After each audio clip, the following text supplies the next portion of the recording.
to post-war reconstruction, while not forgetting to search for Tachibana Masamune throughout Japan, but the results were unsatisfactory. The family heads of the Sheki 8 families gathered to discuss it and reached a conclusion: Tachibana Masamune, or rather Herzog, had already fled the country. Trying to catch him was basically looking for a needle in a haystack. But they couldn't just let him go. The Sheki 8 families posted a bounty for Tachibana Masamune on the Hunter website, with a price of 5 billion yen. Minamoto Chisaki's original words were, "If Herzog dared to use 5 billion yen to put a bounty on Arai, the family dares to use this 5 billion to put a bounty on him." Besides the Sheki 8 families, there was another person who also posted a bounty for Herzog on the Hunter website, but he wasn't targeting the clan leader of the Sheki 8 families, but rather the king of the Yakusha.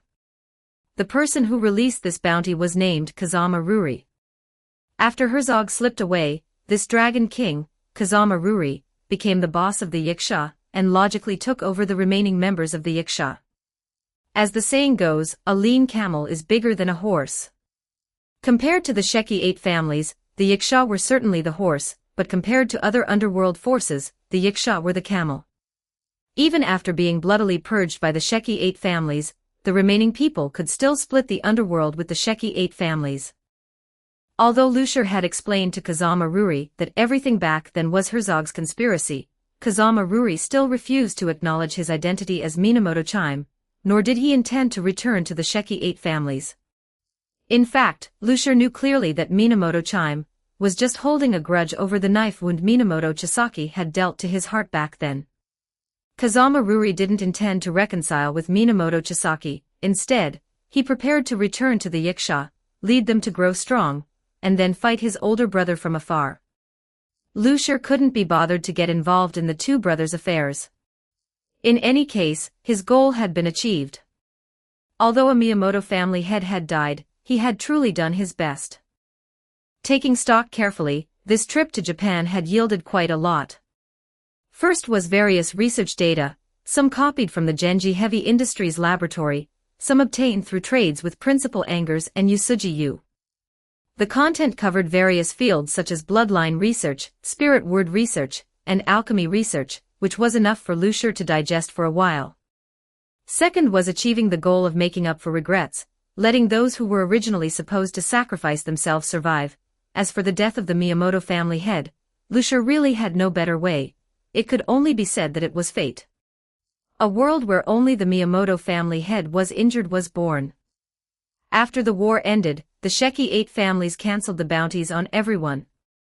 Lucier and the others could finally move freely within Tokyo before returning to their home country, without worrying about being suddenly jumped by underworld thugs while walking down the street. Only Lu Mingfei and Old Tang had such worries.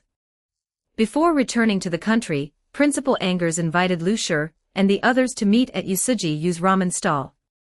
2 bowls of tonkatsu ramen, 2 bowls of miso ramen, and another bowl of chashu ramen, with extra chashu please. Lucier said while ordering, then sat opposite Principal Angers at the table. Yusuji Yu cursed after hearing this. "Is chashu free?"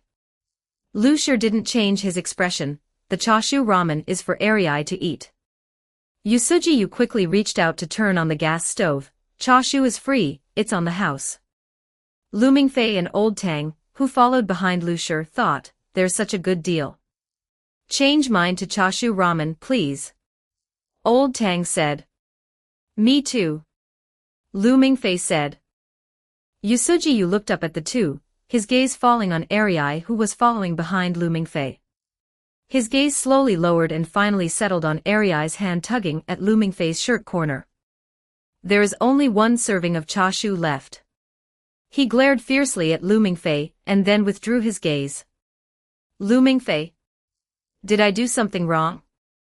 Lu Mingfei was confused, sat at another table with Old Tang, and Arai sat beside him. Chu Zihong finally lifted the door curtain. He had been looking for a parking space earlier. Although there was no such thing as a parking space in this dump, Chu Zihong was a person who was used to following rules. He stubbornly parked the car in a parking spot near the main gate of the university, then circled back to the back alley, which was why he was so slow. After entering the shop, he also sat at Lu Mingfei's table. At this time, Lucier and Principal Angers were already chatting while eating ramen. You say you're the dignified principal of Castle College, inviting me, a dignified S-rank hunter, and my teammates out for a meal, and you choose this place. Is that appropriate? Lucier slurped his noodles and said casually. Principal Auger's movements were significantly more elegant than Lucier's. Why is it not appropriate? This is a ramen stall opened by the previous Shadow Emperor and the current aide to the clan leader. This status is definitely the highest level in all of Japan. Putting it that way, it seemed right. Although this still didn't change the fact that it was a roadside stall for students, once Yusuji Yu's identity was revealed, Lucier felt the bowl of noodles in front of him suddenly became more prestigious. His tone softened. He picked up the bowl to take a sip of soup and asked, "So, what do you want with us?" I remember our transactions were already settled. Private transactions and commissions on the Hunter website, all settled. Principal Angers certainly knew what he meant. It has nothing to do with the transactions. Principal Angers glanced at everyone in the room. Lu Mingfei, the child designated by Castle long ago, was a dragon slayer within the plan. Ronald Tang, bloodline unknown, but possessed extraordinary alchemy talent, was a student named by the contemporary alchemy master Leonardo Flammel. Yusuji Arii, head of the Yusuji family of the Sheki 8 families, daughter of the previous Shadow Emperor Yusuji Yu, and the one with the highest bloodline among the 3 contemporary royal blood heirs. Lucier had already informed Principal Angers of Minamoto Chime's existence, possessed the high sequence spirit word, judgment. Chu Zihong, bloodline assessed as A rank, according to Caesar's report, possessed sequence 8, monarch fire, had extraordinary combat ability and combat experience, and was a 1 in a million elite even on the dragon-slaying battlefield. Lucier, a super hybrid with a suspected S-rank bloodline, specific abilities currently unclear, but as one of the few S-rank hunters on the Hunter website, his mission completion rate was as high as 90%, including missions involving second-generation dragons, and he was able to attack Yusuji Yu at a speed Principal Angers couldn't react to. His overall strength might have already reached the level of a prince, the strongest dragon kind among second-generation dragons. Standing together, these 5 people had enough strength to wipe out some small hybrid families. Principal Angers looked at the group and couldn't help but recall his own youth. Once, he and everyone in the Lionheart Club were just like these children in front of him, young, reckless, and high-spirited, but later. Principal Angers realized his emotions might be a bit off, put down his chopsticks, took off his glasses, took a handkerchief from his pocket, and gently wiped the lenses. I invited you out for only one thing. He wiped the lenses clean, put them back on, and looked at Lucier seriously. I want to invite you all to join Castle College. As the principal of Castle College, this was the first time he had personally invited a student to enroll, but if he didn't do so, Principal Angers felt a bit insecure, because his intuition was faintly telling him that these people in front of him were definitely the main force for dragon slaying in the future. Facing Principal Auger's invitation, Lucier just raised his eyelids and said softly, "Oh. Principal Angers. You either agree or refuse. What does "oh" mean?" "Oh" doesn't mean sorry, it's excuse me, I'm getting my lines mixed up. Lucier slowly finished a bowl of ramen, then said nonchalantly, "Principal, it's useless to ask me about this. What university to attend is everyone's own freedom. Why don't you ask for their own opinions?" As Lucier said this, he reached out and pointed to the next table. Principal Angers looked at Lu Mingfei and the others along with Lucier's finger, a bit unsure of what to do. His original plan was to have Lucier join the college directly, as this would increase the chances of getting the others, but now Lucier's attitude was very ambiguous. It sounded like he didn't want to join Castle. Why? Actually, there was no reason, it was just to extort him. Over the past few years, Lucier had slowly figured it out. Although he longed for an ordinary life, some things wouldn't change according to his will. If he really wanted to stay away from hybrids, he should have stayed away from Lu Mingfei and Chu Zihong from the beginning, not contacted the Hunter website, and certainly not taken missions to acquire information related to hybrids. Doing these things only brought him closer and closer to the world of hybrids, until it was inseparable. But if he didn't do so and just stayed behind closed doors, then Luciur's strength could only grow by relying on himself from other worlds, and the opening of the bonfire land was random. In other words, if everything relied on himself from other worlds, then Luciur's strength would fall into a long period of stagnation. And in this way, the problems he faced were the dead servants potentially reorganizing around him, the disasters caused by the revival of the Dragon Kings, and the apocalypse brought about by the revival of the Black King in the prophecy. In the end, Luciur understood that blocking is worse than dredging. Rather than staying far away from hybrids, it would be better to join them directly and use all available power to improve himself. Only then could he grow strong enough to cope with the apocalypse before the Black King's revival in 2012. So his decision was, join Castle. However, he wouldn't agree to Principal Angers so easily. As a mature bounty hunter, bargaining was the most basic skill, and one had to learn to extort and strive to secure greater benefits for oneself. What would it take for you all to agree to join? Principal Angers asked. Here it comes. Luciur perked up and smiled. I'm not sure about them, but I have to make it clear beforehand. My joining Castle is at most just a name, don't count on me for credit assessments or anything. In exchange, I can help the execution department carry out missions. The price will be calculated at 90% of the standard price for an S-rank hunter. That's a good deal, right?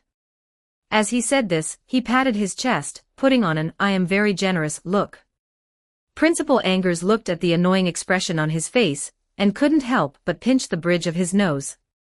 Fine, I can agree to that. Castle is tolerant towards geniuses. Principal Angers looked at the other four. Do they have similar enrollment conditions? What's the use of asking me that? Go ask them yourself. Luciur spread his hands. Chapter 46, the fifth one. So many things to complain about. After sharing memories, Luciur couldn't help but comment. Next to him, Demon Slayer Luciur nodded vigorously, agreeing with his statement. Dragon Raja Luciur's mouth twitched. He said, no matter what, it's much better than you, who engages in reproductive activities from morning to night every day, right? I don't even know what's the point of synchronizing your memories. Luciur pushed up the gold-rimmed glasses on his nose and said with a smile, learning positions is also a very important thing, or you don't like it. Dragon Raja Luciur was silent for 3 seconds, then gave a thumbs up. I like it, next time, give me more. Demon Slayer Luciur nodded frantically, feeling that Dragon Raja Luciur was absolutely right.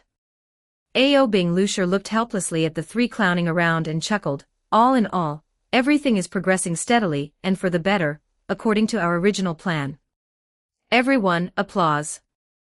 The few of them clapped their hands, making podgy sounds. As Aobing Luciur said, during the time Dragon Raja Luciur was clearing the Japan arc, the others were not idle either. Aobing Luciur, while cultivating, tried to transfer some scientific knowledge to the Luciur world. Although a considerable portion of it failed validation, even the small successful part provided him with a good amount of human karma. Under his operation, Chintang Pass, though not yet modernized, had already developed quite sophisticated use of technology. Convenient machinery like water wheels had been put into use, and their diet had moved beyond simple boiling and roasting. People learned to press oil and mastered stir-frying and deep-frying techniques. The entire Chintang Pass was thriving under Luciur's leadership, and Li Jing was beaming with joy. Besides advancing the tech tree, Aobing Luciur also didn't neglect his cultivation. Recently, he had been researching how to refine karma, and incidentally, also delved into artifact refining and alchemy, hoping to organically combine the two, and see if he could create some interesting things. The straw doll woven by Dragon Raja Luciur gave him some ideas, but there was still much room for improvement. This wasn't him neglecting his duties. After all, he would later face the Luciur catastrophe, the karma of snatching Neza from Tai Jinren, and the 17,000 killing tribulations Neza carried. The heavenly Tao wouldn't act personally, but it could guide worldly opportunities. Perhaps a calamity would befall him at any moment, so Luciur still needed to prepare early. Compared to Aobing Luciur, who was constantly pursued by heaven, Demon Slayer Lucier was relatively much more relaxed. He was still visiting the Hashira of the Demon Slayer Corps, trying to learn other breathing styles to complete his self-created dragon breathing. During this time, he successively learned wind breathing and sound breathing, and was now on his way to Mount Tao to visit the former Sound Hashira. The journey of learning was tedious and boring. If there was anything interesting to mention, it was the challenge from Shinazugawa, the Wind Hashira. Perhaps it was because Lucier had killed an upper rank, or because his relationship with Kanekocha was too intimate, but in any case, Shinazugawa, the Wind Hashira, found him quite displeasing. During the process of learning wind breathing, he often took the opportunity to trouble him, and then he was beaten into submission by Lucier. The current Wind Hashira was not the future Wind Hashira after all. His strength wasn't even considered top tier within the Demon Slayer Corps. To be precise, he was only at the level of bullying upper rank 6, and even struggled a bit against Hantengu and Gyako. Demon Slayer Lucier didn't hesitate to teach him a lesson, letting him know that there are always people stronger than you, and that it's best to be low-key. There's nothing much to say about the Sound Hashira's special training.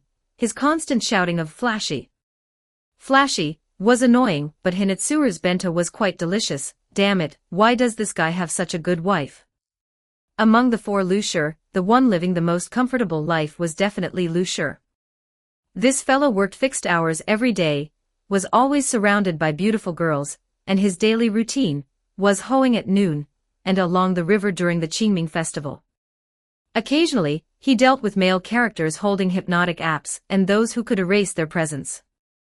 His life was uneventful. It wasn't entirely uneventful. One thing was quite surprising: he was confessed to. Although he had already been with many women, even several beautiful girls from different classes, it was the first time Lucier had been confessed to by a beautiful girl. Not to mention, the person who confessed to him was his student. Saki Yoshida, the protagonist of the famous counterpunching fighter Metamorphosis, was originally a diligent country girl. After entering high school, she wanted to become popular, so she dressed up as a gyro. As a result, she was targeted by thugs, lured to a KTV, and drugged. At the critical moment, Lucier arrived, a classic hero saving the beauty, knocked out the thugs, took Saki Yoshida away, and selflessly used his physical body to help Saki Yoshida detoxify. Why aren't you thanking the immortal master of physical body detoxification? Anyway, because of this incident, he was confessed to by Saki Yoshida, and then he refused. Are you kidding? He had lived in the Lucier world not for 1 or 2 years, but for 20 whole years. He deeply understood the setting of this world: never invest emotionally in any woman, never confirm a relationship with any woman, otherwise, you will definitely be cuckolded. However, Lucier believed that there was also pure love in the Lucier world, but he also believed that once there was one cuckold in this world, it meant the world was full of cuckolds. Lucier would rather cuckold others than be cuckolded himself. So he refused Saki Yoshida, and then, a few days later, he went to battle with this girl. Not dating doesn't mean not mating. Understand? Applause. In short, his life was the most ordinary yet most colorful among the existing Lucier, and it was highly praised by the other 3 Lucier. This newcomer is taking so long. Do they have no sense of time at all?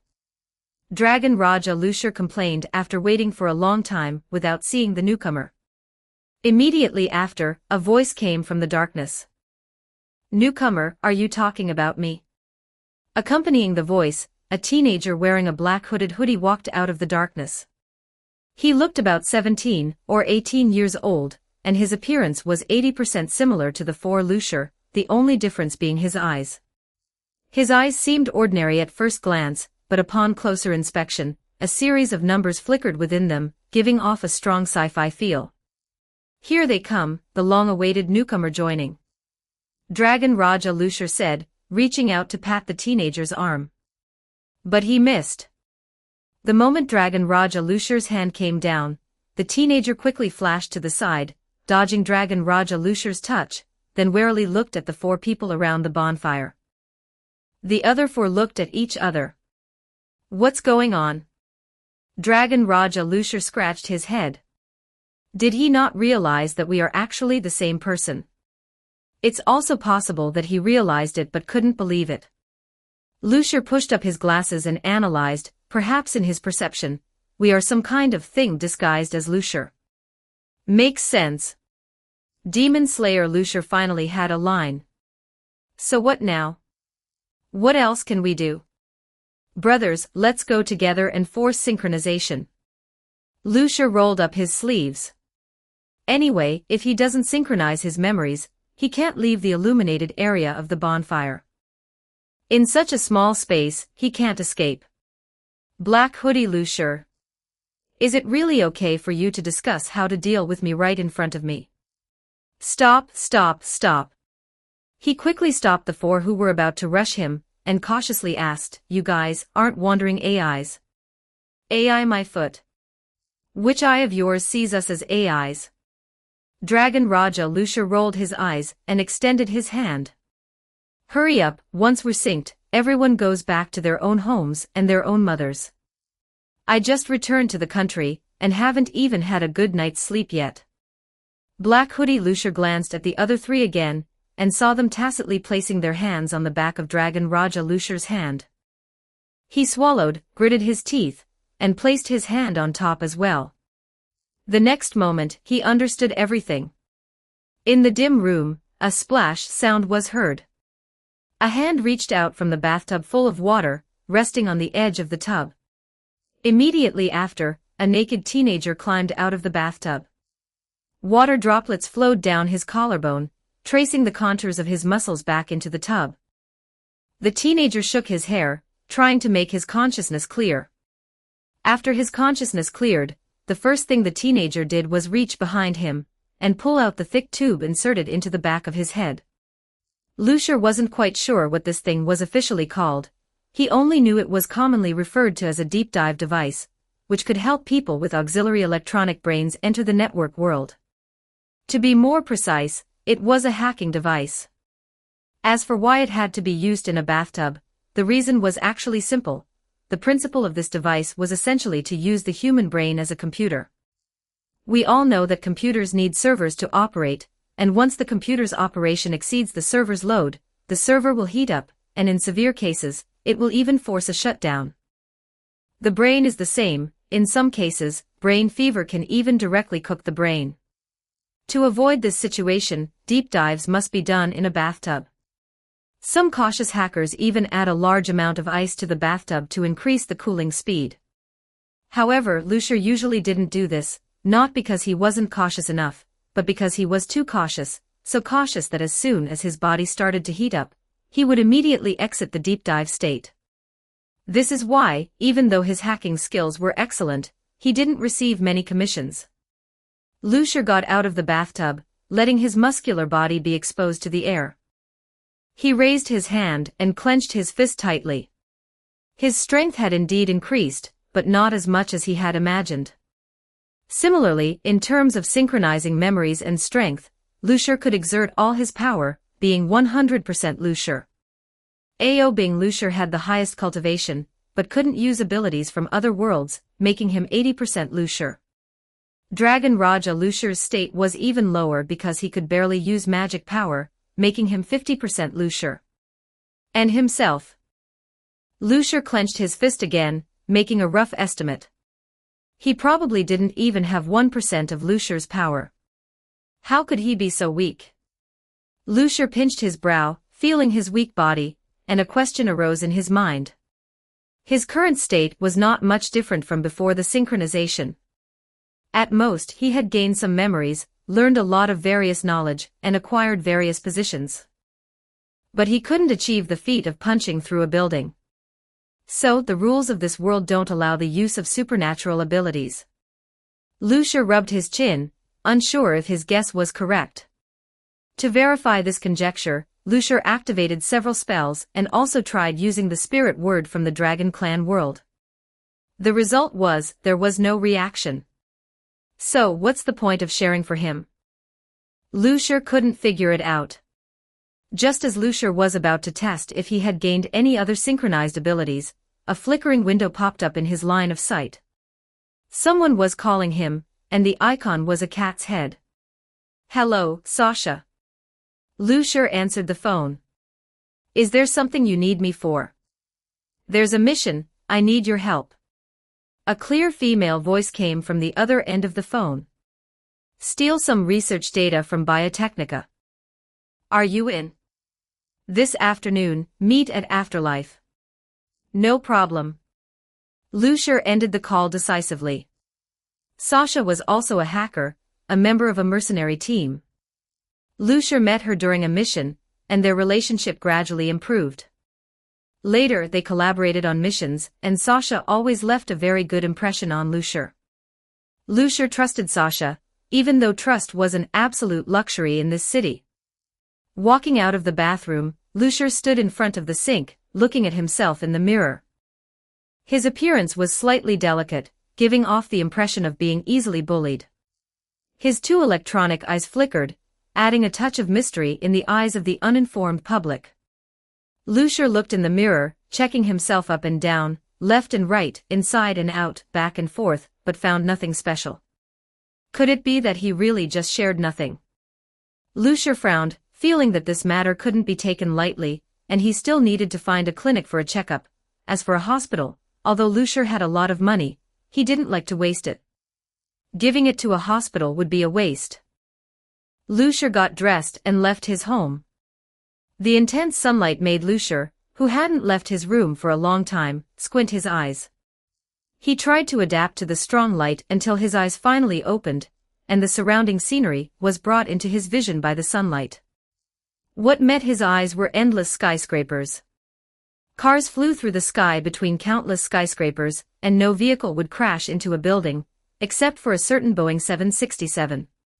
Pedestrians on the streets wore various clothes. No one cared what others wore, and no one cared if they would be stared at for wearing strange outfits. This city was absolutely free. So free that as soon as he stepped out, Lucia heard gunshots from not far away. What a familiar yet strange city. Lucia let out a long breath, then whispered softly. "Good morning, Night City. Problematic ad, reported here. You can disable pop-up ads by becoming a contributor." Become a contributor. Hashtag 47 Chapter 47 Good morning, Night City. Chapter 47, Good morning, Night City. Good morning, Night City. The final count for yesterday's Dead Man's Lottery is a full 30, thanks to the endless gang wars, with 10 just in Haywood alone. But a police officer also bit the dust, so I reckon you'll all be paying up, because the NCPD definitely won't let that slide. Santo Domingo is experiencing another blackout. The power grid was sabotaged, another job well done by netrunners.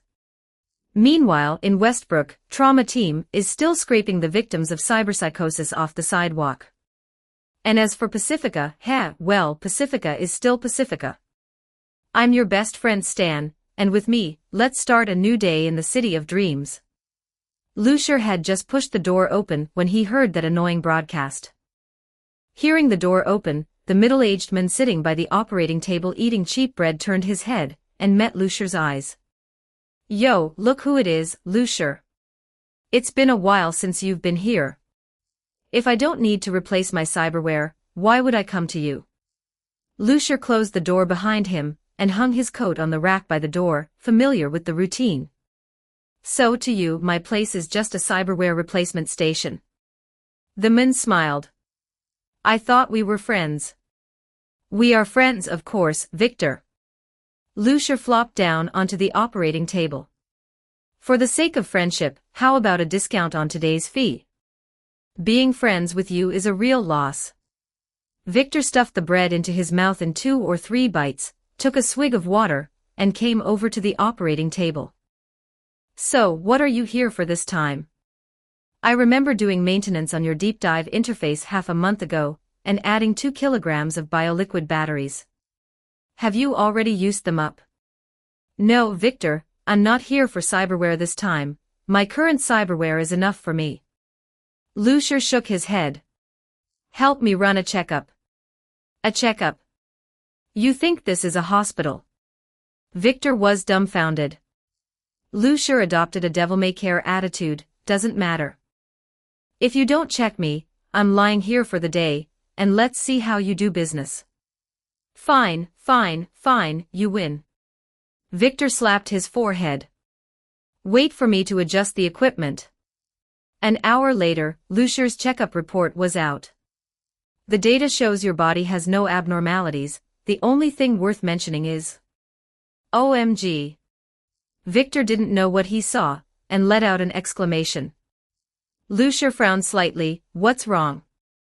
Nothing, that might not be right. Your cell activity and neural wavelength are almost double that of a normal person. Everything was normal when I did maintenance on your cyberware half a month ago. How did you do it? Is the machine malfunctioning? Victor looked at the data on the computer in disbelief, as if trying to find a pattern in those two sets of numbers, but no matter how he looked, those two sets of numbers didn't change at all. Lucia didn't understand. Can you explain that more clearly? Victor gave him a look like he was looking at an illiterate person and explained, in layman's terms, your physical condition has improved. In this state, your body can accommodate twice the amount of cyberware as a normal person without causing side effects to your body or mind. Lucia understood. It meant his hardware hadn't changed, but his memory capacity had expanded. However, was this a change brought about by the sharing? Lucia wasn't sure. After all, this power was simply too weak. To be reasonable, even if the physical power of Demon Slayer Lucia was synchronized to him, it couldn't possibly bring such a small improvement. But besides that, there didn't seem to be any other possibility. Lucia recalled in his mind, whether it was the swordsmanship of Demon Slayer Lucia, the spirit word of Dragon Raja Lucia, or the spell of Lucia from Fengshen, he could remember them all, but he couldn't use them no matter what. Something was wrong, very wrong. The rules of the three worlds, Demon Slayer, Dragon Raja and Fengshen, didn't match, but they could use a small part of each other's power. Why, when it came to his side, could he not use any supernatural power at all? Wait. World rules.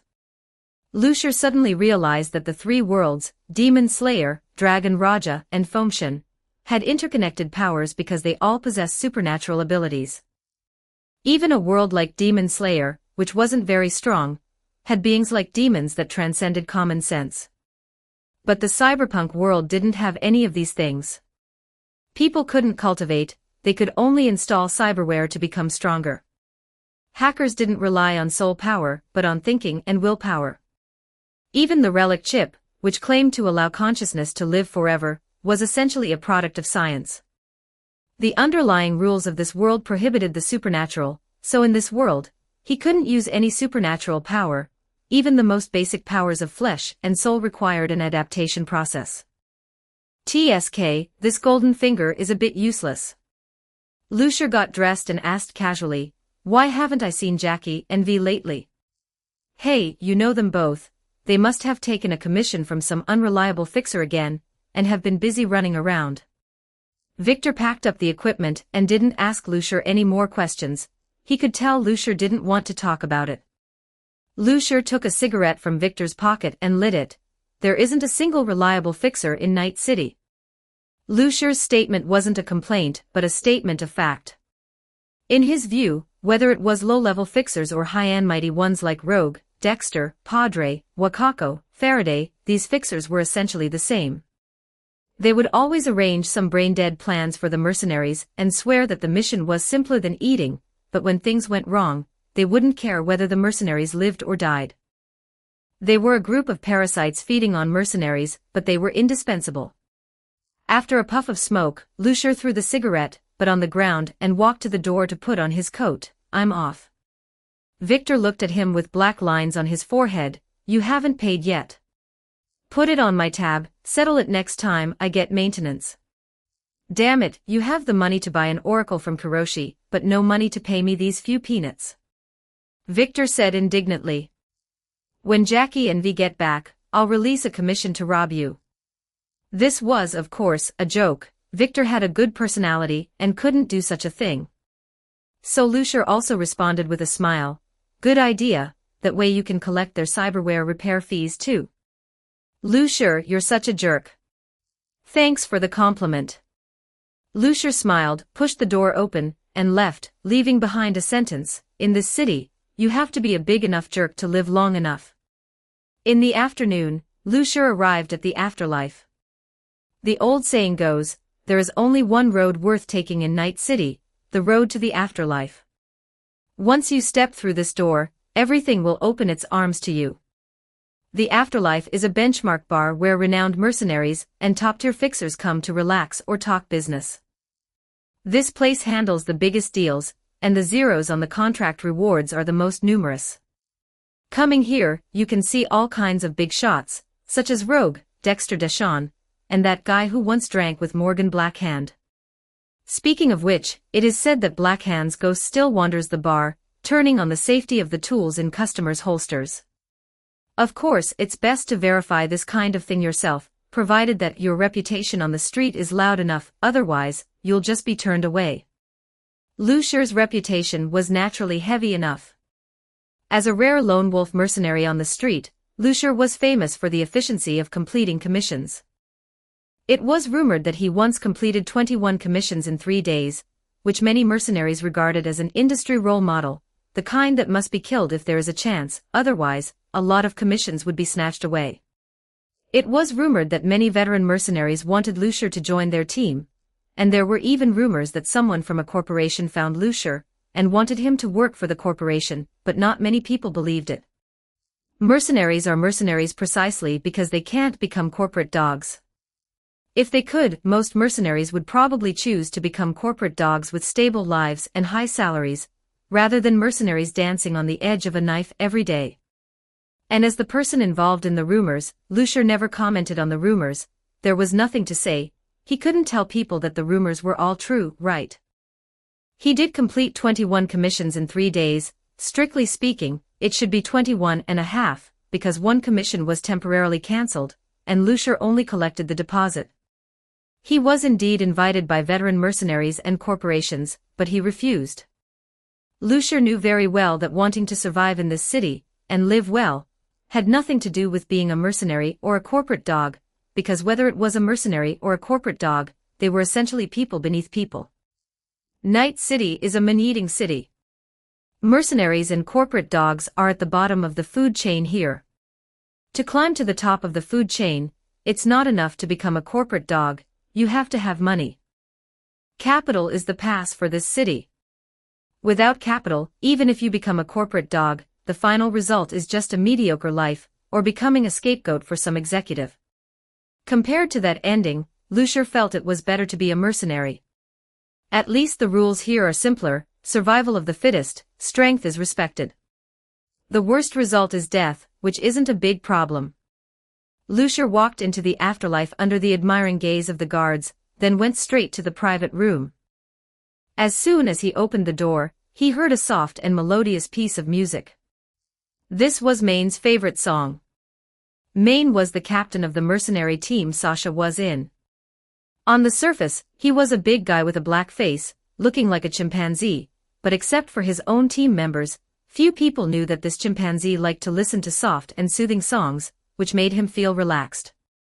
Lucier walked into the room, where a group of people was already sitting scattered. The largest sofa in the middle was occupied by 2 big guys. The yellow-haired brushcut with the black face was Maine, and the white-skinned gorilla next to him was Dorio, Maine's girlfriend. On the left sofa sat a pair of siblings. The brother was named Pilar, a pervert who liked to tinker with hand cyberware. You could tell just by looking at his hands now, those 2 hands were longer than his sister's height. The sister among the siblings was named Rebecca, a petite girl wearing an oversized trench coat, with twin tails, looking cute. Don't let that fool you. Her mouth was probably the dirtiest in the team. She could curse for 3 hours without stopping.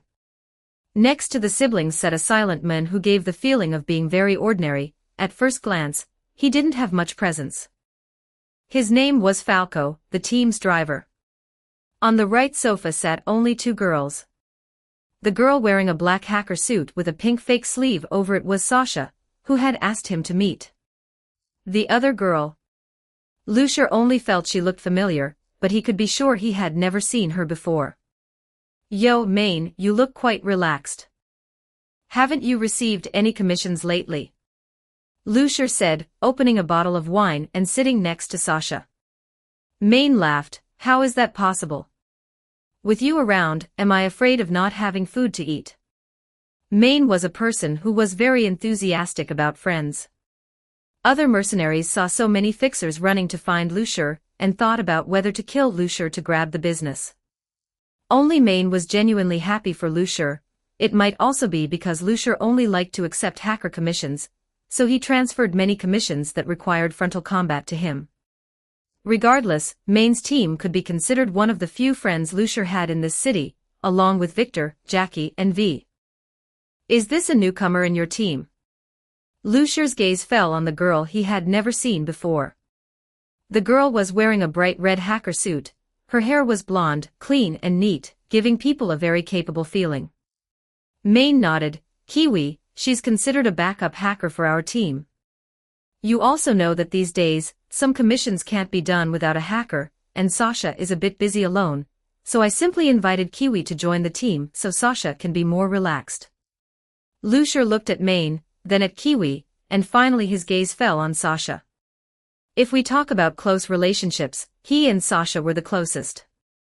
Even Maine got in touch with Lucia through Sasha, which led to the overwhelming resources of commissions.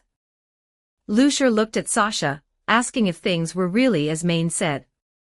It wasn't until he saw Sasha nod gently that Lucia looked at Kiwi again and extended his hand. Hello, my name is Lucia.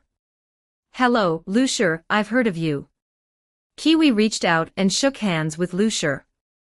The two touched and parted, then picked up their wine glasses again. After a few people chatted for a while, Lucia turned the topic to the commission.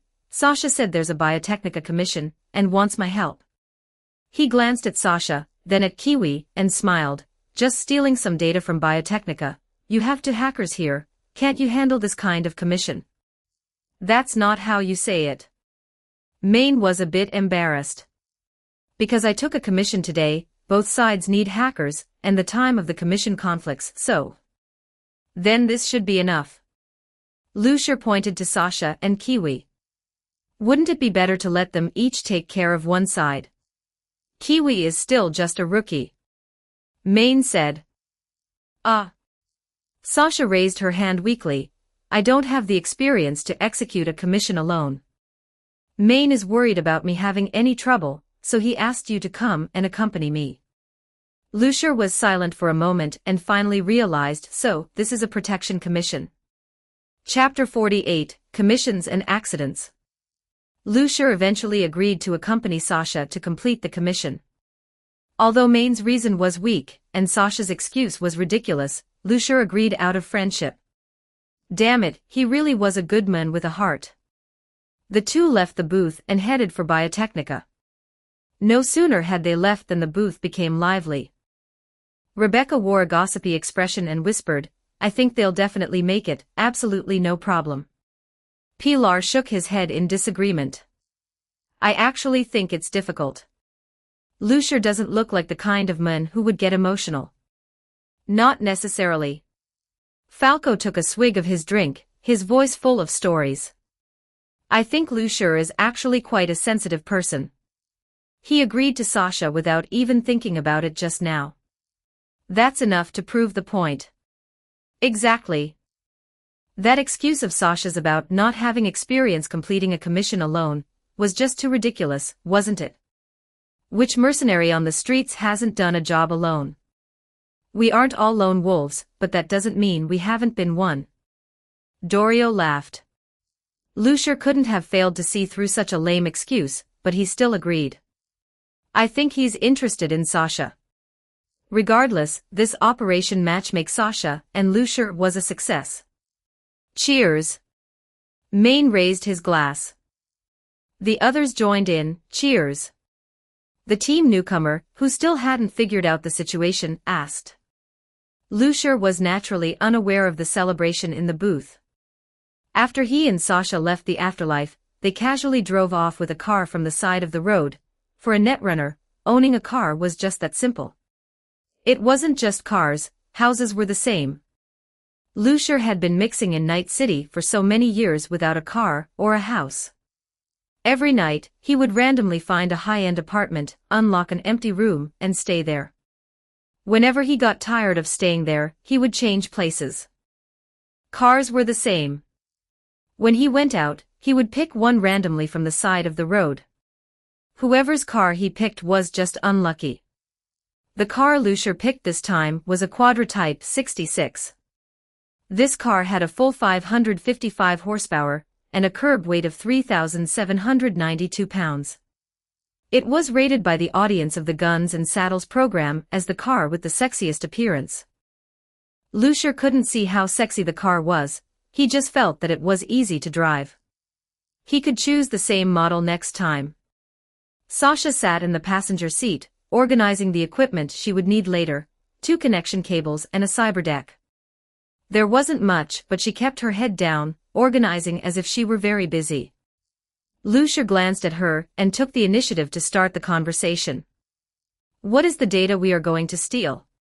It's experimental data for a drug that is still under development.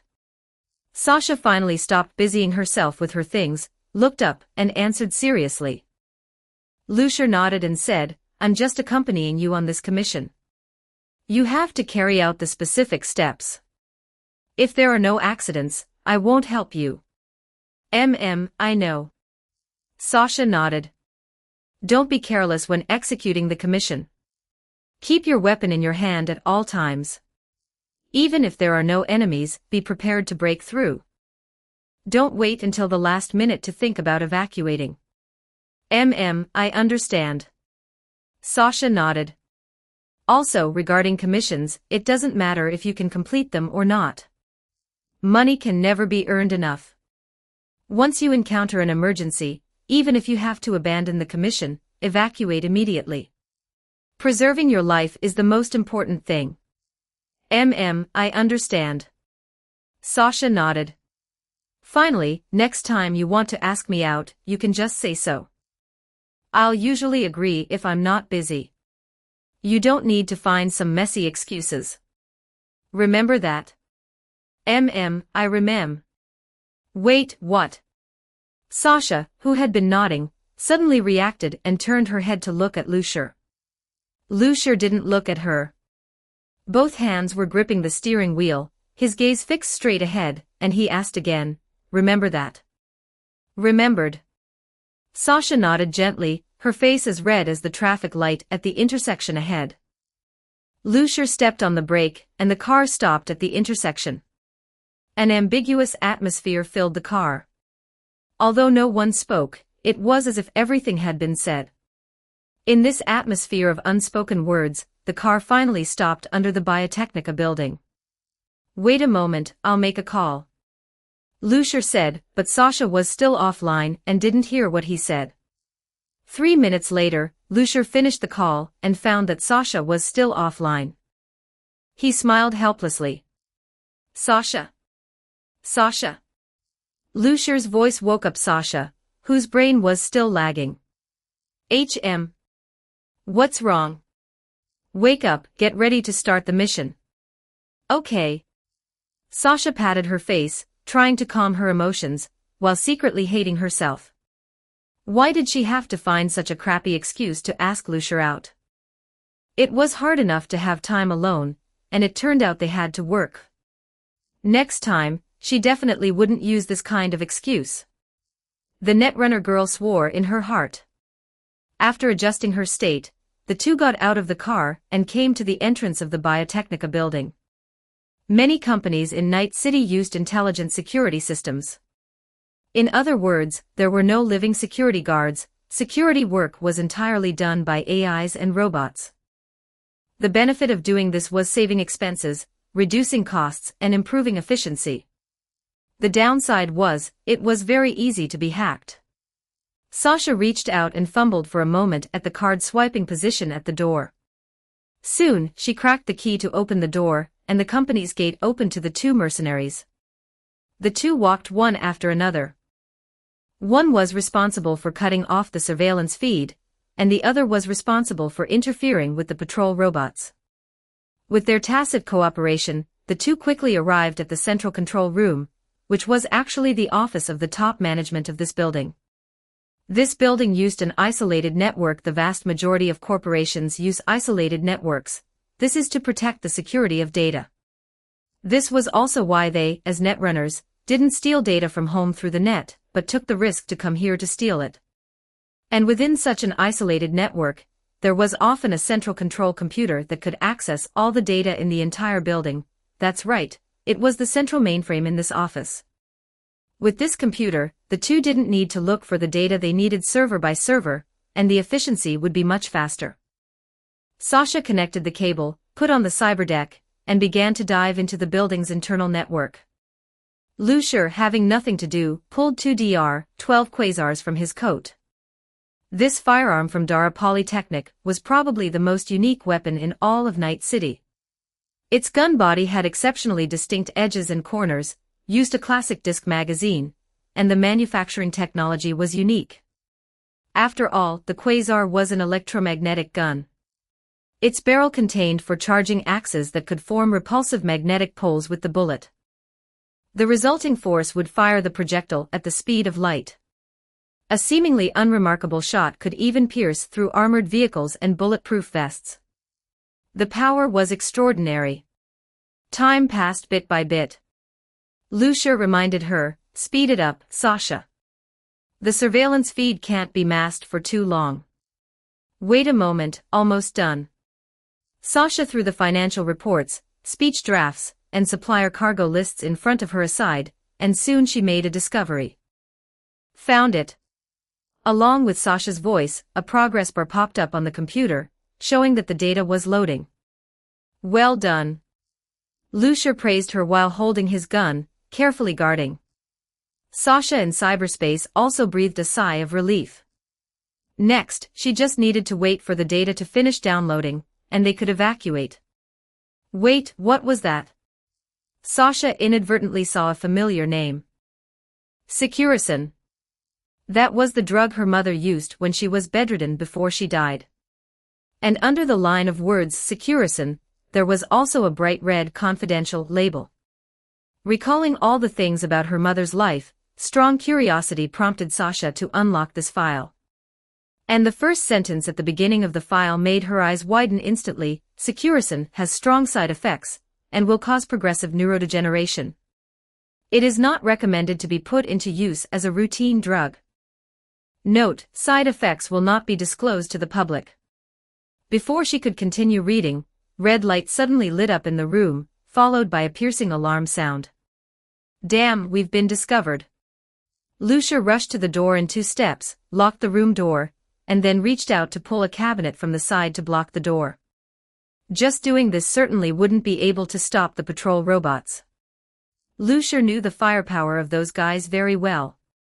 He looked at Sasha. "Are you done?" Sasha responded, "Almost." Lucier noticed that she had turned off the cyberdeck, but was still operating. This was clearly not copying data. "Sasha. What are you doing?" "I'm sending the file to N54. Sorry, this thing has to be sent out no matter what." Sasha bit her lip and took out her Lizzie pistol from her bag. "Lucier, you go first." "I'll be fine." "You idiot," Lucier said, hating that she wouldn't improve. Corporations and the media are in cahoots. Even mutually hostile corporations won't directly tear their faces off.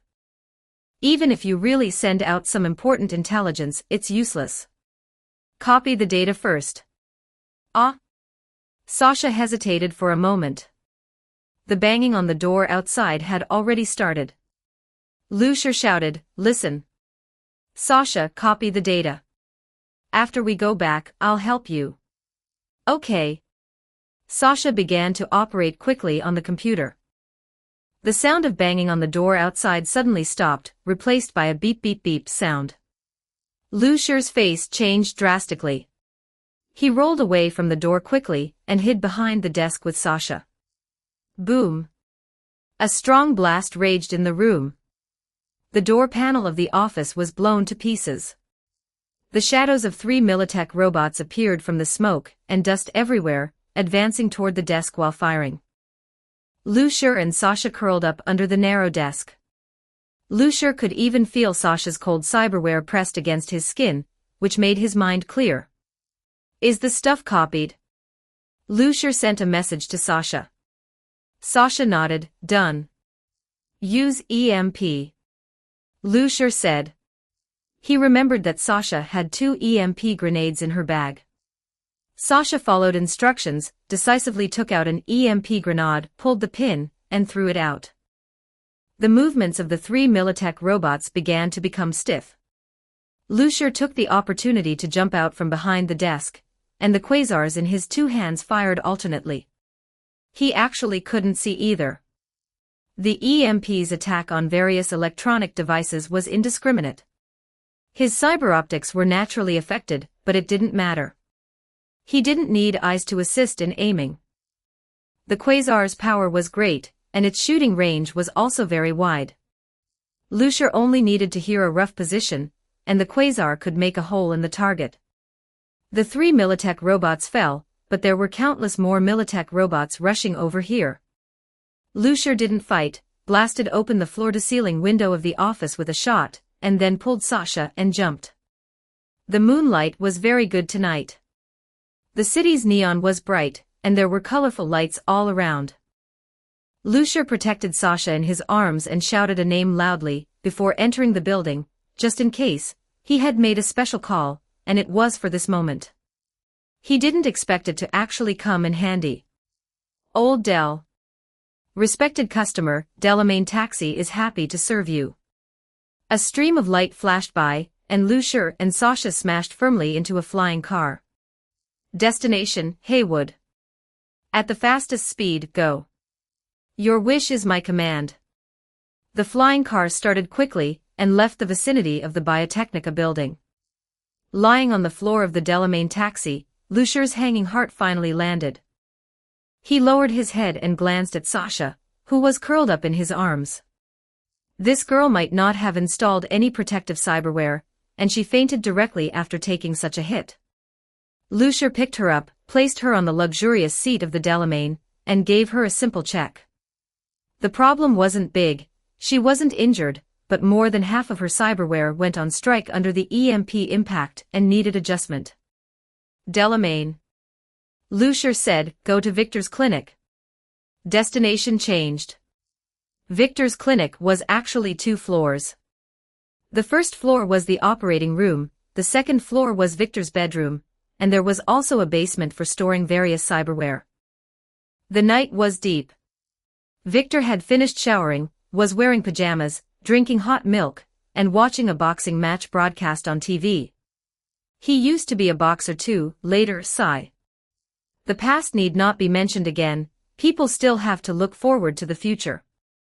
Victor stood by the window on the second floor of the clinic, looking at the bright lights of Night City, feeling quite touched.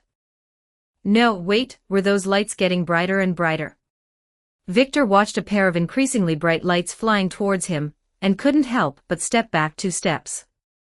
He finally saw clearly that it was a car, a luxury flying car that only VIP users of Delamain Taxi could use. The flying car stopped steadily in front of his second-floor window, lowered the window, and revealed a face that made him want to scold, holy shit. Lucier looked at Victor, whose face was a bit greenish. Sorry, Victor, need you to do a small favor. Victor. I don't think I owed you in my past life, right? Problematic ad, reported here. You can disable pop-up ads by becoming a contributor. Become a contributor. Hashtag 49 Chapter 49L. Chapter 49L.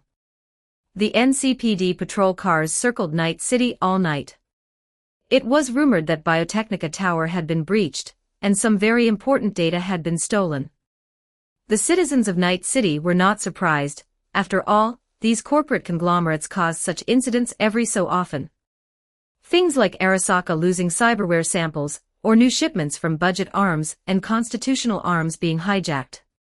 In situations like this, it was basically always the work of other corporations. Since it was Biotechnica this time, then the culprit was likely Militech. It was just unclear what Biotechnica had lost this time. It looked like it must be very valuable, as they had never made such a big scene in the past. Lucier stood by the window, watching the AVs flying back and forth outside, and couldn't help but click his tongue. Although the NCPD was nominally the official department of Night City, in reality, they had almost become the corporation's dogs. The only difference between these guys and the orthodox corporats was that they didn't collect a corporate salary, only corporate kickbacks. Whether the NCPD had become the corporation's contractor, or if Night City had outsourced the NCPD to the corporations, Lucier could no longer tell the difference. A call request popped up in the corner of his vision. It was Maine. "Hello, Maine. Lucier, where are you and Sasha? Are you two okay?" "Don't worry, the mission went smoothly, it's just a small accident occurred." Lucier turned his head and glanced at Sasha lying on the bed, and Victor, who was grumbling about the trouble while adjusting Sasha's cyberware. "We aren't injured, but Sasha used an EMP, and her cyberware needs some adjustments. She can't take the call for now. Just tell me whatever you need. It's fine, as long as you two are okay. Those NCPD outside are looking for you, right?" "Yeah. You two stay hidden, don't get caught. Don't worry." The call ended. Lucier rubbed his slightly sore neck and walked to the operating table. "How is it?" Victor was organizing his tools. "All done. You young people really don't know how to cherish your lives. You've got so much cyberware installed, yet you still dare to use an EMP. If you want to commit suicide, you could pick a more comfortable way to die. Why put yourself through such torture?" Lucier ignored Victor's grumbling and looked down at the sleeping Sasha. "How long until she wakes up?" "About half an hour." Victor yawned, his cyber eye suddenly flickering as a transfer record popped up. "Oh, the sun must be rising in the west. You actually decided to pay. I've always been generous." Lucier casually grabbed a chip titled Night City Holiday from a nearby shelf, sat down on the living room sofa, picked up the BD wreath, and inserted the chip. Victor yawned. "I'm going to sleep first. Remember to lock the door before you leave." "Okay." Lucier didn't even turn his head, the brain dance had already started. Victor went upstairs to rest. On the first floor, only Sasha, who was rebooting on the operating table, and Lucier, who was playing a brain dance on the sofa, remained. The night was deep. Half an hour later, Lucier heard a faint moan. He took off the wreath and looked toward the operating table. Sasha was shaking her head as she sat up, looking like she'd had too much to drink. Lucier tossed the BD wreath aside and walked over to Sasha. A pair of legs suddenly appeared in her field of vision. Sasha paused, then her gaze followed the long legs upward, passing over his body and neck, finally landing on Lucier's face. "Sorry." She was awake, and she remembered what she had done.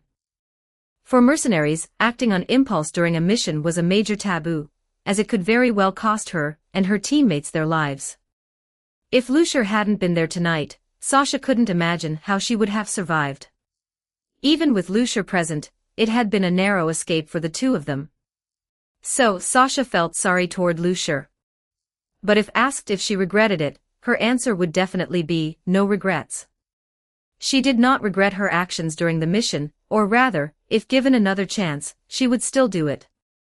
Lucier looked into her eyes and guessed her thoughts. "Let's go somewhere else and talk." "Okay." Night City was never short of bars. In this city that reeked of rot, there were always people spending money to get drunk. In a nearby bar, Sasha told Lucier the story about her mother.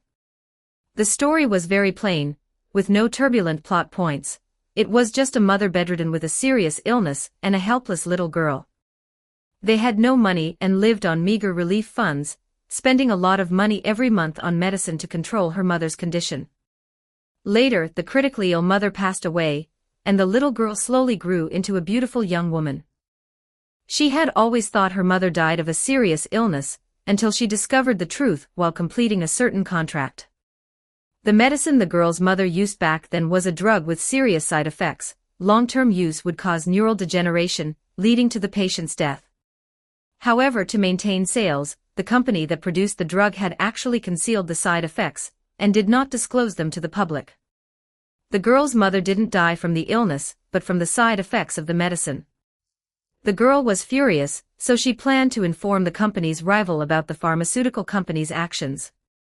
However, when she was about to act, her teammates stopped her. It's useless.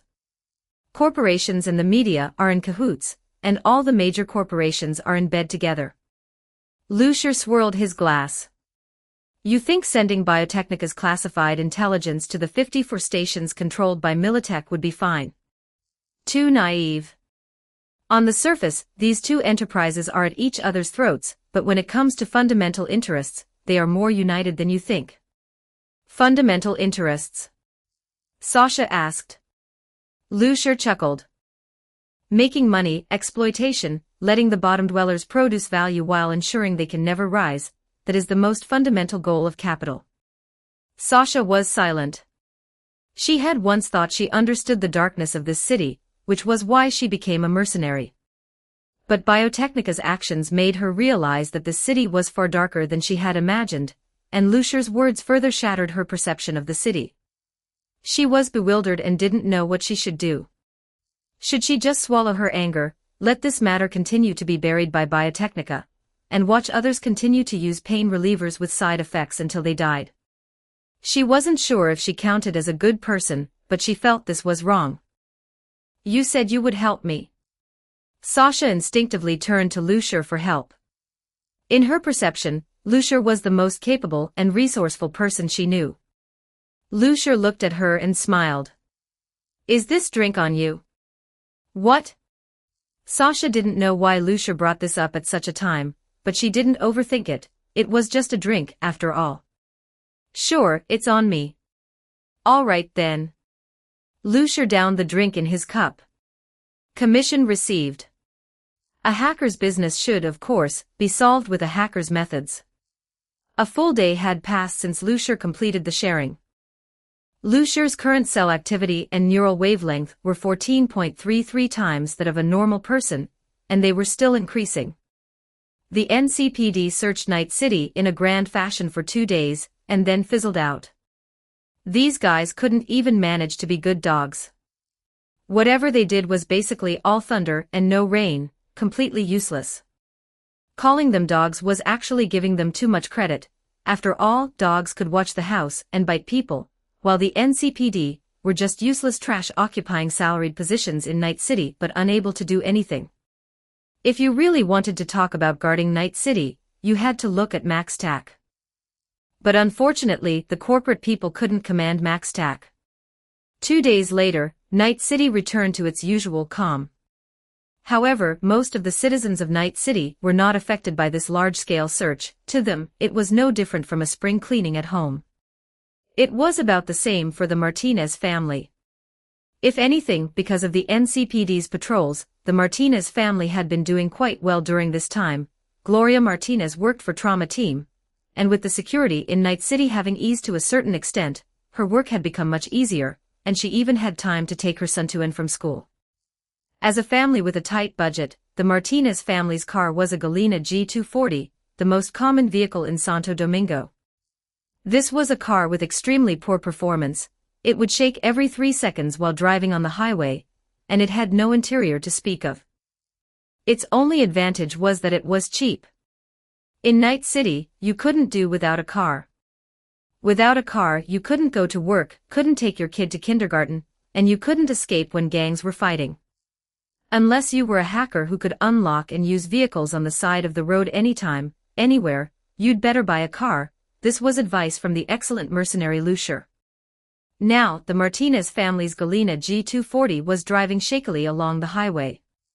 In the passenger seat, David Martinez was controlling the shaking of his body. Mom, does the family still have money to upgrade to the official system? How about we just use the pirated software the doctor gave us? No. Gloria refused firmly. As someone who worked in the gray market, referring to stealing cyberware from dead bodies to sell, Gloria knew very well the ins and outs of those pirated programs. Offering you software with the same effect as the official version at a low price. Were those hackers running a charity? Of course not. You never knew when you might be targeted. But aren't you out of money? David looked out the window, bored. The passing traffic made his mind involuntarily recall the exciting black brain dance he had watched last night. The racing segments in it were really easy to stimulate adrenaline. That's because I haven't been paid yet. Of course the family won't have a large amount of spare cash. And stop shaking. David stopped shaking upon hearing this and let out a long sigh. It wasn't like he wanted to shake, it was the car that was shaking.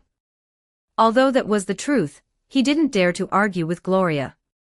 After all, this was the only car their family could afford, and its main purpose was to take him to and from school. The car went quiet. After a while, David hesitantly spoke up. Actually, I've been thinking lately, maybe I could drop out of school and look for a job or something. What are you saying? Mom, you know, we can barely afford the money for the system upgrade, and I'm quite out of place at school. Mom, you don't know anything about it, do you? As long as you're poor, you can't be valued. Even if I study hard, I can't become like them. And I don't want to be like them either. David. Gloria shouted David's name loudly. David's body jolted, and he immediately closed his eyes, waiting for the impending storm. However, a long time passed, and he didn't hear Gloria's reprimand. He opened his eyes tremblingly and looked at Gloria. His heart jolted violently, as if someone had grabbed it tightly.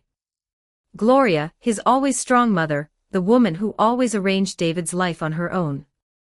She was crying. Although she made no sound, her bloodshot eyes and the tear tracks on her face silently indicated that she was weeping. Sorry.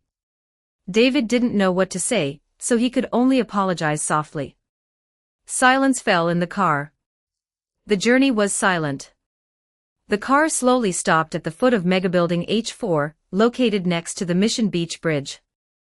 Their home was here. Neither of them got out of the car. The atmosphere inside was surprisingly oppressive. Just as David was preparing to say something to ease the atmosphere, the radio in the car suddenly turned on. No one touched it. The radio turned on automatically, and a hoarse, electronically synthesized voice came from it. Citizens of Night City, whether you are seeing my face or hearing my voice on your TV, radio, broadcast, computer, personal terminal, billboard, or roadside vending machine, I sincerely wish you a good afternoon. What is this? A virus. Gloria frowned, trying to turn off the radio, but no matter what she did, the radio remained on. David was more perceptive. He immediately activated his personal terminal, found a channel, and saw the person speaking. It was a pitch-black room. The man was dressed entirely in black, his whole figure hidden in the darkness. In the entire frame, only a deathly pale mask was particularly conspicuous, like a faint ghost fire floating in the darkness. Let me introduce myself. I am L, a hacker. I have now hijacked the entire Night City streaming media, and am broadcasting synchronously to the whole of Night City. L's voice was as harsh as metal scraping against glass, but what he was saying attracted everyone who saw him. You can take this as a show, like Naked Gun or Guns and Horses, but what I'm about to say is not that kind of boring stuff. As he spoke, he held up a thick stack of papers. The papers were densely covered with many words, but because the environment was too dark, David couldn't see what was written on them at all. Fortunately, the next second, L provided the answer. What I have in my hands is the dirt on the major corporations of Night City. Some of these things are common knowledge and some are rarely known, but that is not important. What was he going to do? A question mark popped up in everyone's mind. And this question mark did not last long. In the coming days, I will conduct live broadcasts from time to share the contents with you all. Of course, I understand that relying on these things alone cannot save the city that is like mud, but that is not important. That's right, not important. This is just for fun, a pastime to provide topics for everyone after dinner. I never hope to change anything, I just hope that every citizen knows, never have any expectations for the corporations. So today's opening statement ends here. The first official exposé will take place in a few days, and the content will be about the carpet search conducted by the NCPD over the past 2 days. Everyone, please look forward to it. With a click, the screen was cut back to the original show. David hadn't watched this show, but he saw the host's reaction. The host on the black panel was dazed, as if he had been hollowed out, unable to say a word. In fact, David couldn't say anything either. The entire night city fell into an eerie silence. Shock, beyond shock, there was only more shock. Hijacking the entire night city's streaming media for a live broadcast and exposing the dirt on major corporations, either one of these two things, if picked out, would be enough for a normal person to die 100 times over.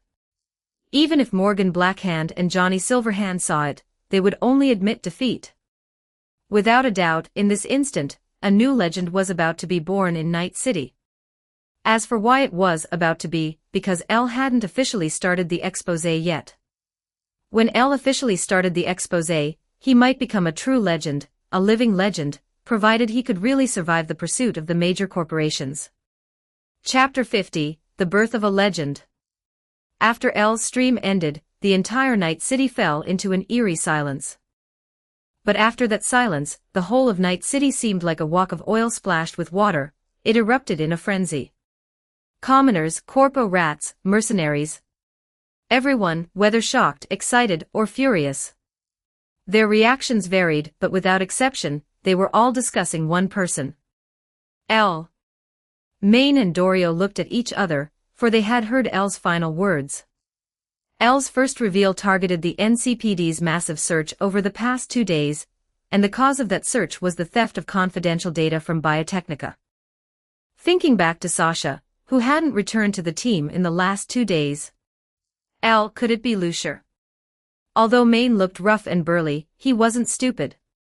He quickly guessed Elle's true identity, but the moment the words left his mouth, Dorio covered his mouth. MMPH, MMPH, MMPH, what's wrong? Dorio shook her head. Careful, walls have ears. Her mind was more delicate than Maine's, and she offered a reminder. Maine reacted immediately. Besides the two of them, there were others here. Falco had gone home, but Rebecca and Pilar were next door. Rebecca could be trusted, but Pilar, honestly, Maine didn't trust him much. Not to mention there was a newcomer. No one knew where Kiwi stood. She was also privy to the job Lucier and Sasha had performed 2 days ago. It was hard to say whether she might have guessed that Elle was Lucier. Maine thought of this, and naturally, so did Dorio. The two locked eyes and decided, kill. In Night City, never trust anyone easily, because human life here is the cheapest, and betrayal is everywhere. Maine wasn't a heartless person, but Kiwi had only joined the team a few days ago, completed one job, and there was no deep bond between them. By comparison, the safety of Sasha and Lucier was more important. The two grabbed their weapons and snuck into the room where Kiwi was resting, only to push the door open and find the room empty. Damn it, she got away. Maine felt the bed, it was still warm. She didn't go far, chase her.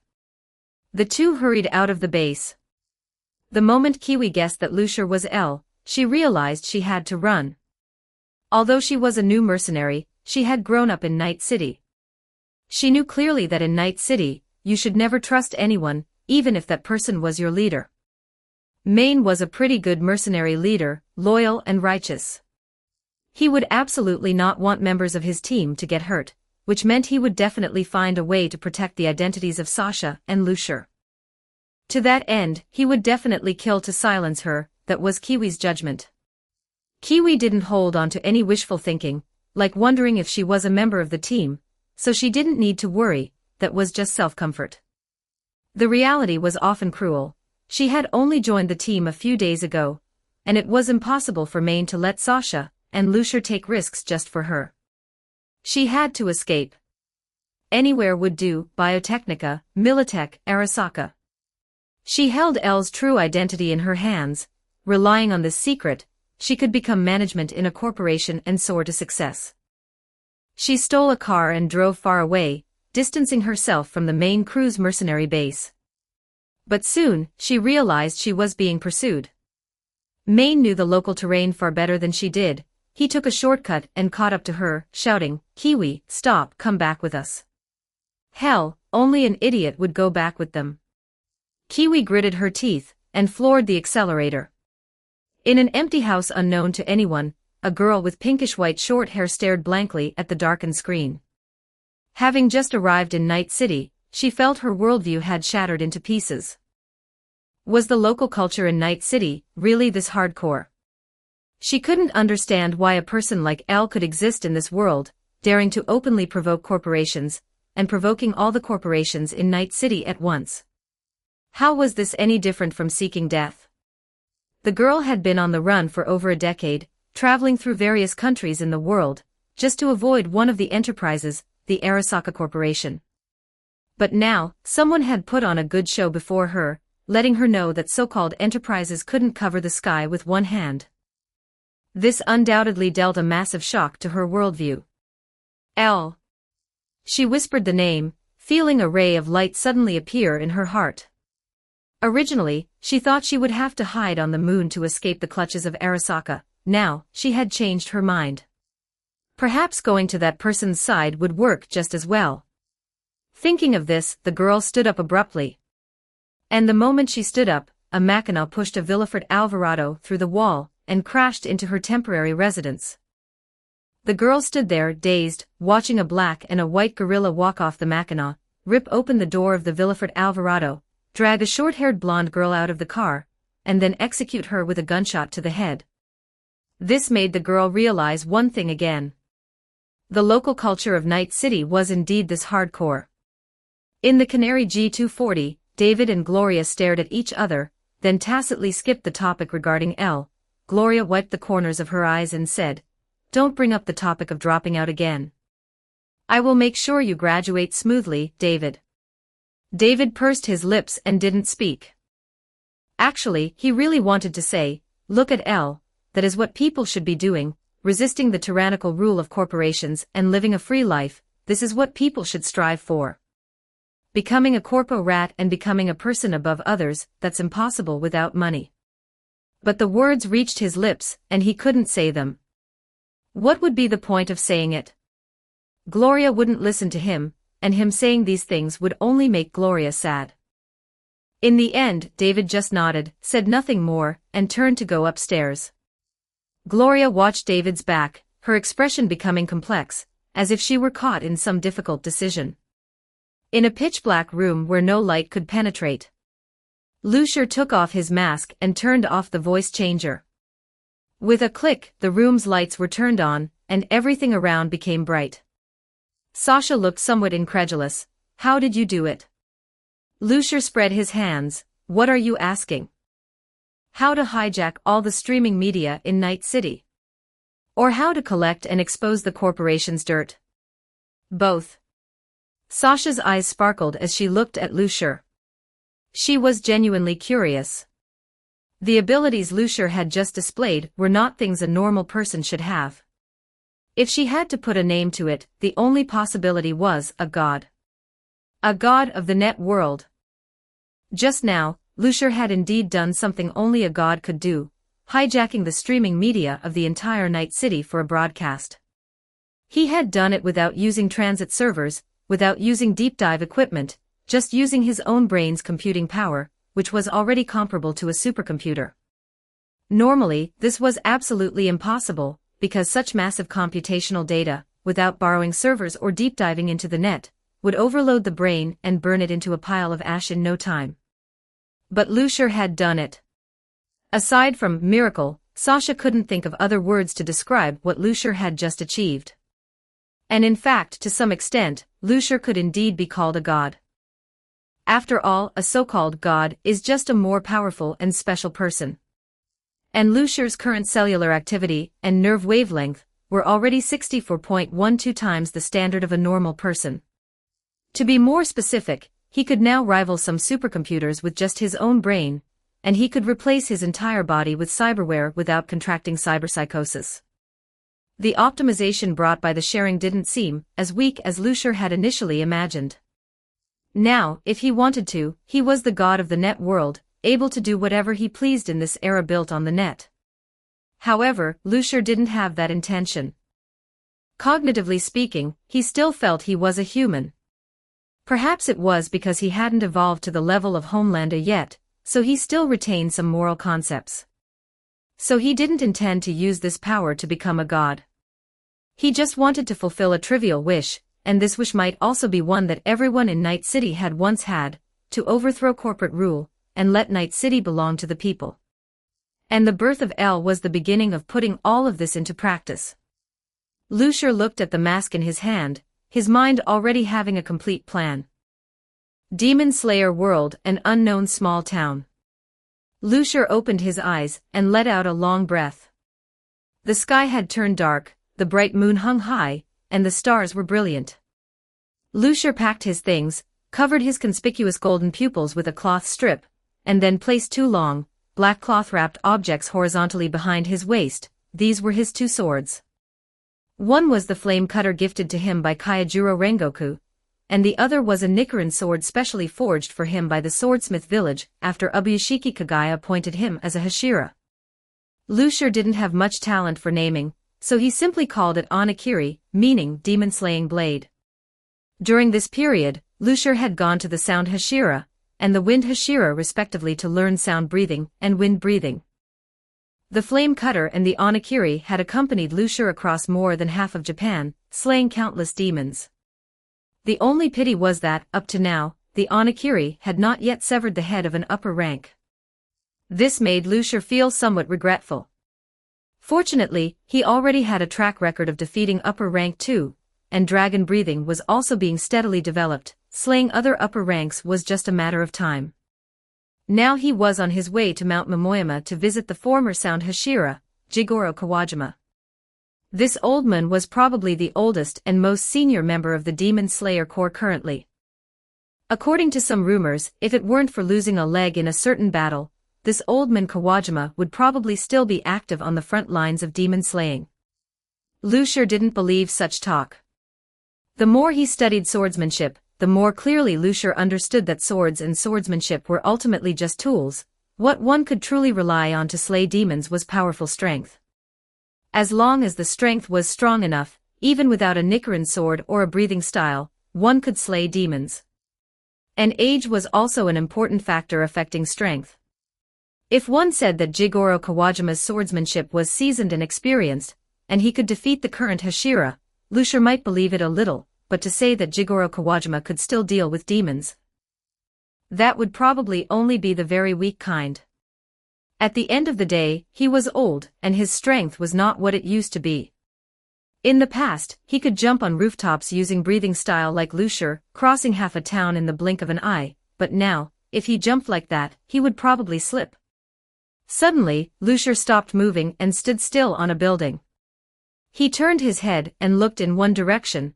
A faint smell of rot drifted over from there. There was a demon.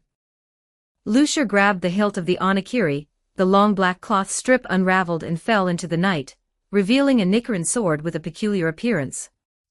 The Nichiren sword was forged using special materials, a weapon capable of causing damage to demons.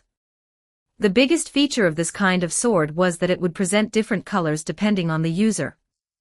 Just like the flame cutter Kaijuro Rengoku gave Lucier, because Kaijuro Rengoku used flame breathing, the flame cutter presented a flame-like red overall. As for the Onakiri, it was a hazy blue-gray. But this wasn't the special thing about the Onakiri. Under the moonlight, cracks actually appeared on the Onakiri. These cracks were well arranged and continuous, as if a layer of dragon scales had been covered on the blade. Whether this was because he was using dragon breathing, Lucier didn't know, but the Onakiri was indeed the most comfortable sword Lucier had used so far.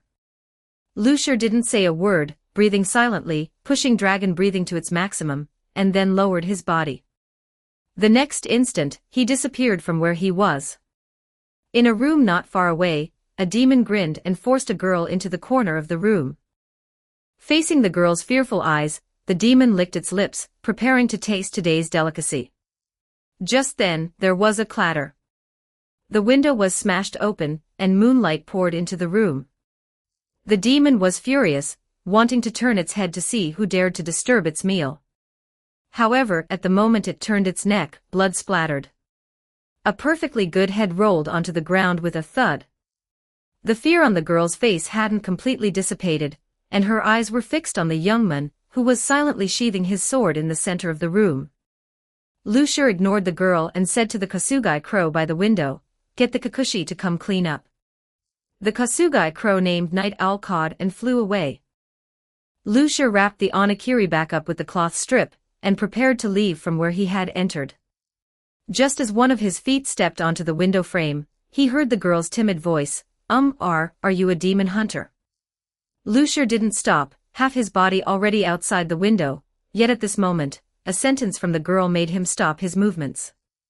Do you know Teacher Himejima?" Exclamation point. Lucia heard the familiar name, turned his head, and looked at the girl.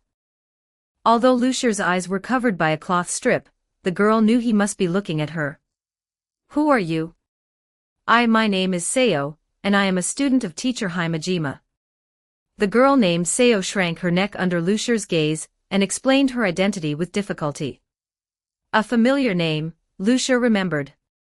Back when the stone Hashira hadn't joined the Demon Slayer Corps, he had once adopted a group of orphans. To protect these orphans, he killed the demon that Kaigaku had led into the temple, but he was pointed out as the culprit who killed the children, and the one who pointed him out was the only survivor among those orphans, Seo. Of course, as a transmigration user, Lucia knew the inside story. Jyomi Himejima said those children were disobedient, and wanted to run away under his protection, resulting in them all being killed. In reality, those children wanted to protect their teacher, which is why they rushed out from behind Jyomi Himejima. Jyomi Himejima said children like to lie the most, and it was because Seo lied that he was sent to prison. In reality, Seo was too young to express it clearly. The he in Seo's he killed everyone referred to the demon, but because the demon had already been killed, and nothing was left after dawn, people thought the he in Seo's words referred to Jyomi Himejima. This was all just a misunderstanding. But it was because of this misunderstanding that a knot was left in Jyomi Himejima's heart, which remained unresolved until the very end. Lucia's thoughts raced and he asked, "Do you have any family now?" "No. I'm working at a ramen shop now. Come with me." Before Seo could react, she was scooped up by Lucia and jumped out of the room. Problematic ad, reported here. You can disable pop-up ads by becoming a contributor. Become a contributor. Hashtag 51 Chapter 51 The Death of Kaigaku. Chapter 51, The Death of Kaigaku. Lucia took Seo and traveled day and night, finally arriving at Mt. Momoyama at dawn. He was received at the Wisteria House at the foot of Mt. Momoyama. The Wisteria House, like the Kikushi, was a logistics organization for the Demon Slayer Corps. The Kikushi were mainly responsible for reconnaissance, intelligence, transport, and cleanup, while the Wisteria House was responsible for medical care, accommodation, warehousing, and ensuring the daily needs of the swordsman. Lucia settled Seo in the Wisteria House, then climbed Mt. Momoyama alone to meet the former Thunder Hashira, Jigoro Kawajima. "You are the kid who killed an upper rank recently." Jigoro Kawajima was a fierce-looking little old man. Even without much expression, he fit the saying, bristling with anger, looking quite imposing. Perhaps due to his age, his height only reached Lucia's chest, and he had to look up to meet Lucia's gaze. This perspective made him look even fiercer. Lucia nodded, "That is right, it is me." The two stared at each other for a moment. Actually, it was just Lucia looking at Jigoro Kawajima, while Jigoro Kawajima was looking at the black cloth over his eyes. After a while, Jigoro Kawajima suddenly smiled. Good. Good.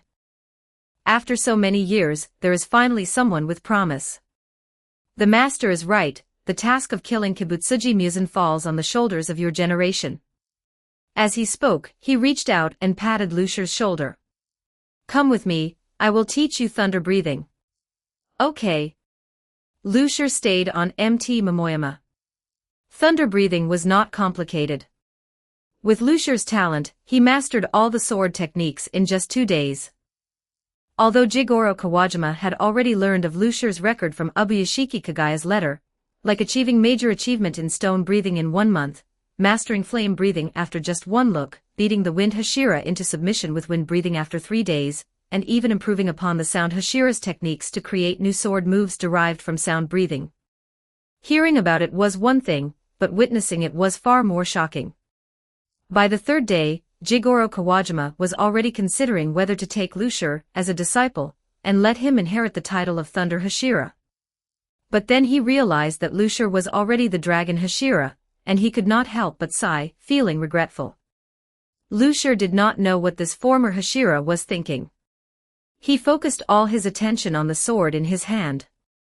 Thunder breathing slowly and steadily merged into his gradually maturing dragon breathing. The Onigiri in his hand vibrated gently under the blessing of the 2 breathing styles. Zenitsu Agatsuma, who was standing on the side as a sparring partner, had completely curled up. Even though it was a sunny day, he heard faint thunder. Not only that, whenever his gaze fell on Lucier, he always felt like he was seeing a divine dragon taming lightning. Was it a hallucination from training too long? Zenitsu Agatsuma felt he should find a place to take a nap, just resting for a while, definitely not slacking off. After a morning of training, Jigoro Kawajima finally spoke, "You can go now. I have nothing left to teach you." "What, that is it?" He had only been here for 2 days. Zenitsu Agatsuma looked at Lucier with an expression of disbelief. He certainly would not doubt his master's judgment. If the master said it was done, then it was definitely done. But he had been on the mountain for so many years, and had only learned the first form, thunderclap and flash. This big brother had only been here for 2 days, and had learned it all. Lucier did not have much of a reaction. He nodded and went back to his room to pack his things. He still had to hurry to Mt. Sajiri. 10 minutes later, Lucier left Mt. Momoyama with his luggage. Meanwhile, a new swordsman arrived at the Wisteria house at the foot of the mountain. A young man wearing the Demon Slayer Corps uniform pushed open the door of the Wisteria house, and walked in swaggering. "Is anyone here? Hurry up and prepare some food, this master has not eaten all day." Several attendants in linen clothes came up to greet him. Some took the Nichiren sword from the young man's hand, some offered a pair of wooden sandals, some went to notify the kitchen to cook, and some led the way to guide the young man to the dining room. The cooperation between the Wisteria house and the Demon Slayer Corps had lasted for hundreds of years. The attendants here were well trained, and would satisfy the needs of the swordsman as much as possible. The young man walked towards the dining room with his head held high. As a disciple of Jigoro Kawajima, he was already extremely familiar with this Wisteria house at the foot of Mt. Momoyama. Returning here was like returning home. As for why he did not go up the mountain but ran here instead, that was naturally to enjoy himself. What was so good about the mountain? The food and drink were bad, and he lived in a drafty house. If it were not for the old man, he would not live on the mountain. This time, after completing a mission and returning, he did not know when he would be able to come down the mountain again. He had to enjoy himself well before going back up. The young man's pace quickened a little, but after only a few steps, he stopped and looked back sharply in one direction. The young man frowned. "Strange, why did it feel like I was being watched just now? A hallucination?" Muttering a few words, Kaigaku ultimately did not think too much about it and left with the attendant. And in the direction the young man had just looked, Sayo was squatting in the bushes, covering her mouth, her eyes full of fear. She recognized him, and she remembered the young man's name. Kaigaku, the culprit who let the demon into the temple and killed many of her brothers and sisters. He had actually become a demon slayer. Sayo gritted her teeth, trying hard to suppress the fear in her heart, not daring to make a sound, for fear of being discovered by Kaigaku. "What are you doing here?" A voice suddenly rang out. Sayo shuddered and slumped to the ground. She turned her head and saw a familiar face. It was that demon slayer named Lucier. She breathed a sigh of relief and opened her mouth. She just wanted to tell him about Kaigaku, but the words stopped at her lips. She suddenly thought that Lucier was a demon slayer, and Kaigaku was also a demon slayer. They were both demon slayers. Would they protect each other? As a demon slayer, was Lucier trustworthy?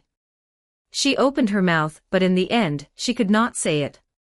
Lucier, through the grey cloth strip, could see her hesitation. He did not press her.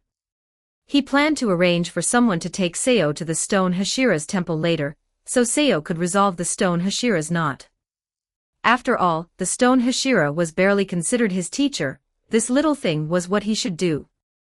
It was just a pity that he did not run into Kaigaku this time coming to Mt. Momoyama.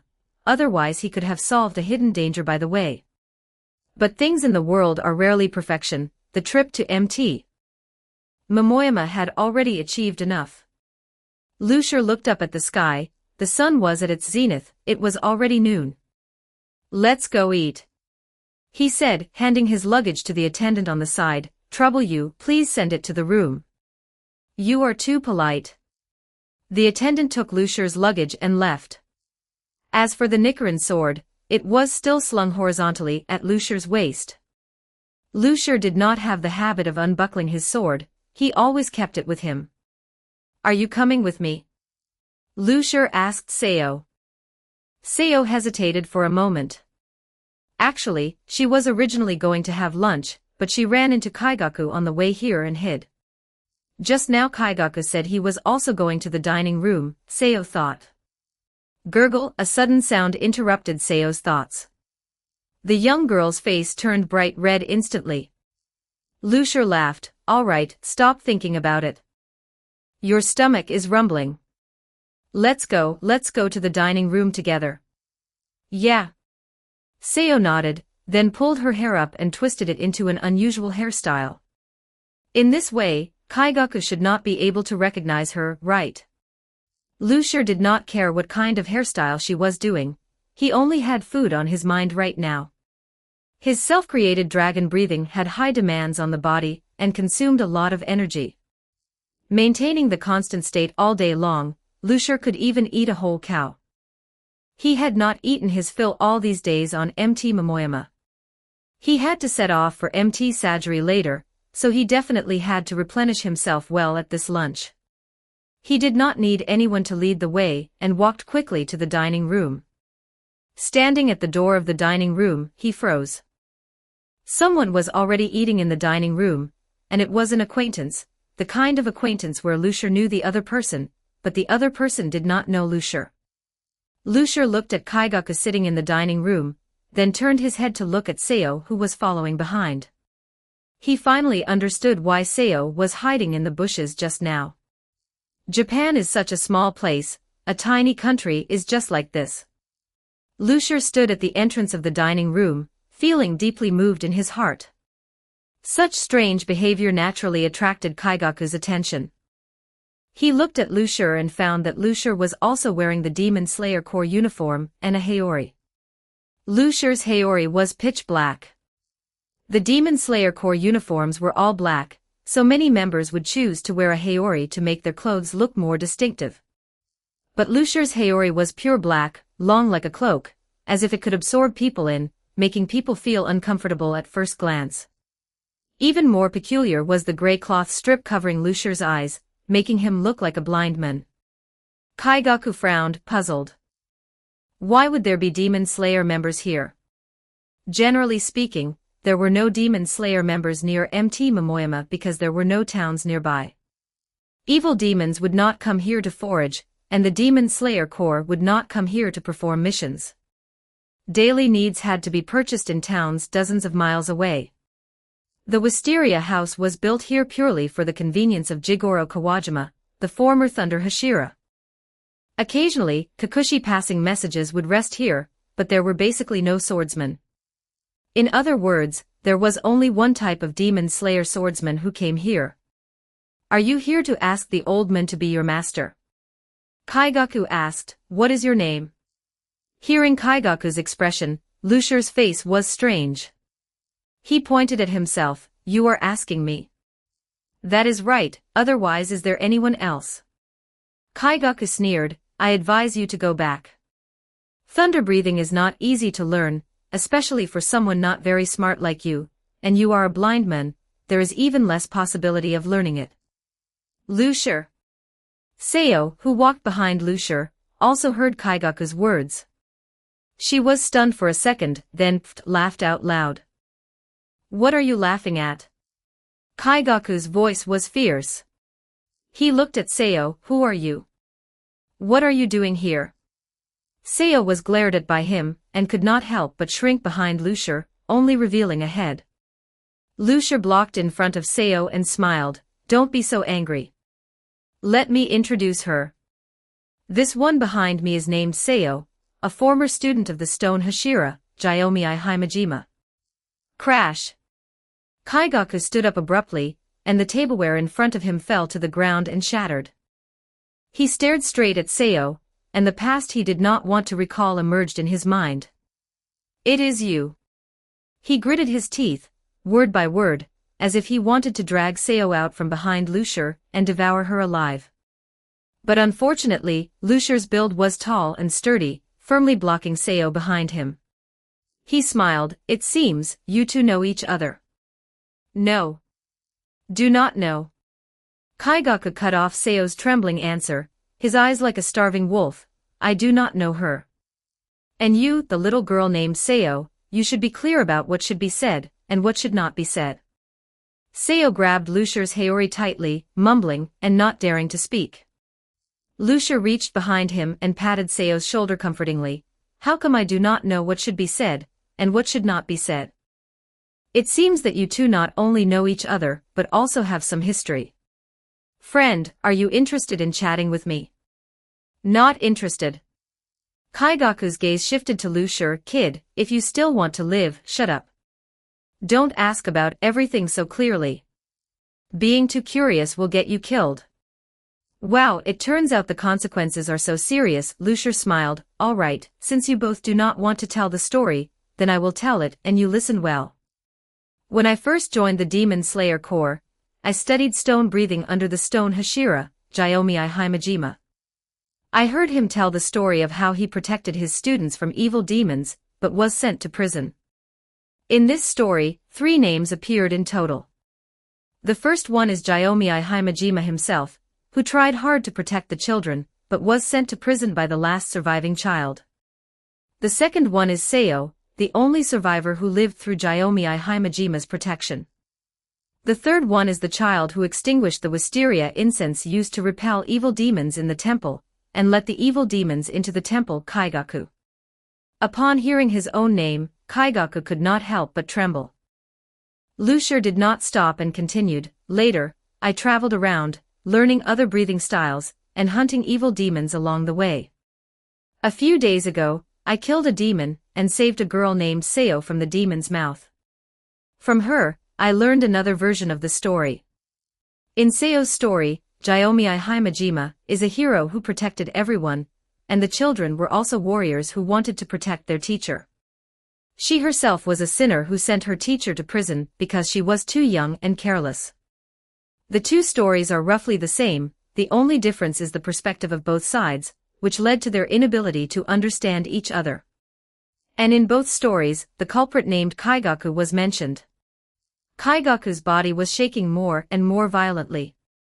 He clenched his 2 fists tightly, his sleeves rolled up to reveal his veins-bulging forearms.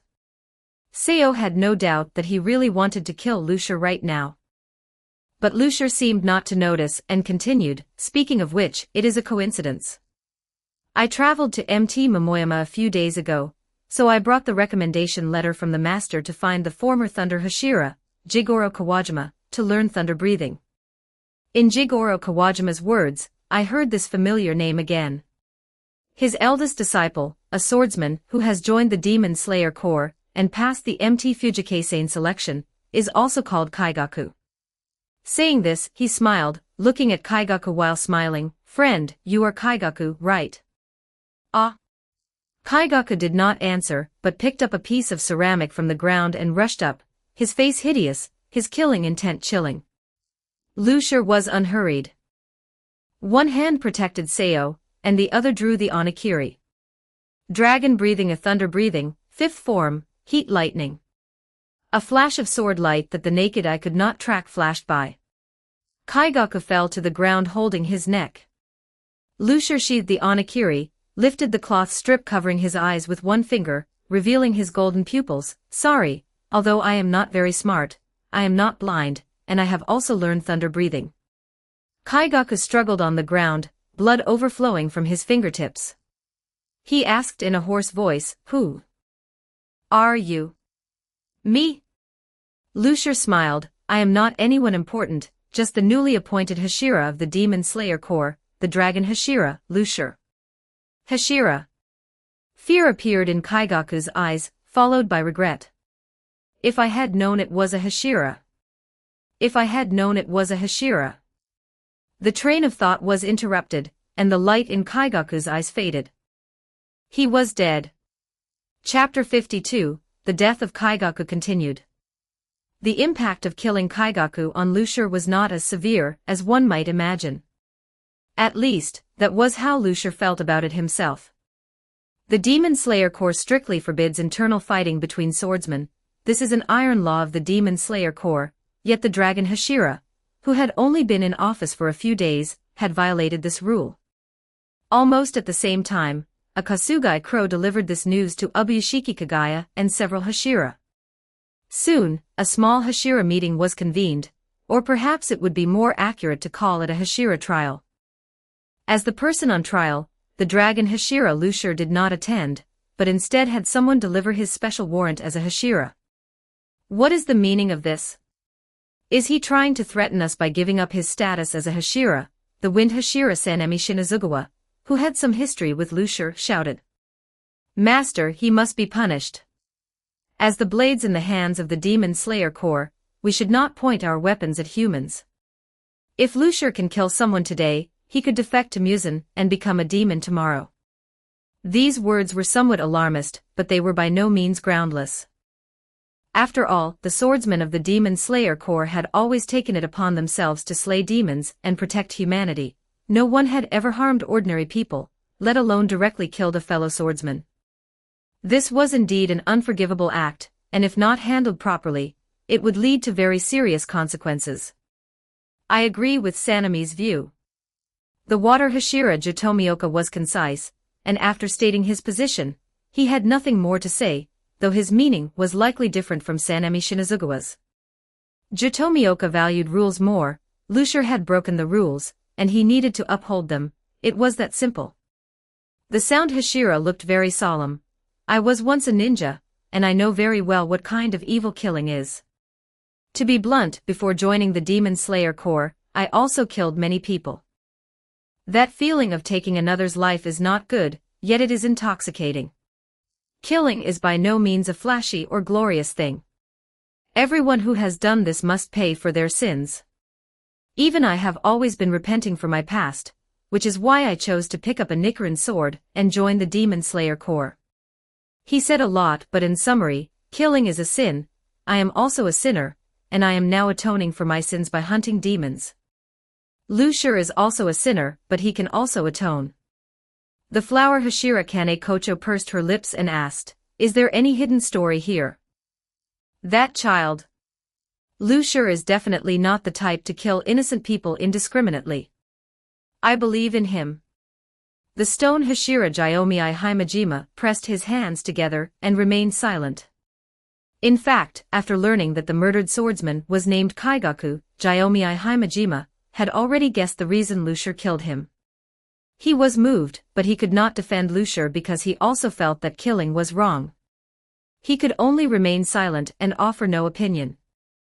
The leader of the Demon Slayer Corps, Ubuyashiki Kagaya, sat on the veranda of the house. His gaze swept over the faces of each Hashira, lingering for a moment on Jyomiai Himajima's face, before shaking his head and saying softly, Regarding this matter, we cannot come to a conclusion so hastily. Before delivering the final judgment, you need to see one more person. He clapped his hands and immediately, footsteps could be heard from not far away. The Hashira looked in the direction of the sound and saw a main Ubuyashiki walking over, holding the hand of a little girl whose eyes were bandaged. Jyomi Himajima's ears twitched. He could not see what was happening, but he sensed something familiar. A main Ubuyashiki led the girl to the Hashira, and helped her untie the black cloth over her eyes. The moment she regained her sight, the girl reflexively closed her eyes tight, only slowly opening them after adjusting for a good while. After opening her eyes, her gaze immediately locked onto the tallest man in the courtyard, the stone Hashira Jyomi Himajima. She wept with joy and called out, "Teacher Himajima." Jyomi Himajima was stunned, and then, as if remembering something, he spoke hesitantly, "Sayo." On the road to Mt. Sajari, Lucia was caught by a tag-along. "Hey, I'm talking to you." Lucia stopped and looked back with some helplessness. "I'm going to Mt. Sajari to learn water breathing. Why are you following me?" Who is following you?" I am also going to learn water breathing." Kochu Shinobu stiffened her neck and insisted stubbornly. "Sister's flower breathing doesn't suit me, so she told me to visit Mr. Urokadaki and follow him to learn water breathing." Lucia raised an eyebrow, seeing through Kochu Shinobu's lie at a glance. This little girl had a straightforward personality, and didn't even know how to lie. While speaking, she kept looking left and right, clearly feeling guilty. In fact, he knew that the girl had likely heard that he had killed someone and found it hard to believe, which was why she had come to verify it. However, once she was in front of him, she started to worry about his feelings and dared not ask directly, leading her to stutter and make up an excuse. A warmth flowed through Lucia's heart, and he smiled. "Don't worry, I'll be fine." "Who cares if you're fine or not?" Kochu Shinobu shouted, then quickly walked past Lucia. She turned her head and made a face at him. "I'm warning you, don't follow me." "It's clearly you who is following me." Lucia shook his head helplessly. In fact, just now, when the girl passed by him, he caught a glimpse of her pink-white ears and cheeks. Lucia slowed his pace and followed slowly behind the girl. There are many roads leading to Mt. Sajari, not just this one, but the two did not separate. Instead, you followed me, and I led you, moving forward bit by bit. This was a rare instance where Lucia did not rush to make good time. Before, Lucia would always rush from one place to another without stopping, as if he were being chased by something, unable to stop at all.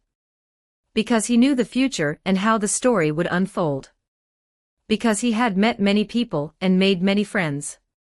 Because he wanted to change things before tragedies occurred. What was chasing him was nothing else but time. But now he felt an unprecedented sense of relaxation. His mood became exceptionally calm, without a ripple. He didn't know why, but he enjoyed the moment. Kochu Shinobu was in front, Lucia behind.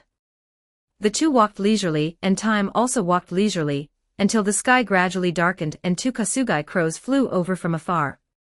A kasugai crow landed on Lucia's shoulder. Lucia removed the letter from the crow's ankle. After opening it, lines of elegant handwriting appeared before his eyes through the gray cloth strip. This was a main Ubuyashiki's handwriting.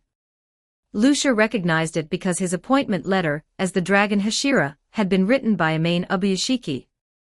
And now, from the same hand, it delivered a completely opposite message. The demon slayer course strictly forbids internal fighting.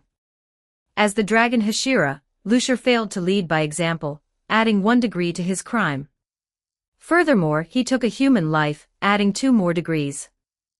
However, there are witnesses stating that Lucia's actions had cause. Therefore, as a small punishment to serve as a warning, his position as Dragon Hashira is temporarily suspended. He may be reinstated only after slaying an upper-ranked demon. Having been stripped of his position, Lucia didn't care at all. He tossed the dismissal letter aside and looked at the 3 letters behind it. The first 2 were from the flower Hashira Kane Kocho and the stone Hashira Jyomi Himajima, but the most surprising one was the 3rd letter, which came from Momoyama, where he had just left. It was from the former Thunder Hashira, Jigoro Kawajima. Lucia checked them one by one. In her letter, Kane Kocho criticized him for killing someone so casually. The usually gentle flower Hashira was rarely angry in the letter, warning Lu Shi, although I know there was a reason, you could have completely informed the master about such matters, and the master would certainly have handled it impartially. But you chose the most wrong method, and I am very angry. That was roughly the meaning. At the end of the letter, Kane asked him to help take care of Kocha Shinobu. A sister is truly worthy of being a sister. She guessed immediately that Shinobu would come to find him. Lu Shi tucked Kane Kocho's letter into his bosom. The stone Hashira's letter was written by someone else, judging by the handwriting, it was also Kane. The content mainly expressed gratitude to Lu Shi, and explained that he had resolved the past misunderstanding with Seo. As for Kaigaku, the stone Hashira did not mention him at all, nor did he mention Lu Shi's killing, seemingly out of consideration for Lu Shi's feelings. Lu Shi felt amused. In fact, he was in a very good mood, one could even say he felt quite exhilarated, especially at the moment he watched Kaigaku die. He felt extremely satisfied. This satisfaction was not the morbid kind brought about by killing, but rather a feeling of release from long-suppressed emotions. Ah, right, that's it. Lu Shi knew why he had suddenly felt calm and relaxed. Because he killed Kaigaku. Killing Kaigaku was nothing special, but this incident indeed provided an outlet for his emotions. Starting from when he killed Rue, he realized the differences in this world, shouldered the responsibility of slaying Muzan, and began a race against time. His emotions had been accumulating and compressing during this process, like a bomb that could explode at any moment. And after slaying Doma, this bomb entered an accelerated state. He knew that he must have caught Muzan's attention, and would surely invite Muzan's retaliation, so he ran around, rushing to make himself stronger. The emotions in his heart were also constantly accumulating. Until he met Kaigaku, the bomb of emotions exploded. Thinking about it now, he was indeed irrational at the time. The best way to handle it at the time should have been to capture Kaigaku, report everything he had done, and then wait for Ubuyashiki Kagaya's judgment, but he chose the most straightforward and unacceptable method. Kill. 1/down, and he felt refreshed. The emotions were released, and his state of mind naturally calmed down. It's just a pity for Kaigaku, who threw his life away for nothing. In the original story, he was the upper rank who died the fastest, and this time, he couldn't even take a single slash, becoming a tool for someone to vent his emotions. Regarding this, someone just wants to say, the experience was great, I'll do it again next time. Oh right, and also, if you're weak, practice more. Putting away the stone Hashira's letter, Lu Shi hesitated for a moment, then opened old Manjigoro's letter. However, the first sentence of the letter made Lu Shi freeze. Thank you, little Lu Shi. In the subsequent content, the old man recounted his meeting with Kaigaku. It turned out that it wasn't that the old man had taken a liking to Kaigaku, but that Kaigaku had come to his door, knelt before the old man, and wanted to become his disciple. The old man's heart softened, and he agreed. It was just that he didn't expect Kaigaku to be such a person of poor character. If he had known, he would definitely have personally broken Kaigaku's legs. Then, after expressing his gratitude, the old man actually apologized to Lu Shi, saying that because of Kaigaku, he had temporarily lost his position as Dragon Hashira. Reading the whole letter, Lu Shi saw 3 words, well killed. The old man has a true spirit. Lu Shi's mouth twitched, and he put away the old man's letter as well. On the other side, Kocha Shinobu also finished reading the letter. She only received 1 letter, which must have been written by Kane.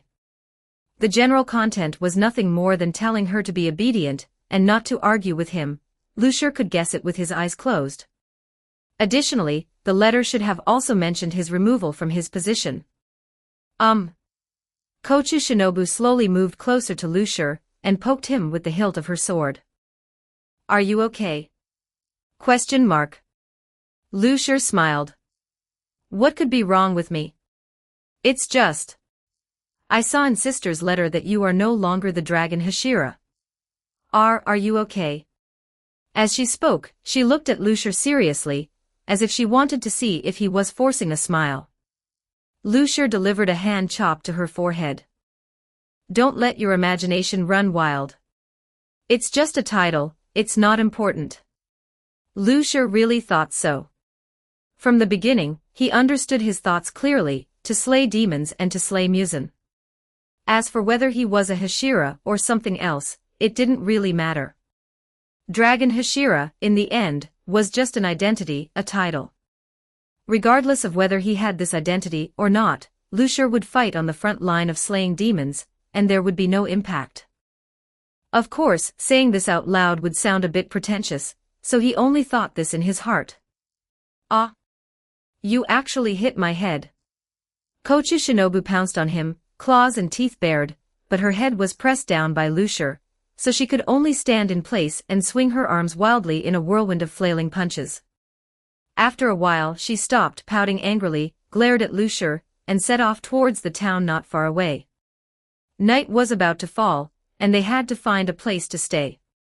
And after the two left, and I crawled out rustlingly from the shadows of the grass, with a 3 written on it.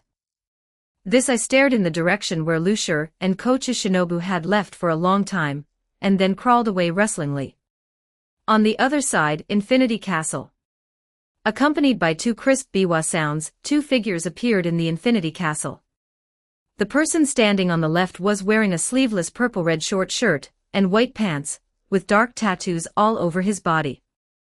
The person standing on the right was wearing a kimono with purple snake patterns and black patches, along with black hakama, and had long, dark red hair tied in a high ponytail. These two were none other than the current upper rank 1 and upper rank 2. Kakushibu and Akaza. And the one who summoned them here was the new upper rank 3, Nakime. Biwa woman, why did you call us here? Akaza asked. Kakushibu said nothing, only clutching his sword tightly in his arms. Found a Demon Slayer Corps swordsman who is a suspected target, around 15 years old, holding the position of Hashira. Golden eyes. Kakushibu reminded. Not sure. Nakime shook her head. He is wearing a blindfold, and I can't see what color they are, so it's just a guess. There is a 70% chance. Akaza didn't speak, looking at Kakushibu. Such matters certainly required Kakushibu, the upper rank 1, to speak. Kakushibu pondered for a moment, then said, keep a close eye on him. If his identity is confirmed, send the 2 of us directly to him. Understood. The biwa sounded, and the Infinity Castle returned to calm. Problematic ad, reported here. You can disable pop-up ads by becoming a contributor. Become a contributor. Hashtag 53 Chapter 53 Shinobu Kocho's Diary. Chapter 53, Kochu Shinobu's Diary. MT Sajiri is not very high, but it covers a vast area. To call it a mountain is actually an understatement, it is more like a continuous range of mountains. Here, Lucier and Kochu Shinobu met the former water Hashira of the Demon Slayer Corps, Sakanji Urokodaki, an eccentric man wearing a Tengu mask. It is said that because he looked too gentle, he lacked any intimidation as a Hashira of the Demon Slayer Corps. He was even mocked by demons for not looking like a swordsman at all, so he had to wear the Tengu mask to intimidate the evil demons. In a sense, this is similar to how Lucier covers his eyes with a cloth strip because his golden eyes are too conspicuous. This explanation felt legendary, sparking a hint of curiosity in Lucier's heart. Just how gentle must one's appearance be to require a mask to enhance intimidation? Therefore, on the first day of learning water breathing, Lucier made a rather offensive request. You want to see what I look like? Sakanji Urokodaki was puzzled by Lucier's request. It's not that it's impossible, but why? Sakanji Urokodaki asked in return. Why do you want to know my appearance? Because I'm curious. Lucier said bluntly. It's said that you wear the mask because your face is too gentle, so I'm very curious about what kind of appearance earns such a comment. Kochu Shinobu, standing to the side, looked at him with the gaze one would reserve for a brave warrior. You must know, Lucier was not the only one in the Demon Slayer Corps curious about this. Anyone who had met Sakanji Urokodaki couldn't help but be curious about his true face beneath the mask. However, up until now, only the master and the former master had seen it. Even the master's wife and children had not seen it. Because everyone knew that Sakanji Urokodaki had once been mocked by evil demons for having too gentle a face, they intentionally avoided mentioning this in front of him, fearing it would touch a sore spot. Now Lucier had actually just blurted it out. Kochu Shinobu felt this was an even more heroic feat than taking down upper rank 2 single-handedly. As for Lucier's offense, Sakanji Urokodaki just smiled. He didn't actually mind, it was just hearsay that others had blown out of proportion. Since he didn't want people to see his face casually anyway, he just let things be.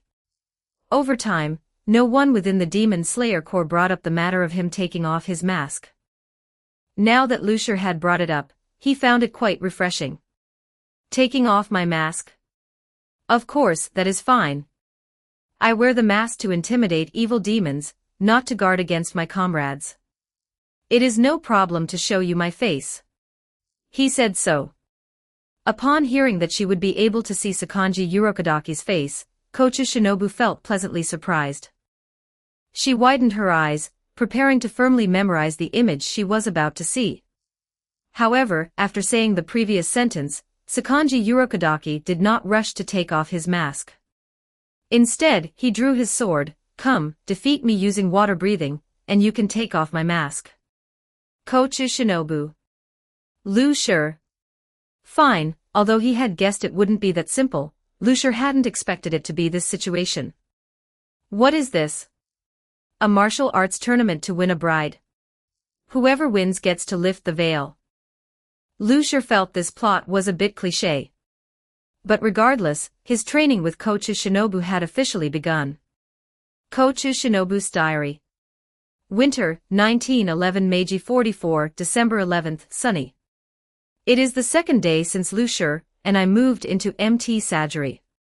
Starting today, the two of us will officially begin learning water breathing. Speaking of learning, I have actually already mastered some moves of water breathing.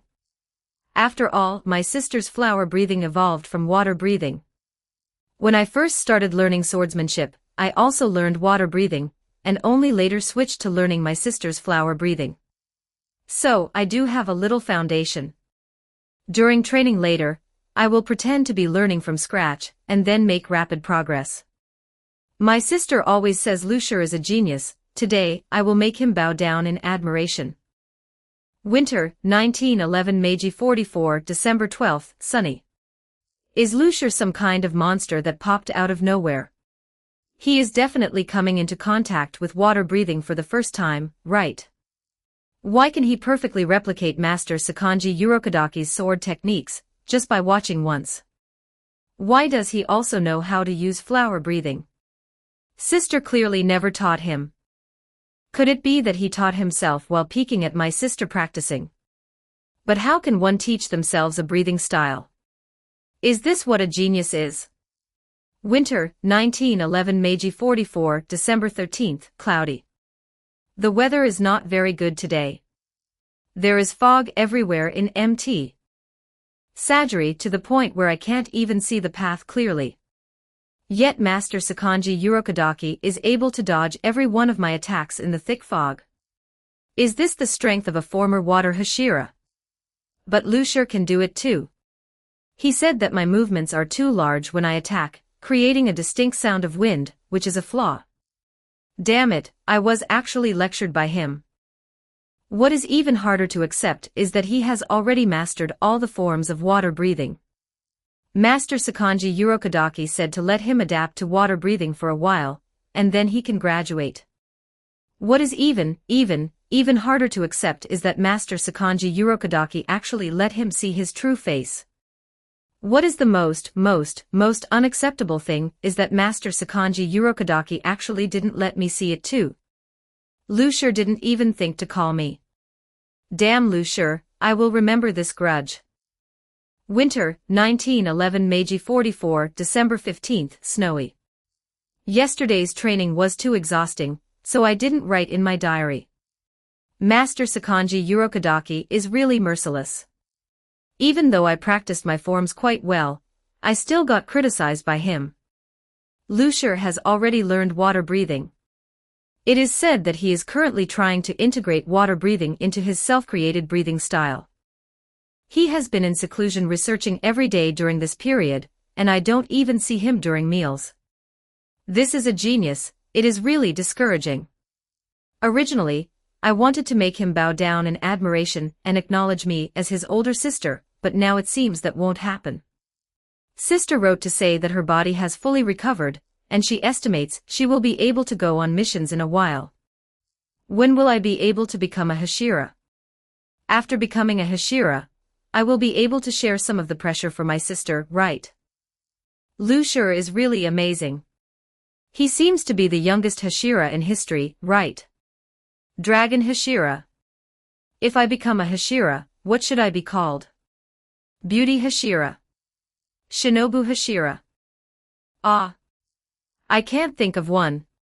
By the way, with my talent, can I really become a Hashira? Master Sakanji Urokodaki said my physique is too weak, I lack strength, and I am not suited to be a swordsman. Sister also advised me to become a doctor. Do I not have the talent to be a swordsman? Winter, 1911 Meiji 44, December 16, snowy.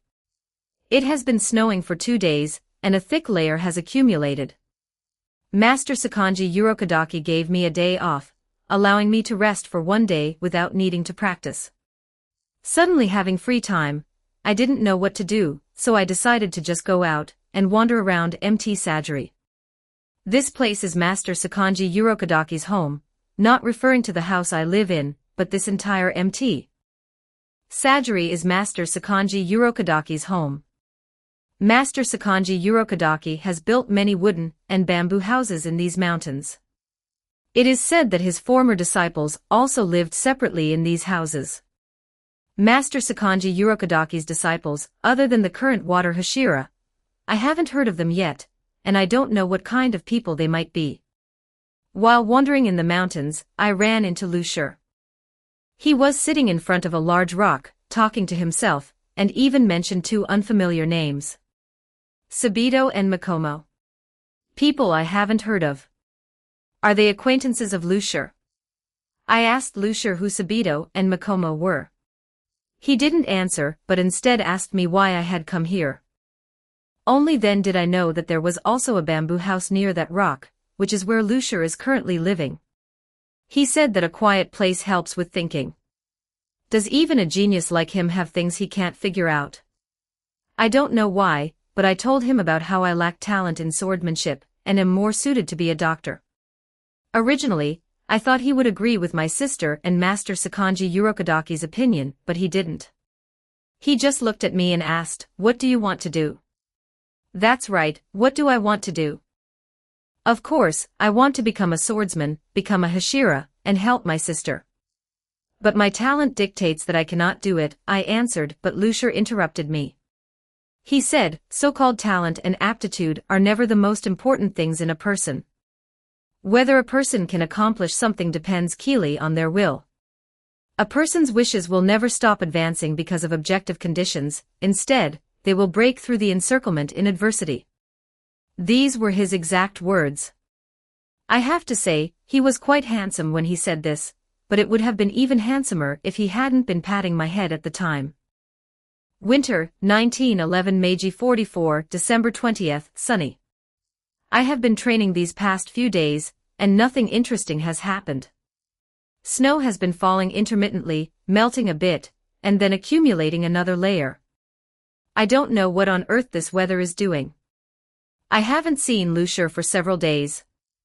Master Sakanji Urokodaki said he is at a critical moment of seclusion. It seems that because breathing styles like water breathing, flower breathing, and sound breathing have had some conflicts with his self-created dragon breathing, they cannot be perfectly integrated.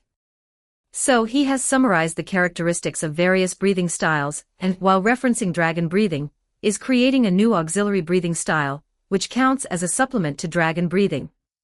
How nice! Is this what a genius is? I also want to create my own breathing style, but Master Sakanji Urokodaki said my accumulation is not enough, and I need to work hard to solidify my foundation. Damn it, I must work hard at practicing. I must have my own self-created breathing style. I must make Lucier look at me with new eyes. The sky has turned overcast again. I wonder if it's going to snow again. It's overcast again. Lucier looked up at the dark, heavy sky, then lowered his head again, looking at the large rock in front of him. He had been sitting in front of this rock for 5 days. During these 5 days, apart from eating and sleeping, he had done almost nothing, just sitting quietly. Dragon breathing was executing in his body as usual, with the other breathing styles Lucier had learned interspersed from time to time. With each breath, energy that would make one click their tongue in astonishment burst forth. Lucier was researching these breathing styles. Stone breathing, flame breathing, wind breathing, water breathing, flower breathing, sound breathing, thunder breathing. These breathing styles each have their own characteristics, yet they also share commonalities.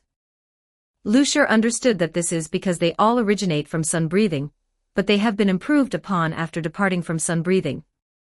If explained with numerical values, the bonuses provided by all aspects of sun breathing are 100, while branch breathing styles will specialize a certain aspect to 120, but other aspects will be correspondingly weakened. Therefore, there is no such thing as being able to learn sun breathing by collecting all the breathing styles. Even if all the breathing styles were integrated together, what would be obtained is merely a new type of breathing, not sun breathing. Of course, the fusion of breathing styles is difficult in itself. It is not to say that different breathing styles can be combined into one just like that is impossible. Can thunder breathing, which specializes in speed, be fused with stone breathing, which specializes in power? A fantasy. Lucier also recently realized this problem. Because after learning water breathing, he always felt that his dragon breathing was awkward to use. Actually, he had a similar feeling when he finished learning sound breathing before, but at the time, Lucier thought it was because his cultivate was not yet mature, so he didn't pay much attention to it. But now, this slight awkwardness had been infinitely magnified, making Lucier realize that this is indeed a problem that needs to be solved. The major breathing styles cannot be perfectly fused because their traits are different. Just like Lucier's dragon breathing, the keywords are powerful attack power and destructive power, as well as the ability to fight head-on. It is most compatible with flame breathing, and stone breathing is also passable, but the other breathing styles are lacking. These three, wind, water, and thunder, are even largely incompatible. During the process of researching breathing styles, Lucier discovered that the traits of the breathing styles themselves are not completely contradictory. Just like flame and water, one is violent and one is peaceful, but they are both equally changeable. Another example is stone and thunder, one is power and one is speed, but both have extreme destructiveness. Wind has a little of everything, but the price of balance is that no aspect is outstanding. Lucier thought that perhaps he could create another auxiliary breathing style that could supplement dragon breathing according to the differences in traits. Among the major breathing styles, all the powerful, destructive traits are completely integrated into dragon breathing, while the dark, treacherous traits are summarized into another breathing style to assist in the execution of dragon breathing. Lucier tentatively called it serpent. Although he felt a bit sorry for the future serpent Hashira, Lucier didn't feel any guilt. After all, when it comes to naming things, first come, first served. Now Lucier is first, and Abanai Iguro is second. After deciding to create serpent breathing, Lucier sat in front of this large rock and began to ponder deeply. Countless key points of breathing styles and countless sword moves were taken apart, combined, and practiced in his mind. During this period, he also met Master Sakanji Urokadaki's former disciples, Sabito and Makomo, who were killed by the hand demon at Mt. Fujikasane, and had an in-depth chat with them about the characteristics of water breathing. Benefited a lot. And after 5 whole days of sitting still, serpent breathing was also constantly being supplemented and perfected in Lucier's mind until today. It was finally completely finished. Chapter 54, Upper Rank Ambush. The wind drifted gently through the woods, bringing with it a damp scent. It was going to snow again. Lucier tightened his grip on the onigiri in his hand. his gaze piercing through the gray cloth blindfold to scan his surroundings. The scenery, already obscured by thick fog, became even harder to see. Lucier did not mind. His gaze fell upon the massive boulder before him, his focus sharpening on the blade in his hand. His thumb gently clicked the tsuba, producing a clear, ringing sound, and then, draw. With a silent draw, Lucier seemed to vanish into the mist. If a master of swordsmanship had been here, they would have been astonished to find that although Lucier was standing right there, he seemed to have disappeared. His scent and sound were undetectable, and his breathing and heartbeat were non-existent. It was as if time itself had ceased to exist, all sounds of nature fell silent. Everything had stopped. What set everything back in motion was that flash of biting blade light, like a venomous snake that had been lurking for ages, suddenly baring its fangs to tear into its prey. The blade light was like moonlight, slicing across the stone, and slicing through it as well. An invisible crack spread from one end of the stone to the other. The massive boulder had actually been cleanly sliced in two. Lucier gripped the onakiri, and let out a long breath. Serpent breathing was more physically taxing than he had imagined. But that was to be expected. After all, it was a style designed to parallel dragon breathing. Although it lacked the ability of dragon breathing to directly mobilize dragon blood, it could still make the dragon blood within Lucier boil, making it equivalent to a weakened version of dragon breathing. The next step was to figure out a way to combine these two breathing styles, but that was something to research slowly later. His goal for coming to Mt. Sagiri had been exceeded, so he could head down the mountain now. Lucier sheathed the onakiri, feeling incredibly relaxed. Unlike the relaxation he felt after killing Kaigaku and venting his emotions, this sense of ease came from the growth of his own strength, which allowed him to see the hope of ending Muzan. The sweat on his forehead had dampened the cloth covering his eyes. Feeling uncomfortable, he simply untied it, exposing a pair of golden pupils to the air. He looked up at the sky. The moon was already hanging high in the center. The night was late. He would go find Master Sakanji Urokodaki tomorrow to talk about heading down the mountain. With that thought, he turned and left, heading to a nearby bamboo hut to rest. Little did he know, after he left, a crisp sound of a biwa echoed, taking away a bloody eyeball. Lord Kakushibu, Lord Akaza. Nakaim's voice appeared in two different places simultaneously, relaying the same information to two different demons. It has been confirmed. The target is the demon slayer that Lord Muzan is looking for, the one who killed Lord Doma. Do you require me to send you there now? Kakushibu, holding the void-crying divine removal in his arms, nodded slightly. Let's go. Akaza twisted his neck, making it crackle loudly. In the next instant, both demons appeared on Mt. Sagiri. Exclamation point. In the wooden hut at the foot of the mountain, Sakanji Urokodaki woke up with a jolt. He sat up in bed and sniffed the air forcefully, his expression turning grave instantly. Demons. 2 of them, and they are strong. The scent of different demons naturally varied, and as for how to judge their strength, powerful demons had a much more potent scent, which could be smelled even from a great distance. He quickly put on his shoes, not even bothering to change out of his pajamas, and rushed out of the wooden hut, gripping his Nichiren sword. Not far from his dwelling was Kochu Shinobu's residence, but the demon's scent was not coming from there, it was on the mountain. Lucier. Sakanji Urokodaki realized it in an instant. These 2 suddenly appearing demons were likely targeting Lucier. After all, Lucier was the first demon slayer in a century to kill an upper rank, and the one most likely to kill Muzan. Clearly, the demons did not want him to grow any stronger. Therefore, there was a high probability that these 2 demons were upper ranks. He had to provide support quickly.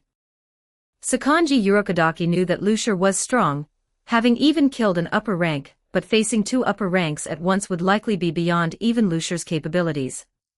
He needed help. With that thought, Sakanji Urokodaki ran to the room next door and woke up Kochu Shinobu. Kochu Shinobu was shaken awake, and was still groggy, when she heard Sakanji Urokodaki shouting in her ear. Immediately have the Kasugai crow notify the other Hashira. Two upper ranks are attacking MT Sajiri. Quick! He finished speaking and rushed out of the room. Kochu Shinobu was stunned for a second before she realized what Sakanji Urokodaki had said. She shouted, "Wait for me." However, after rushing out the door, she found the area shrouded in thick fog, and could no longer find any trace of Sakanji Urokodaki. Only a Kasugai crow circled overhead, screaming, "Upper rank! Upper rank!" The attack did not come suddenly. Lucier hadn't even taken off his clothes when a flash of blade light flew in from the side. Lucier's reaction was not slow.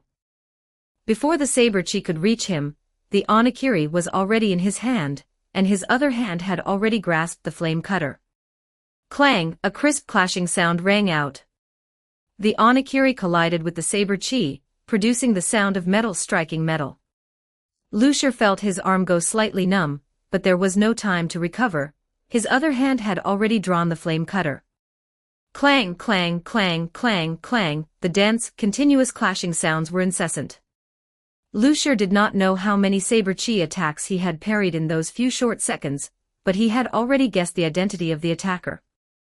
Among demons who excelled with the sword and could unleash saber-chi, Lucier only knew of one. But before he could call out the attacker's name, his heart gave a sudden jolt. A warning sign flared. Lucier sensed a sudden burst of killing intent from behind. His head instinctively tilted to the side, and a fist appeared in his vision, brushing past his ear. Without looking back, Lucier swung the onigiri in his right hand with impenetrable defense, while his left hand lifted the flame cutter, the hilt slamming straight backward. Crack! The hilt struck something like stone, producing a crisp snapping sound. Fortunately, the guy who was struck by the hilt did not have it easy either. He was sent flying, crashing heavily into the wall woven from bamboo slats. With a boom, the bamboo hut collapsed.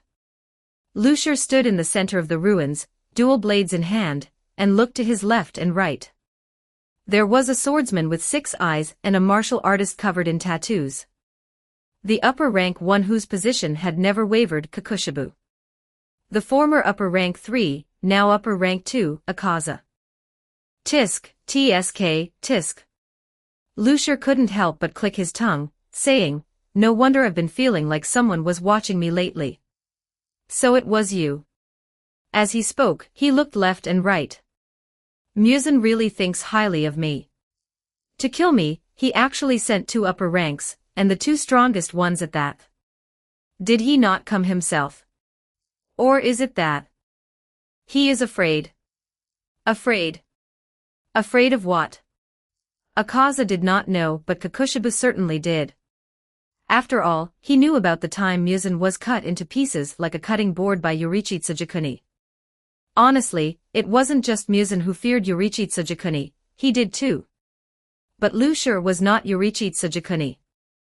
Through the probing just now, Kakushibu was very clear. Lucier was strong, far stronger than the average swordsman. Killing Doma was no stroke of luck. In fact, if it hadn't been for himself, and instead it had been Akaza, and another upper rank, they might have perished here. But unfortunately, he was not strong enough, and he was far from catching up to Yorichi. If it had been Yorichi facing the ambush just now, he would have only needed one strike to resolve the predicament, and could have taken Akaza's head while he was at it. Between Lucier and Yorichi Tsujikuni, there was still a wide gap. Even compared to himself, he was still lacking, Kakushibu deduced, his heart settling. He was settled, but he did not know that Akaza was in a terrible state. He had taken a direct hit from Lucier just now, not by the blade, but by the hilt. The recoil force had even cracked the hilt of Lucier's flame cutter, and Akaza hadn't fared well either. The impact of the hilt had actually broken 2 of his ribs. Was this guy some kind of Hercules? Akaza quickly healed his internal injuries, looking at Lucier with a grave expression. Lucier was not having an easy time either. He was 1 against 2, even with his great strength, it was hard to hold his own. Akaza was no match for him, but the important one was Kakushibu. Lucier estimated that without activating his bloodline, a duel between him and Kakushibu would be 40 to 60. Adding Akaza, it was 20 to 80. Activating the bloodline was a different story, of course, but his current physical constitution could only support the bloodline for 3 seconds. If he couldn't take care of Kakushibu and Akaza in 3 seconds, he would be waiting for death. Therefore, those 3 seconds had to be used at the most critical moment. Lucier calculated in his heart, and decided to pick the softest persimmon first. He moved his feet slightly, preparing to pounce on Akaza, but Kakushibu seemed to have seen through his thoughts, raising the void-crying divine removal high above his head. Disrespect toward Lord Muzan warrants execution. After saying this, the void-crying divine removal in his hand descended. Moon breathing, first form, dark moon, evening palace. Moon breathing was the breathing style used by Kakushibu. Unlike other basic breathing styles, it was one of the 2 initial breathing styles derived directly from sun breathing. Back when he was learning sun breathing, because he could not withstand the power of the sun, Michikatsu Tsujikuni, that is, Kakushibu, could only create a degraded version, moon breathing. Just like how the bright moon cannot compete with the sun, it also contained his jealousy toward his gifted younger brother, Yoriichi Tsujikuni.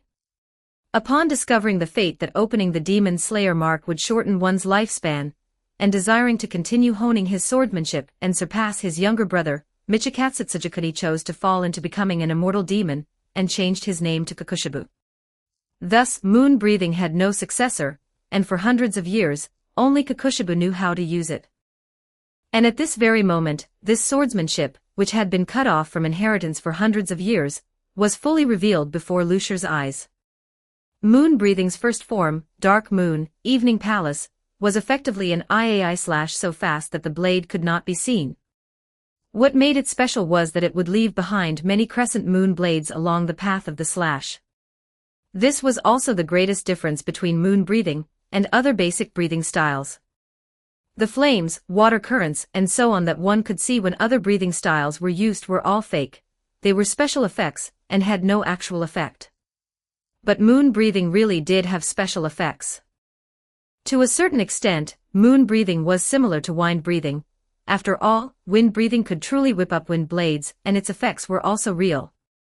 This move, dark moon, evening palace, could not be dodged because it would seal off all of the target's retreat routes. The only way to break it was to meet it head-on. Lucier saw the way to break dark moon, evening palace at a single glance, but he did not take decisive action because Akaza was still lurking behind him, watching like a tiger. If he used both hands, he could barely block dark moon, evening palace, but doing so would give Akaza an opportunity. However, if he kept one hand free to guard against Akaza, he would likely struggle to parry dark moon, evening palace. What to do? The battlefield changed in an instant. With less than half a second of thought, Lucier made his choice. Block Kakushibu. It was not that he chose to ignore Akaza, but because he heard footsteps coming from afar. Lucier heard the footsteps and Akaza and Kakushibu naturally heard them too, but neither of them took the newcomer to heart. It wasn't that they were arrogant, but they were very clear that currently, no one in the Demon Slayer Corps was their match, except for Lucier right in front of them. In other words, as long as Lucier was eliminated, the others were not a problem. Seeing Lucier choose to take Kakushibu's attack head-on, Akaza no longer clung to his principles as a martial artist. He swung his fist and charged toward Lucier's back. It was just outnumbering the opponent, not bullying the weak. Lucier wasn't a woman, so this didn't count as breaking his code, Akaza consoled himself. Lucier felt the surging killing intent behind him, but his heart was as calm as stagnant water. He had made his choice, he chose to trust his colleague. Since that was the case, he would not hesitate, nor would he doubt. Clang, clang, clang, clang, clang, the void-crying divine removal brought up countless crescent moon blades, circling around Lucier. The blade light in Lucier's hands connected into a screen of light, impenetrable even to water. Akaza's fist was only half a meter away from Lucier's head. At a demon's speed, it would only take the blink of an eye to blow Lucier's head off. Clang! A black shadow was faster than the blink of an eye. Before Akaza could blow Lucier's head off, a water-blue blade light was already pressed against his neck. An old man wearing a Tengu mask, the former Water Hashira, Sakonji Urokodaki. Present. Although he was aged, his swordsmanship remained exquisite, and because of the years he had accumulated, it had gained an extra layer of seasoned sharpness. Akaza could not move forward anymore because the Nichiren sword was already embedded in his neck. If he took another step forward, he would be decapitated. No, he would be decapitated even if he didn't move forward. The blade embedded in his neck advanced under the old man's control. Akaza was astonished to find that even though he had already clamped down on the blade with his muscles, the sword in the old man's hand was like flowing water, infiltrating everywhere. No. If this continued, his head would be cut off. Akaza gritted his teeth, steeled his heart, and threw 2 punches. One fist smashed into the Nichiren sword, forcing the Nichiren sword to change its angle. It did not cut his neck, but instead sliced diagonally through his chest. The other fist aimed at Sakonji Urokodaki's chest and swung out with force. Blood demon art, a destructive death disorder. Under the enhancement of demon blood, Akaza's fists would strike the same spot with intense violence at an extremely high speed. Every strike could shatter stone and split rocks. An old man of Sakonji Urokodaki's age certainly could not withstand it, but his aged body also granted him experience and wisdom. He held the blade horizontally and used water breathing, 6th form, whirlpool. This move involved twisting the upper and lower body with great force, unleashing continuous slashes along with the momentum. It could only unleash its full power in water. The vortex generated by the twisting would become sharp water blades, slashing and killing everything in the vicinity. And when he used this move at this moment, it actually turned into a technique to deflect force. Akaza's fist landed on the blade, sending him flying, and then he landed lightly. Pfft. Well, Akaza's fist was not that easy to take. Even after deflecting more than half the force, the remainder still made Sakonji Urokodaki spit out a large mouthful of blood. After all, he was not Kakukeo. He couldn't take a punch from Yujiro Hanma head-on. Lucier parried Kakushibu and shouted aloud, "Master Sakonji Urokodaki, help me hold that guy off. I know that without you telling me." Sakonji Urokodaki wiped the blood flowing from the edge of his mask and set his sword again. "Come. Problematic ad, report it here. You can disable pop-up ads by becoming a contributor. Become a contributor. Hashtag 55 Chapter 55 Fierce Battle with the Upper Moon. Chapter 55, Fierce Battle with the Upper Ranks. Crack, a hole was smashed into the bamboo-woven wall, and 2 dark shadows leaped out of the house, landing on the crunching snow, followed immediately by the continuous sound of iron striking. "I have a question I want to ask you." Kakushibu spoke softly while parrying Lucier's attacks. "How do you know?" "Know what?" Lucier's 2 blades danced in a blur, attempting to break through Kakushibu's defense from every angle, but even as the blade light merged into one, he still could not break through the blockade of the void-crying divine removal. This was normal. Swordsmanship is not determined by the number of weapons one holds, the key lies in the person wielding the blade. Kakushibu was a samurai active several hundred years ago. As the older brother of Yorichi Tsujikuni, his talent, even if not comparable to Yorichi's, far exceeded that of ordinary people. Furthermore, he had long mastered the transparent world, and because he had become a demon, he could use the power of the Demon Slayer mark without restriction. In terms of swordsmanship level, no one was his match except Yorichi Tsujikuni. Even though Lucier had learned the 5 basic breathing styles, and had created dragon breathing and serpent breathing, compared to him, it could at best be considered a draw. The strength of swordsmanship is not judged by quantity. In terms of physical constitution, Lucier, possessing dragon blood, was not much inferior to a demon. His speed, strength, endurance, and even his recovery ability were completely on par with Kakushibu's. Comparing the 2 side by side, one would find that Lucier and Kakushibu were evenly matched in all stats. If one were to scrutinize, perhaps Lucier was slightly weaker, but without a doubt, this human and this demon were opponents of the same caliber. At their realm, they were no longer confined to parrying moves. The only thing that could truly decide the course of the battle was that one critical strike. And Lucier was searching for the opportunity to deliver that strike. Dragon Blood mode could only be used for 3 seconds. Although 3 seconds was enough for him to swing his blade hundreds of times, it could not guarantee that he would definitely kill Kakushibu within those 3 seconds. He had to find a way to create an excellent opportunity to make Kakushibu reveal a flaw, even if it was just for 1 second, even if it was just for a split second. And Kakushibu was thinking the same thing. How rare. You are clearly using the sword techniques associated with the most basic 5 breathing styles, yet the power of your sword techniques is stronger, and your breathing style is not any one of the 5. No, it should be said that you possess every single one. Kakushibu's 6 eyes stared intently at Lucier, as if looking at some rare existence, yet his eyes carried a hint of nostalgia. How similar. So genius, so talented. So much like his younger brother. Have you never heard of the surname Tsujikuni? He asked. The origins of the 5 basic breathing styles should have been known by very few. After all, after Yoriichi Tsujikuni died, he had slaughtered all the swordsmen who inherited sun breathing, leaving no literature or records behind, and even forced the Ubuyashiki clan of that time to run and hide, evading his pursuit. Logically speaking, no one in the current Demon Slayer Corps should know that the 5 breathing styles were split from sun breathing, yet today he had encountered a youth who had mastered the 5 basic breathing styles, and was attempting to conduct a fusion of them. Could it be that the youth had learned the secret of sun breathing from somewhere? Or did the youth have some connection to the Tsujikuni name? Kakushibu wanted to know the reason, which was why he had spoken up to ask. But Lucier had absolutely no intention of answering. After all, no rule stated that one had to answer just because the opponent asked, especially in the middle of a battle, and especially when the one asking was an enemy. Kakushibu seemed to see that Lucier did not intend to answer, so he parried the Onigiri, the void-crying divine removal in his hand sinking slightly. Since you will not speak, then tell me with your sword. Moon breathing, second form, pearl flowers moonlit. Kakushibu rotated his body.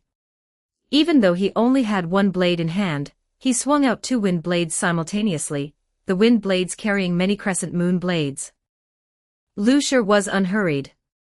His right hand controlled the Onigiri, using water breathing, third form, flowing dance to block the void-crying divine removal, while his left hand controlled the flame cutter, unleashing flame breathing, second form, rising scorching sun. Kakushibu could even feel rolling waves of heat attacking from below. This was a sensation that no previous user of flame breathing had ever brought him. Clearly there was no fire, yet it felt as if flames were igniting before him. This was flame breathing. The breathing style among the 5 basic breathing styles most similar to sun breathing. Kakushibu held his blade horizontally, using moon breathing, 5th form, moon spirit calamitous eddy to block this attack. Next, the testing of moves between the human and the demon ended here. The battle began to escalate, and sword techniques and sword chi were thrown out by the human and the demon as if they were free. Well, sword techniques and sword chi were free, they just cost lives. The flying sword chi cut the surrounding trees in half. The bamboo was swept up by the aura, making a crackling sound, and even the grass on the ground was forcibly shortened by a head. In an instant, the human and the demon exchanged over a dozen moves, both evenly matched, unable to distinguish who was superior. It was unknown when it started snowing again in the sky, hazily shrouding the surroundings, dreamlike and illusory, making things unclear. Lucier felt his blood boiling. Just as it was when fighting Doma before. It was not because of excitement from the battle, but because of the object of the battle. Kakushibu, Doma, Akaza, Hantengu, Gyako, Jotaro, Daki. Only by fighting these guys who had killed countless people could Lucier truly feel the meaning of battle. He fought for protection, not for slaughter. For those who had just become demons and had not yet eaten anyone, Lucier would kill them and send them to the afterlife, but that was not a battle. Only the necks of these extremely evil demons were worth Lucier fighting for and severing. His speed became faster and faster, while his breathing became slower and slower, until at a certain moment, his golden pupils, flowing like magma, illuminated the entire night. Exclamation point. Kakushibu sensed that something had changed. the blades opposite him had become even more tricky and sharp. Something important was happening to his opponent. Kakushibu looked up and saw that dense, tiny scales had actually emerged on Lusher's face. Was it a demon slayer mark? No, it was not just a demon slayer mark. Although a demon slayer mark did indeed exist, there were also things he could not understand present. Lusher did not know that he had inadvertently triggered the demon slayer mark. Or perhaps even if he knew, he wouldn't care. Those who activate the demon slayer mark cannot live past 25, that was only regarding ordinary people. For a dragonkin, it was merely alarmist talk. Lusher could live, and he could live for a very long time. But this was not important. The demon slayer mark was just a minor thing. It might have provided some degree of buff to Lusher, but it was absolutely incomparable to dragon blood mode. So Lusher did not care. What he cared about was the scene in his eyes right now. His gaze fell upon Kakushibu like a torch lit in the dark night. He saw everything clearly. It was not like before, relying on superb eyesight to see through Kakushibu's sword techniques, but seeing something closer to the essence. Internal organs, bones, muscles. He could clearly see everything. This was the transparent world. He had entered the transparent world at the same time. He activated the demon slayer mark. So that's it. You have also seen it. Kakushibu sensed Lusher's gaze, and so he knew that Lusher had entered this realm. Since that was the case, he could no longer hide his strength. He swung his blade violently. The void-crying divine removal grew in the wind, the blade actually extending over 2 meters long, and 3 additional blades grew out from the blade body. This was not all. In the process of the blade lengthening, Kakushibu did not stop his movements. He slashed the long blade horizontally, unleashing moon breathing, 8th form, moon dragon ringtail, which could only be used with the evolved void-crying divine removal. Moon breathing, 8th form, moon dragon ringtail. Waving the evolved demon blade, he unleashed a horizontal slash with a massive range, sweeping across everything in front of him. This move was not only fast, but it was also accompanied by countless giant crescent moon blades. Lusher had not expected such a move at all, or rather, even if he had known, it would have been useless. The evolved void-crying divine removal was too long, the area covered by the horizontal slash was too large, and this strike came too suddenly. Every factor made it difficult for Lusher to dodge. Fortunately, he did not intend to dodge. Facing this unavoidable move, Lusher's choice was not to retreat but to advance. He lunged forward, rushing to in front of Kakushibu, and then unleashed the sword move he had just created. Serpent breathing, 1st form, fangs. Kakushibu had been careless. Well, that couldn't be said either. In reality, it was that the pressure Lusher exerted on Kakushibu was too great. From several hundred years ago until today, only 2 people had been able to bring that kind of oppressive feeling to Kakushibu just now. His younger brother, Yorichi Tsujikuni. The Demon King, Kibutsuji Muzan. Therefore Kakushibu no longer hid his strength, deciding to use the evolved void-crying divine removal, and the subsequent moves of moon breathing to deal with the strengthening Lusher. But this decision was wrong. It was wrong in 2 places. 1. This was a forest. Even though the two's battle had already destroyed many trees, the overly long weapon still could not be swung freely. 2. The distance between him and Lusher was too close, so close that Lusher did not need to retreat to dodge at all. He only needed to move forward to block the void-crying divine removal, preventing him from using his sword move. Kakushibu also reacted. He quickly retreated, wanting to open up distance from Lusher, but how could Lusher give him that opportunity?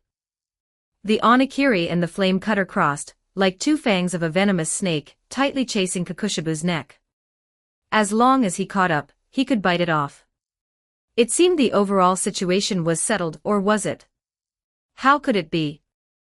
The more critical the moment, the easier it is for someone to explode with abilities they don't usually have. Kakushibu's expression was calm, as the void-crying divine removal in his hand broke into 2 with a snap. In a daze, Lusher seemed to hear a mournful cry. The void-crying divine removal was a blade made by Kakushibu using his own flesh and blood. To a certain extent, it was also a demon, though just an incomplete one. Kakushibu stood his ground, the less than half-meter-long void-crying divine removal standing between the Onigiri and the flame cutter, neutralizing Lucia's serpent breathing. But this was not the end. After blocking Lucia's attack, Kakushibu did not launch an attack but lowered his head. A dark shadow flew out from behind him, smashing toward Lucia. There was no killing intent. Lucia reached out to catch it, feeling something soft and heavy in his hand, along with something wet flowing. The immense force made him unable to help but retreat 2 steps. He looked down, and his heart sank. It was actually Sakanji Urokodaki.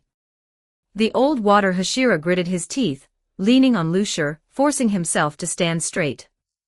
Lucia noticed that his left hand was already limp, and half of the mask on his face was damaged, revealing his white beard and soft jawline. Sorry. The old water Hashira coughed twice, wiping the blood from the corner of his mouth. It's okay, Master Urokodaki, you did your best.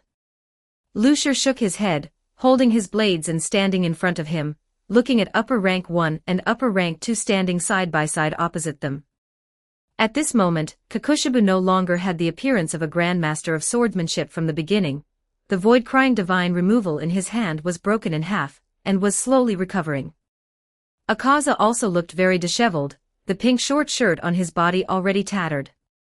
It seemed dealing with the old water Hashira had also taken him some effort.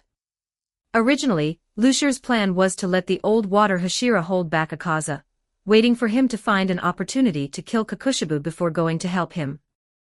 This was also why, even though he could have killed Kakushibu by activating Dragon Blood mode just now, Lucia had not used Dragon Blood mode. Because after he used Dragon Blood mode, he would not have the stamina to help the old water Hashira deal with Akaza. Now it seemed that it would have been better to just use it earlier. At least he wouldn't have to fight 2 at once. However, the time the old water Hashira had desperately fought for could not be said to be completely useless. At least in this not too long, not too short time, Lucia had completed the awakening of the Demon Slayer mark and the transparent world. Lucia looked at the 2 demons opposite him, his gaze piercing through the surface of their panels, observing their status. Now, it should be possible. Lucia had been reluctant to activate Dragon Blood mode because he was not confident in taking down Kakushibu and Akaza within 3 seconds. Calculating carefully, when he had faced these 2 demons at full strength just now, even if he had activated Dragon Blood mode, he would only have had a 30% chance of victory. And now, it was 70%. With the Demon Slayer mark combined with Dragon Blood mode, Lucia's output was increased, extending the Dragon Blood mode that could originally only be used for 3 seconds to 5 seconds.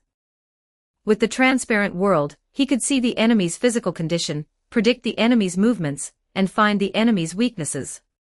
Because of the battle just now, whether it was Kakushibu or Akaza, they had both been weakened to varying degrees, and after starting Dragon Blood mode, Lucia's state would recover to its peak. Moreover, in the battle with Kakushibu just now, Lucia had also mastered a trump card. So, Dragon Flame Breathing, 9th form, Purgatory. Dragon blood roared as it surged from his heart, pouring into every one of Lucia's blood vessels. Tiny scales spread from his face to his entire body. His originally exceptionally bright golden pupils were now like a pair of suns, and Kakushibu actually felt the illusion of being scorched under Lucia's gaze. Dragon Blood mode, activate. Lucia looked at Kakushibu and Akaza, holding the flame cutter and the onigiri in his hands. Dragon breathing and serpent breathing alternated as they passed through his lungs, and he felt power surging up. The next 5 seconds would be the deciding round. Chapter 56, 5 seconds. Dragon Blood mode, activate. An invisible shockwave blew the snowflakes away. Akaza's expression was grave. He felt an unparalleled fighting spirit emanating from Lucia. This was an absolute powerhouse, perhaps even stronger than Kakushibu. Just as Akaza made this judgment, his vision blurred, and Lucia, who had been far away just a moment ago, had already charged right in front of him. 1 second. Lucier appeared between the two demons, attacking from both sides, his two blades slashing simultaneously toward their necks. Everything happened in an instant. Lucier's speed was so fast that even upper rank 1 and upper rank 2 couldn't react before the blades were already at their necks. No, they weren't just at their necks, they had already sliced halfway through. Akaza felt the pain belatedly and grabbed the blade of the flame cutter with both hands. In this freezing midwinter weather, he actually felt a scorching heat from the blade. What was happening? He glanced sideways and discovered that the Nicaran sword stuck in his neck had turned a flame-like red, and the flame patterns on it looked as if they were truly burning. Crimson Blade. The Crimson Blade, which possessed an extremely powerful restraining force against demons, could inflict attacks similar to solar burning, and was one of the 3 essential tools for the Demon Slayer Corps to slay demons. Compared to the Demon Slayer Mark and the Transparent World, activating the Crimson Blade was undoubtedly much simpler. Either by increasing the sword's temperature through powerful grip strength, or by increasing the sword's temperature through collisions between weapons. In short, one only needed to raise the blade's temperature. The high heat would release the sunlight absorbed by the scarlet sand iron and scarlet ore, thereby causing damage to demons. It sounds mystical, but from a scientific perspective, forget it. This broken worldview already has demons, so where would there be science? Lucier didn't care, as long as it could be used to slay demons, that was enough. However, his first move was undoubtedly blocked. Akaza grabbed the flame cutter with both hands, while Kakushibu used the not yet fully restored half of the void-crying divine removal to block the Onakiri. But it didn't matter. 2 seconds. Lucier twisted the blades, completely disregarding any potential damage to them, and unleashed a sword technique. Dragon Breathing of First Form, Dragon Glide. Lucier's self-created dragon breathing currently didn't have many sword techniques, but that didn't matter. Things like sword techniques didn't need to be numerous, as long as they were strong enough, it was fine. The Dragon Glide move was definitely strong enough. Lucier had used this very move to take down the previous upper rank 2, Doma. And the current upper rank 2 had no possibility of dodging this move either.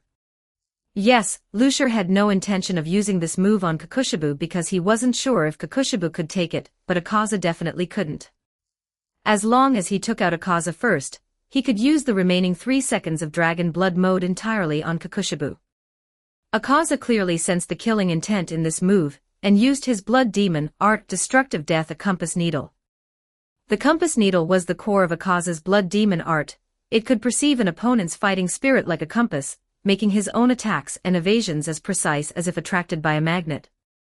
The stronger the opponent's fighting spirit, the stronger the Compass Needle's reaction, and the higher the corresponding intensity and precision. But for opponents who did not possess fighting spirit, or who possessed the Transparent World ability, the Compass Needle could not perceive them.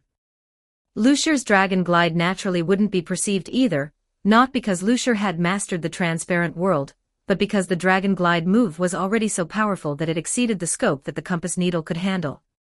It couldn't be blocked and it couldn't be dodged. Receiving the feedback from the Compass Needle, Akaza, refusing to believe it, threw out his fists. He wouldn't just wait to die like this, he still had to continue getting stronger, becoming stronger than anyone else. He had to become the strongest. Destructive Death, a Final Form, Blue-Silver Chaotic Afterglow. This move was Akaza's ultimate technique, capable of summoning the Compass Needle to rapidly fire hundreds of projectiles in all directions with himself as the center, possessing unimaginable destructive power. However, what Akaza never expected was that the countless projectiles landing on Lucier actually made clanging sounds. The projectiles tore through Lucier's clothes, revealing blue-black scales. What was that? Akaza had never seen such a thing, but no matter how one looked at it, this didn't seem like something a human would have. Not only Akaza but even Kakushibu didn't understand, but this minor detail wouldn't affect Kakushibu's judgment. In his view, the current Lucier had clearly used some special secret technique to increase his strength, which was why he was able to suppress both him and Akaza. But such methods generally had a duration. As long as they could wait until the time ended, they still had a chance to turn the tables. The key issue was that during the time the secret technique lasted, he absolutely could not let Akaza die, otherwise he would have to face Lucier in this state all by himself. Thus Kakushibu made a decisive decision, rushing in front of Akaza, finally raising the fully restored void-crying divine removal to block the horizontally slashing dragon glide, or could he? Of course not. The dragon glide move was the strongest strike, condensing all of Lucier's current power.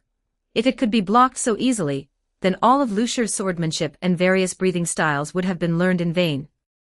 With a snap, the hard-restored void-crying divine removal broke again.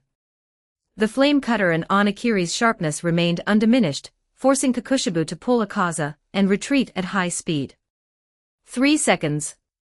If not for the Demon Slayer mark, Lucier would already be at the end of his rope by now, but with the enhancement of the Demon Slayer mark, the current Lucier was still in his strongest state. The dragon glide move was like a giant dragon truly soaring through the 9 heavens. The flame cutter and Onakiri were its 2 claws, clinging tightly to the necks of the 2 demons, as if they could sever them the next second. But it was always just a little short. Kakushibu and Akaza, upper rank 1 and upper rank 2, don't look at how miserable they were under Lucier's hands, but in this world right now, besides Muzan and Lucier, who could take them both on in a 2-on-1 situation? No person or demon could do it. This was strength. And even for Lucier, if the 2 demons were determined to dodge, he wouldn't be able to catch them for a while. And Lucier didn't have that much time. 4 seconds. This couldn't go on like this. Lucier knew very well that if this continued, he would definitely be the first one to collapse. Although Kakushibu and Akaza were both very principled, they weren't pedantic. Dodging in battle wasn't a shameful thing. As long as one survived in the end, they could win. This was the traditional philosophy of a martial artist. Lucier didn't doubt for a second that as soon as his dragon blood mode ended, these 2 would definitely pounce and tear him to shreds. Therefore he had to make them reveal a flaw. Lucier gritted his teeth. While the dragon glide in his hands didn't stop, the sword style changed, turning into a sword style that felt both unfamiliar and familiar to Kakushibu. It was unfamiliar because Kakushibu had never seen this move in anyone else's hands, and it was familiar because this was Kakushibu's own sword technique. Moon breathing is 6th form, perpetual night, lonely moon incessant. This was the sword style Kakushibu had used during their clash just now. Lucier had only seen it once and already used it. Countless circular moon blades surrounded Kakushibu and Akaza, causing Kakushibu to lose focus for an instant. This was the first time he had been attacked with his own sword technique. This was the trump card Lucier had mastered during the battle just now. And at the same time as the sword technique was unleashed, Lucier also shouted a name. Koyuki. If Kakushibu lost focus at this critical moment because he saw Lucier unleash his own sword technique, then Akaza lost focus at this critical moment because of this inexplicable name. Koyuki, who was that? His hand. It felt like it was being pulled by something. Akaza felt like something was trying to break through his brain, but he didn't know why he had this feeling. Koyuki. A name he had never heard at all. But what was this feeling in his heart? Akaza was stunned, and even the blade cutting into his neck couldn't make him react. Kakushibu was in a similar state. Just for a moment of distraction, the blade had cut into his neck. Lucier only needed to apply a little force to take off the heads of these 2 upper ranks. The outcome was already decided. 5 seconds. Lucier did not relax. Even though he was about to end this battle, his hands were still gripping the sword hilts tightly. He didn't know if these 2 would still be able to continue fighting after being decapitated like in the original work, but at the very least, he had to take their heads off first to ensure temporary safety. However, Zheng.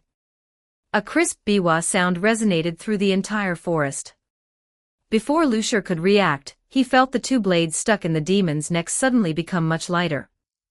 Then he stumbled, and the 2 blades slashed into empty air. The 2 demons, who had originally been doomed and ready to be decapitated at any moment, just vanished into thin air before Lucier's eyes. Recalling the sound just now, Lucier frowned tightly. Nakheim. He casually threw the flame cutter, piercing through an eye hidden in the tree. Space abilities, really troublesome. Infinity Castle. After the biwa sound, Kakushibu and Akaza appeared here. Nakaim sat properly not far away and bowed slightly, Lord Kakushibu, Lord Akaza. There was no response. Akaza was in a daze, not knowing what he was thinking about. Kakushibu also glanced at the void-crying divine removal in his hand, then turned and left. Although he really didn't want to admit it, he had lost the battle just now. It was truly bitter. He had clearly sworn that he would absolutely never lose to anyone other than Yorichi again, yet here he was, still defeated by someone else's blade. He did not reprimand Nakaim for taking it upon herself to bring him and Akaza back to the Infinity Castle. After all, without Nakaim, he wouldn't even have the opportunity to stand here and taste the bitterness of defeat. This wasn't running away, he comforted himself. This wasn't running away because the battle wasn't over yet. As long as he was still alive, and as long as that brat was still alive, they would definitely have another battle. Between the demons and the Demon Slayer Corps, there was still a fateful battle to come. When that time came, he would not be defeated again. Nakaim bowed down, respectfully seeing Kakushibu off, and then looked at Akaza. This upper rank too had a ferocious expression and kept muttering a name, Koyoki. Who was that? Nakaim didn't know, but she knew that Akaza's condition was not good, and right now, probably only Lord Muzan could help Akaza. But Akaza in this state would be eliminated by Lord Muzan, right? In that case, the upper ranks, whose combat power was already insufficient, would be incomplete again. After some consideration, she still did not call Kabutsuji Muzan in front of Akaza. Instead, she first sent Akaza away before starting to call Muzan. Lord Muzan, I have an urgent matter to report. Muzan controlled all the demons in the world. With just a thought, Muzan knew what the demons were thinking, but he didn't usually use this ability. After all, there were too many demons in the world, and Muzan couldn't stand being constantly bothered by a bunch of low-level creatures chattering in his head. But the upper ranks were different, they had the right to actively call Muzan. 3 seconds later, Muzan's response was transmitted into Nakaim's mind. Open the Infinity Castle. Yes. The Infinity Castle opened and Muzan strolled in, wearing a dress. He usually used various appearances to hide in human society, which of course included women. What happened? Muzan asked. Nakaim lowered her head. The person you ordered to be found has been found. And then? Muzan nodded. I remember I arranged for Kakushibu and Akaza to bring him here, right? Lord Kakushibu and Lord Akaza were defeated, Nakaim said. A deathly silence. A cold, chilling pressure bore down. Nakaim didn't even dare to lift her head, just lying on the ground like that. After a long while, Muzan's cold voice rang out, defeated. Yes. 2 against 1. The target also had an old man by his side, the former Water Hashira. That still shouldn't have resulted in defeat. Muzan's voice was like the cold wind of winter. The two of them, one upper rank 1 and one upper rank 2, couldn't beat a brat and an old man.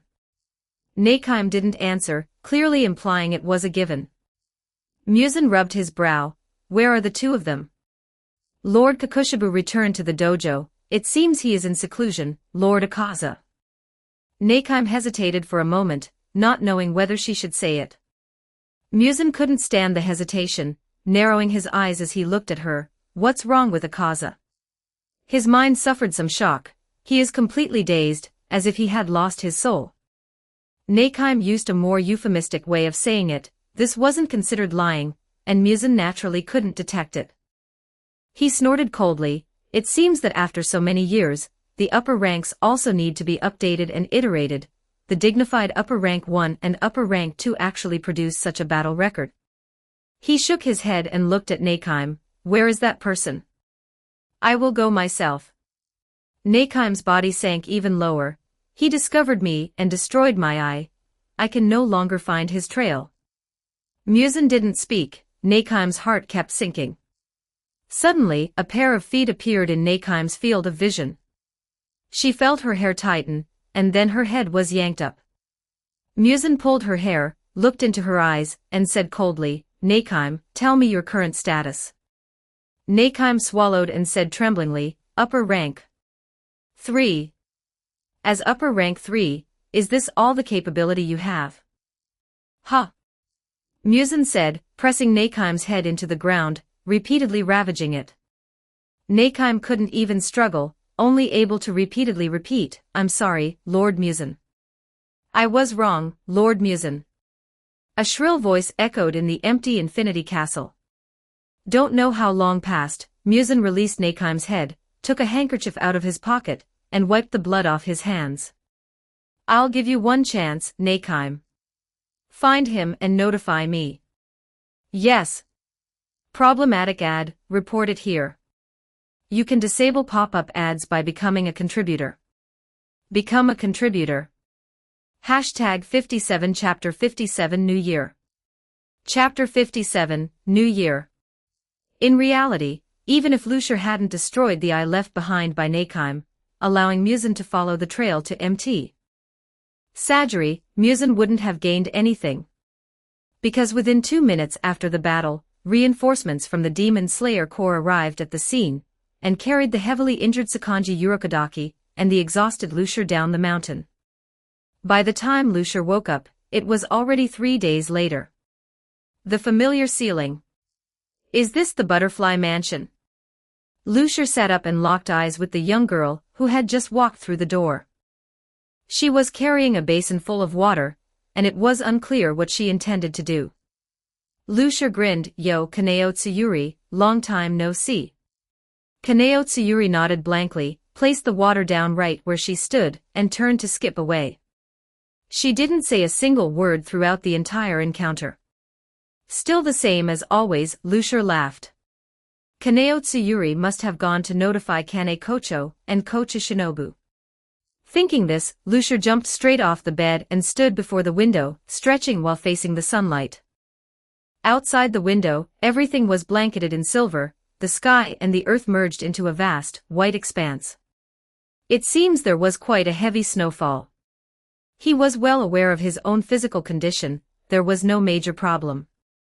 It was just that the excessive consumption caused by the Demon Slayer mark combined with the Dragon Blood mode had forced his body into a state of dormancy. Having slept for 3 days straight, he was well rested, but Lucier now felt a bit hungry. He should go find something to eat. Lucier looked up from a table full of food, glancing at Kocha Shinobu, who had suddenly appeared at the door. Ah, Kocha Shinobu, do you want to eat together? Eat your head, you idiot. Kocha Shinobu rushed over and landed a punch on Lucier's head. You just woke up and you're already running around. Do you even know you're still a patient?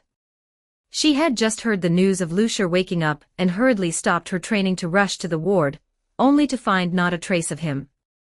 As it turned out, this guy was just leisurely eating here. The more Kocha Shinobu thought about it, the angrier she got, and she hit Lucier on the head again. Lucier aggrievedly rubbed his little head. Actually, I'm really fine. I just consumed too much and needed to replenish my energy. I don't care what you think, I care about what I think. Kocha Shinobu grabbed Lucier's head in a headlock. Go back to your ward and lie down immediately after you're done eating. Rest properly. Do you hear me? I know, Lucier reluctantly agreed, then complained to Kane Kocho, who was standing at the restaurant door watching the show. Sister Kane Kocho, I didn't expect you to just stand by and do nothing. It's the patient who left the ward without permission who is in the wrong. Kane Kocho smiled gently. If you were hungry, you could have told Kaneo Tsuyuri. She would have arranged for someone to bring you something to eat. I just didn't want to trouble anyone, Lucier said, quickly finishing 2 more rice balls before rubbing his stomach. Full. That was great. If you're full, go back to the ward. I'll give you another checkup. Kane Kocho's voice was soft, like a gentle breeze. Lucier nodded. Inside the ward, Kane Kocho was operating various complex instruments to give Lucier a physical examination. The island nation of this period already had a relatively well-developed medical system. After all, that fellow Meiji had imported quite a few things from the West, and the people of the island nation were quite receptive. Lucier lay obediently on the bed and asked casually, "How is Sakonji Urokodaki doing?" "Sakonji Urokodaki is severely injured and cannot get out of bed yet. If you are concerned about him, you can visit him in the room next door," Kane Kocho answered softly. Lucier nodded. The ward fell silent. The wood stove in the corner was burning slowly, emitting a warm glow. Lucier pursed his lips and said, "The ones who launched the attack this time were Upper Rank 1 and Upper Rank 2. I know, Sakonji Urokodaki has already told us." Kane Kocho didn't look at him, her hands deftly adjusting the instruments. "Sakonji Urokodaki has already informed the Kikushi about the appearance and abilities of Upper Rank 1 and Upper Rank 2, and the Kikushi have compiled this intelligence and reported it to our master." "Oh." Lucier awkwardly stopped talking. The conversation was forced to a halt once again. The atmosphere became somewhat strange. Kane Kocho busied herself with her tasks, and Lucier didn't dare to look up at her, feeling as though he were a child who had done something wrong. But he was clearly the hero who had just repelled two great upper ranks. Why was it like this? Had something happened that he didn't know about? This awkward feeling made Lucier truly uncomfortable. Finally, he looked up and stared earnestly at Kane Kocho. "Sister Kane Kocho, I..." He stopped halfway through his sentence. He saw the young girl's slightly reddened eyes. He seemed to have indeed done something wrong. "I'm sorry," he said, his voice muffled. Kane Kocho shook her head. "No need to apologize, Lucier. You didn't do anything wrong." Lucier wanted to say something, but Kane Kocho interrupted him. "As demon slayers, slaying demons is our mission. You have always done very well. Last time was the same, and this time as well. I was just a bit worried. Sakonji Urokodaki said that at the end of the battle, you seemed to use some special method that allowed you to fight two opponents at once for a short time, which succeeded in scaring off those two upper ranks. And after those two demons fled, you passed out immediately." She took a deep breath, not letting her tears fall, and tried hard to smile, whispering, "Lucier, slaying demons is our mission. But next time, if there is a next time, don't do such risky things, okay?" Lucier nodded. In fact, he also knew that the situation this time had been truly perilous. The victory in this battle was too coincidental. Thanks to his training during the previous period, he had mastered dragon breathing and serpent breathing, which gave him the capital to deal with the upper ranks.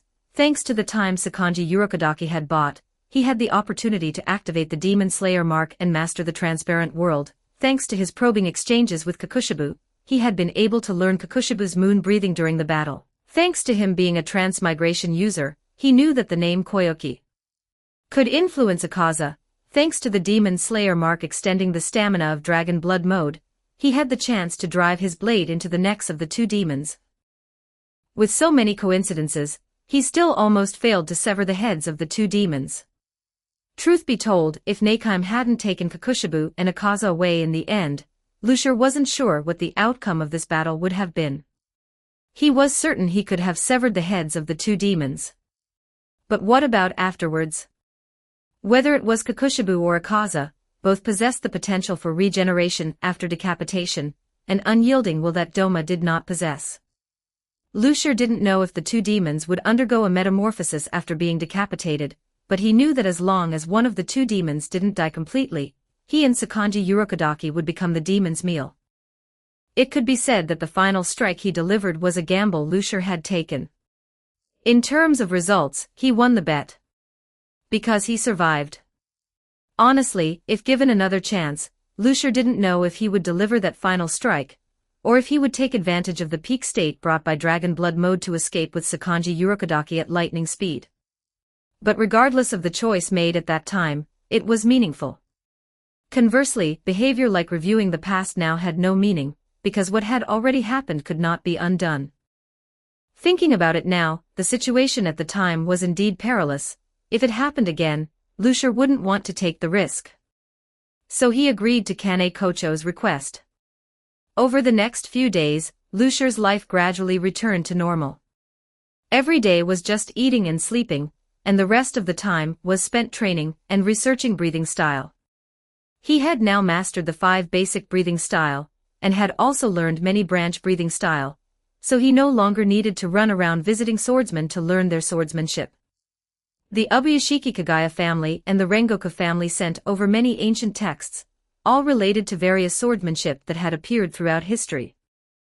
Some were from within the Demon Slayer Corps, and others were from kendo masters such as Miyamoto Musashi, Kamiyazumi Nobutsuna, and Yagyu Jubiai, all available for Lucier to browse at his leisure. However, Lucier just flipped through those things casually and lost interest. He focused more of his attention on the swordsmanship he had newly mastered. Moon breathing. The battle with Kakushibu had benefited Lucier greatly. The biggest gain was that he had secretly learned the sword techniques and breathing style of moon breathing during the fight. As one of the original breathing style, moon breathing might not compare to sun breathing, but its level of sophistication surpassed the 5 basic breathing style. If the 5 basic breathing style were specializations derived from splitting up sun breathing, then moon breathing was the shadow of sun breathing. It could not compare to sun breathing in any aspect, but it was equally balanced. Let's use numerical values to explain. The various values for sun breathing were all 100. Thunder breathing had a speed of 120 and destructive power of 100, while flexibility and adaptability were reduced to 40. Stone breathing, flame breathing, and water breathing were all about the same. Wind breathing was an exception because it also followed the path of balance, with various values around 90. Then moon breathing was an enhanced version of wind breathing, with various values reaching 98. Of course, this was just an example. When actually fighting, swordsmanship and breathing style only played an auxiliary role, the focus was still on the person. The user being strong was what truly mattered. Therefore, Lucier would not blindly fetishize the original breathing style. He just felt that Kakushibu's moon breathing and the serpent breathing he had created seemed to have a certain conceptual compatibility. Indeed, in essence, moon breathing was the shadow of sun breathing. Serpent breathing was the shadow of dragon breathing. Both needed to rely on another, stronger existence to exert their full power. In other words, the person who created moon breathing needed to be exceptionally proficient in sun breathing, but was unable to learn sun breathing, so they settled for second best and created moon breathing. A person who longed for the light of the sun, but could only hide in the shadows. He wondered if, every time Kakushibu used moon breathing, he would mentally rehearse the moves of sun breathing, and then recall that person who was like the sun. Lucier didn't know, and he didn't intend to find out. Compared to guessing about these ethereal things, he preferred to send Kakushibu down to meet Yorichi. So he studied swordsmanship even more diligently. Unfortunately, no matter how he studied it, he couldn't fully execute moon breathing. Just as he had thought, to learn moon breathing, one had to first be intimately familiar with sun breathing. He did not know sun breathing at the moment. Should he go look for the Kamadu family? Lucier had no such intention for the time being. The Demon Slayer Corps had not arranged any demon-slaying missions for him for the time being. Ubuyashiki Kagaya's intention was also to let him rest for a period and prepare for missions after some time had passed. Lucier knew the reason. Because the new year was approaching. After that old man Meiji implemented the reforms, the new year in the island nation was changed to the Gregorian calendar, that is, January 1st. It was similar to the customs for New Year back home. It involved spring cleaning, buying New Year goods, sending greeting cards, and giving red envelopes. Additionally, on the day before the New Year, people back home would eat dumplings, while in the island nation, people would eat soba noodles. In the evening, they would also go to the shrine for worship. Lucier was wearing a blue-black kimono, his hands tucked away as he stood under a cherry blossom tree. The butterfly mansion was almost completely planted with cherry blossom trees, but at this time of year, the weather was still very cold, and it wasn't time for the cherry blossom trees to bud. He imagined that it wouldn't be until March or April of next year that he would see the sight of petals falling like rain. Thinking this, Lucier couldn't help but shrink his neck. It was so cold. Even with dragon blood in his body, which could quickly heal even severed limbs, he couldn't withstand the cold temperature. Lucier felt that the rules of this world were just a bit too strange. Lucier. Someone was calling his name. Lucier turned his head and saw the butterfly sisters dressed in their finery. Although both wore kimonos, the sisters wore them with completely different styles. Kane Kocho wore a cherry blossom pink furisode, looking very much like a young lady of a noble family, while Kocho Shinobu wore a purple tomesode, with patterns adorned on the clothing, making her look like a butterfly flitting through flowers. How is it? Kocho Shinobu spun around in front of him and asked. Lucier gave a thumbs up, beautiful. Humph. Kocho Shinobu put her hands on her hips, head held high and chest out, looking quite pleased with herself. Kane Kocho smiled helplessly. All right, it's almost midnight, let's get going. Okay, let's go. Kocho Shinobu ran out quickly. Kane Kocho took Kaneo Tsuyuri's hand. Kocho Shinobu, don't be so fast. Kaneo Tsuyuri is here too. Lucier hadn't noticed her just a moment ago. Kaneo Tsuyuri nodded without speaking. Still the same as always, Lucier laughed. The group strolled to the shrine.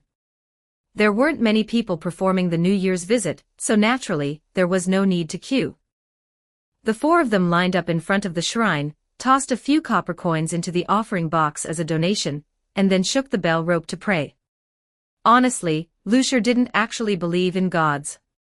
After all, if there really were gods in this world, they wouldn't let demons run rampant. But he also thought that this world did indeed possess soul. Holding the mentality of might as well try just in case, he clapped his hands, pressed them together, and prayed silently. I hope I have a chance to kill Muzan in the new year. Chapter 58, Two Taoists. I hope the new year will be as it has always been, favorable weather for crops, and peace and prosperity for the nation. Li Jing inserted the incense sticks into the censer, and then bowed piously. Outside the temple, the people of Chintang Pass were lined up, waiting to offer incense. The scene was similar to previous New Year celebrations, but unlike other years, there were far more people this time. The line stretched all the way to the end of the street, and the entire Chintang Pass was exceptionally lively. People wore clean, decent clothes, their faces glowing with health and spirits high. Children circled around the adults, and laughter echoed through the streets. Compared to the bleak scenes of past sacrificial ceremonies, it was like the difference between heaven and earth. And all of this was because of one person. Lucier, or to be precise, Ao Bing, the third prince of the East Sea Dragon King, who was also known as Mr. Lu of Chintang Pass. Ever since Lucier taught Li Jing the salt drying method a few years ago, Chintang Pass had entered a period of rapid development. From bronze to iron, pottery to porcelain, simple boiling and roasting to stir-frying and deep-frying, along with water wheels, spinning wheels, papermaking, printing, gunpowder, sugar refining, brewing, vinegar making, and oil pressing. It could be said that Lucier, by his own strength, had advanced the technological level of Chintang Pass by several centuries. Today, tall buildings could be seen everywhere in Chintang Pass. The streets were bustling with crowds, street vendors shouted their wares, and people in restaurants clinked glasses. In this scene, it would be no exaggeration to say that Chintang Pass was the most prosperous city in the world, perhaps even surpassing the Shan capital, Jiaoge. Li Jing took all of this in, feeling as if it were all a dream, yet he had to believe the reality unfolding before his eyes. In fact, many people in Chintang Pass felt the same way as Li Jing. There was no help for it, everything had come too fast and too suddenly. It was like a destitute, third-rate town becoming a leading metropolis in terms of annual output in just a few short years. It was truly overwhelming. Some said that what Mr. Lu taught everyone was not ordinary, but immortal magic, so many people regarded Lucier as an immortal and built shrines for him. However, Li Jing knew clearly that this was definitely not immortal magic. It was merely utilizing the most common principles of the world. Yet, these techniques, while not immortal magic, faintly aligned with the heavenly Tao. Li Jing did not know how Lucier came up with these strange and peculiar things, but he knew that this technology was of great benefit to all humans in the world. However, technology useful to humans might not necessarily have the same value to gods. Standing outside the temple, Li Jing's eyes swirled with magical power as he saw wisps of blue smoke rising from the temple and accumulating above Chintang Pass. This was human faith. Truth be told, Li Jing did not know what this stuff was for. He also had some followers and had once tried to absorb faith, coming to a conclusion: this thing was a form of bondage. Faith had directionality, only the person being worshipped could absorb the corresponding faith. And after absorbing faith, one had to act in accordance with that faith to consolidate this power. Although it was beneficial for cultivation, it had significant drawbacks. Li Jing was a member of the Taoist sect. His cultivation sought great freedom, so naturally, he would not seek such things as faith. But he knew that there was one place collecting faith: the heavenly court. In the past, the people of Chintang Pass worshipped the Haotian Emperor and the Holy Mother of Yaoqi. Once the faith left their bodies, it would head straight for the heavenly court and vanish without a trace. But now, the people of Chintang Pass had switched their faith to Mr. Liu, and the faith had nowhere to go, so it could only pile up here. Was it that Lucier didn't know how to absorb faith? How could that be? As the third prince of the East Sea Dragon King, Lucier must have known about such a petty trick long ago. Yet he chose to let this faith accumulate, dissipate, and return to the world. It seemed he also understood the drawbacks, and did not want to walk that path. Li Jing understood Lucier's thoughts, but he also knew that such a massive amount of faith gathering here might not be a good thing. Because there were only so many people in the world, and human faith had its limits. If one person's faith belonged to Lucier, it would no longer belong to the heavenly court. It might be fine for a short time, but if this continued for a long time, it might lead to trouble. Moreover, the heavenly court was only the only faction collecting faith that Li Jing knew about. It didn't mean there weren't other factions in the world collecting faith. Li Jing sighed, preparing to find time to have a good talk with Lucier. It was just that he really couldn't find any time lately. After the New Year's grand sacrifice, he needed to go to Zhaoga to report his duties, and then make a trip to Grand Master Wen's fief. When Chintang Pass was in difficulty years ago, Grand Master Wen Zhong had extended a helping hand. Now, Grand Master Wen had been away for a long time on the northern expedition against Yuan Futong, and his fief was left unattended, slowly descending into chaos. Li Jing planned to bring some supplies over and help quell the unrest along the way. Thinking of Grand Master Wen not returning for so long from the northern expedition, Li Jing couldn't help but sigh. With Grand Master Wen away, the king acted increasingly absurdly. Jiao Gu merely opposed the king digging the pit of scorpions, an ancient torture method, a pit of poisonous insects, and was actually thrown by the king directly from the star-plucking tower into the pit to be fed to the poisonous insects. And that Su Daji, who actually advised the king to build a pool of wine and forest of meat, she was truly a demonic concubine who harmed the nation and the people. It was a pity that as an external official, he could not interfere in the affairs of the king's harem, otherwise, he would definitely remonstrate with the king to have her deposed and sent to the cold palace. Thinking of this, Li Jing sighed again. He did not know why the once wise and martial the king had become what he was now, but he knew that currently, apart from Grand Master Wen, no one could change the king's mind. Grand Master Wen, you have been away on the northern expedition for so long. Is that Yuan Futong truly so formidable? Or are you using this as an excuse to deliberately avoid court affairs? If you do not return soon, this great Shang will perish at the hands of the demonic concubine. Father. The suddenly ringing voice interrupted Li Jing's train of thought. He turned his head and saw 3 half-grown children standing behind him. Today was New Year, which emphasized reunion. Even immortals could not stop human relationships and sentiments, so they would let some disciples who had relatives in the mortal world return home for the new year. Just like the 3 in front of Li Jing, they were his 3 sons, Jinjia, Muza, and Neza. The eldest son, Jinjia, was now apprenticed to the lineage of the primordial heavenly lord, under the tutelage of Manjusri Guangfa, one of the 12 golden immortals of the Chan sect. The second son, Muza, was also in the lineage of the primordial heavenly lord, his master being Cement of Hadra, one of the 12 golden immortals of the Chan sect, the third son, Neza, was the disciple of that third prince of the East Sea Lushur. But regardless, these 3 sons were all doing better than him, their father, and Li Jing felt proud of them.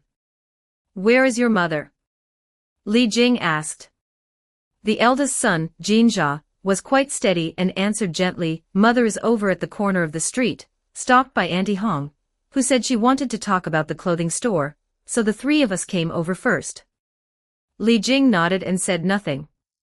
Ever since Chintang Pass developed, Li Jing gradually felt there were too many things to do. He couldn't manage it all by himself, and he wasn't at ease handing it over to others. At a critical moment, Lady Yin took over part of his burden, and it was precisely because of this that Lady Yin revealed an extraordinary talent. This general's wife seemed to have talent in business far exceeding that of ordinary people, and in this era, there were no rules about men being superior to women. Gradually, Lady Yin took over the entire commercial project of Chintang Pass, and encouraged by Lushur, established a chamber of commerce, her prestige growing with each passing day. "All right, go offer your incense quickly, and when you're done, come home for the New Year's Eve dinner," Li Jing said to the 3 children. In the past, there was naturally no such thing as a New Year's Eve dinner in Chintang Pass. Back then, being able to eat at all was good enough, and certainly, there would be no grand celebrations. But now it was different. Now Chintang Pass was rich, so the new year naturally needed to have more sense of ritual. These were Lushur's exact words. Neza jumped up and raised his hand. "Then won't Master eat New Year's Eve dinner with us?" Li Jing reached out and patted Neza's head, smiling. "Of course, your master also has his own family, so he must be having New Year's Eve dinner with them." Hearing Li Jing's words, Neza couldn't help but feel a bit disappointed, but he still nodded, "I know." After saying this, he turned and entered the temple. Jinjia and Muza looked at each other and followed him in. Li Jing watched the backs of his 3 sons, his mind filled with thousands of thoughts. Jinjia, Muza, and Neza each had their own master. Comparing their backgrounds, it was clear that the masters of Jinjia and Muza were more outstanding, but for some reason, Li Jing always felt that among the 3 brothers, Neza was the most to his liking. Although Neza was exceptionally mischievous in his childhood, under Lushur's education, he gradually learned to distinguish right from wrong, learned to think carefully about problems instead of using force to solve everything, understood gentleness, kindness, respect, and frugality without being overly pedantic, and knew that one must use methods even more evil than the wicked to deal with the wicked. Besides that, he was exceptionally filial to his parents. Although he was often cheeky and looked like he didn't respect his elders, one could feel that his love for his parents came from the heart. And by comparison, Jinjia and Muza. Li Jing always felt that these 2 children were somewhat distant from him. It seemed that compared to Chintang Pass, the Cloud Mansion Cave of Mount Wulong, and the White Crane Cave of Mount Jiogong were more like their homes. He really didn't know if the decision to have them apprentice under the immortal masters of the Chan sect was right or wrong. Li Jing sighed again, for the umpteenth time, but suddenly a voice rang out beside him. "Why does the benefactor sigh?" Li Jing was startled. He turned his head to look and didn't know when 2 strange-looking Taoists had appeared standing beside him. Li Jing steadied himself and smiled bitterly. "Why are you 2 Taoist masters so elusive? You almost scared my soul out of my body." This was, of course, a joke. Even though Li Jing's cultivation was average, he was still a practitioner. His 3 souls and 7 spirits were fixed and stable, so they wouldn't leave his body so easily.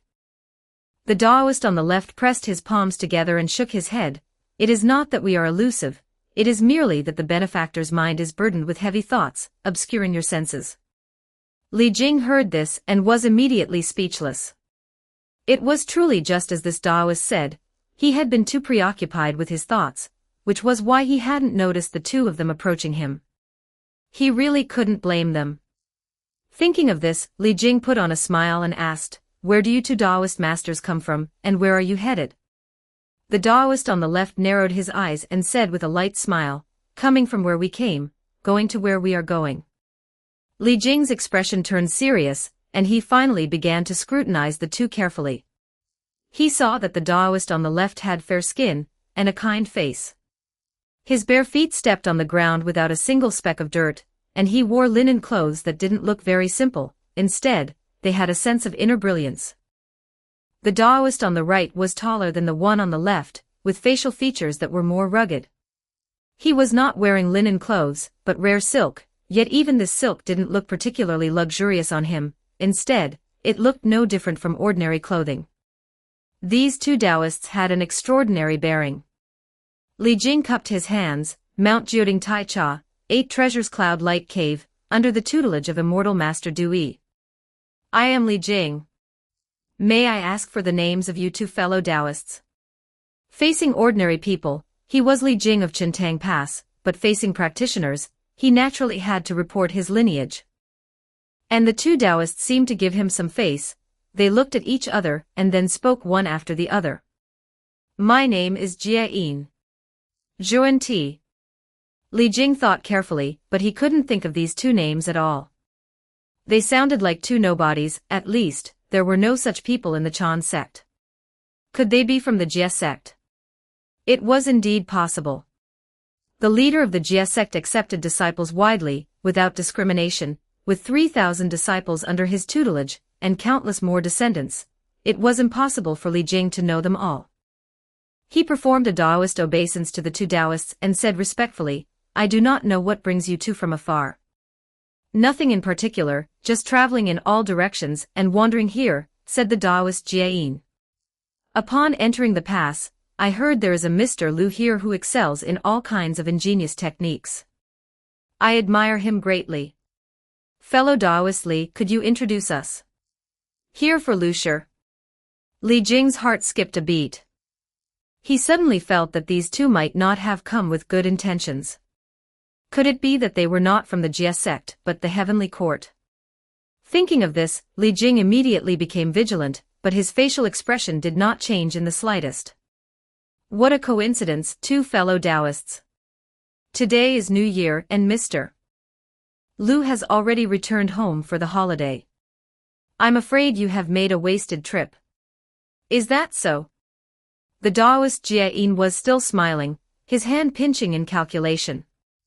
But why did I calculate that I am fated to meet this Mr. Lu here?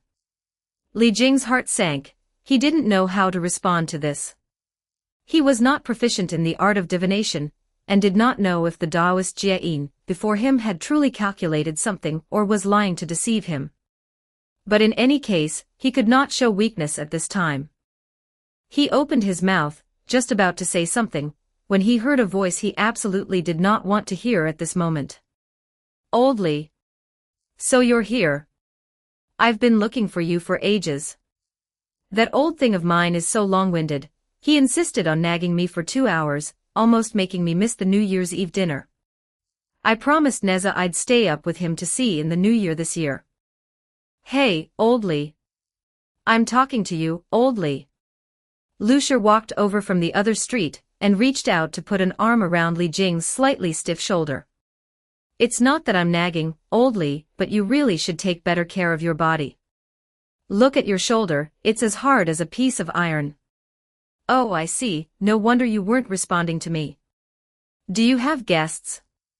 Lu Shi looked at the two Taoists opposite Li Jing, and asked with a grin, may I ask how to address you two? Although it was a question that had already been answered once, facing Lu Shi's inquiry, the two Taoists did not mind stating their names again. My name is Jia Yin. Zhuan Ti. The expression on Lu Shi's face froze. His mouth twitched, and he didn't know how much time passed before he forced out a sentence. You've got to be kidding me, right? Problematic ad, reported here. You can disable pop-up ads by becoming a contributor. Become a contributor. Hashtag 59 Chapter 59 My Connection to the West. Chapter 59, Faded with My West. In a spacious quiet room, 3 people sat inside. Lu Shi looked at the two Taoists opposite him, his mood complex. Although a long time ago, probably after obtaining his first portion of human Tao karma through the salt-drying method, Lu Shi had thought that his actions would likely attract the attention of all the gods and Buddhas in the sky, though there were no Buddhas yet. That was not the point. The point was, Lucier never expected to attract two such great Buddhas. Daoist Jain, Daoist Juanti. Both were among the 6 saints of the heavens, collectively known as the 2 Western Buddhas, the big shots who founded the Western sect, and their cultivation level was Grand Unity Golden Immortal, also known as the Saint. Except for the reclusive Hongjun and the unfathomable Heavenly Tao, the 2 of them were among the top-tier cultivators in the world. Like them, there were only 6 in the whole world, and that included the 2 of them. Lucier was puzzled. He was just doing small-time stuff, accumulating a bit of karma, at most gathering some faith. How did he attract the attention of such big shots? Something was wrong, very wrong. Was this a trap set by the Heavenly Tao for him? Lucier pondered inwardly, but his face remained respectful as he served tea to these 2 big shots. Although compared to the 3 pure ones who founded the human, Chan, and Jessex, and the Empress Hua who had the merit of creating humans and mending the sky, the prestige of the 2 Western saints was indeed a bit lower, but they were still bona fide saints. Lucier dared to act up in front of Tai Jinren because he was sure that the 12 golden immortals of the Chan sect would not bully the small, and with the investiture of the gods imminent, the 12 golden immortals had not yet reached the saint realm, so acting now would involve karma. But the 2 in front of him were different. The most powerful aspect of a saint was that they did not touch karma. In other words, even if these 2 finished him off right here, Lucier would have nowhere to cry for justice. It was not shameful to admit defeat in this situation. It was just a bit stifling. Lucier made up his mind that once he cleared this hurdle, he would immediately set sail to find the Biyo Palace in the immortal realm, and become a disciple of Lord Tongtian. Once he had a background, he would have the confidence to speak when facing these great beings. As for why he wouldn't go to the Yushu Palace on Kunlun Mountain. Stop kidding. Lord Yuanshur looked down on those born from dampness and eggs, or those with fur and horns. Being willing to accept one Huanglong as a disciple was already an exception. There was absolutely no possibility of a second one. As for the great lord of the Tushita Palace, that was even more impossible. The great lord did not take disciples. For so many years, there was only Grand Master Xuandu, and even that was only to establish the human sect, so he accepted Xuandu, the first person created by Empress Hua, to claim the title. One could only say that the gates of the saints were harder to enter one after another. Comparing it this way, the Jia sect, which accepted everyone, was indeed a bit of an outlier. It was no wonder the other saints who established their own orthodoxies wanted to deal with Tongtian. After all, he was too nonconformist, and the fact that he accepted everyone broke the rules a bit. Of course, it broke the rules of the Saint Lords. For a small character like Lucier, there were no rules, he just needed to enter the sect and stand firm first. By the way, how did one go to the immortal realm? He would ask the old man when he got home later. He was knowledgeable and should know the way to the immortal realm. Lucier's thoughts drifted further and further away, completely forgetting that 2 saints were sitting opposite him, until Daoist Jane put down the teacup in his hand, making a crisp sound.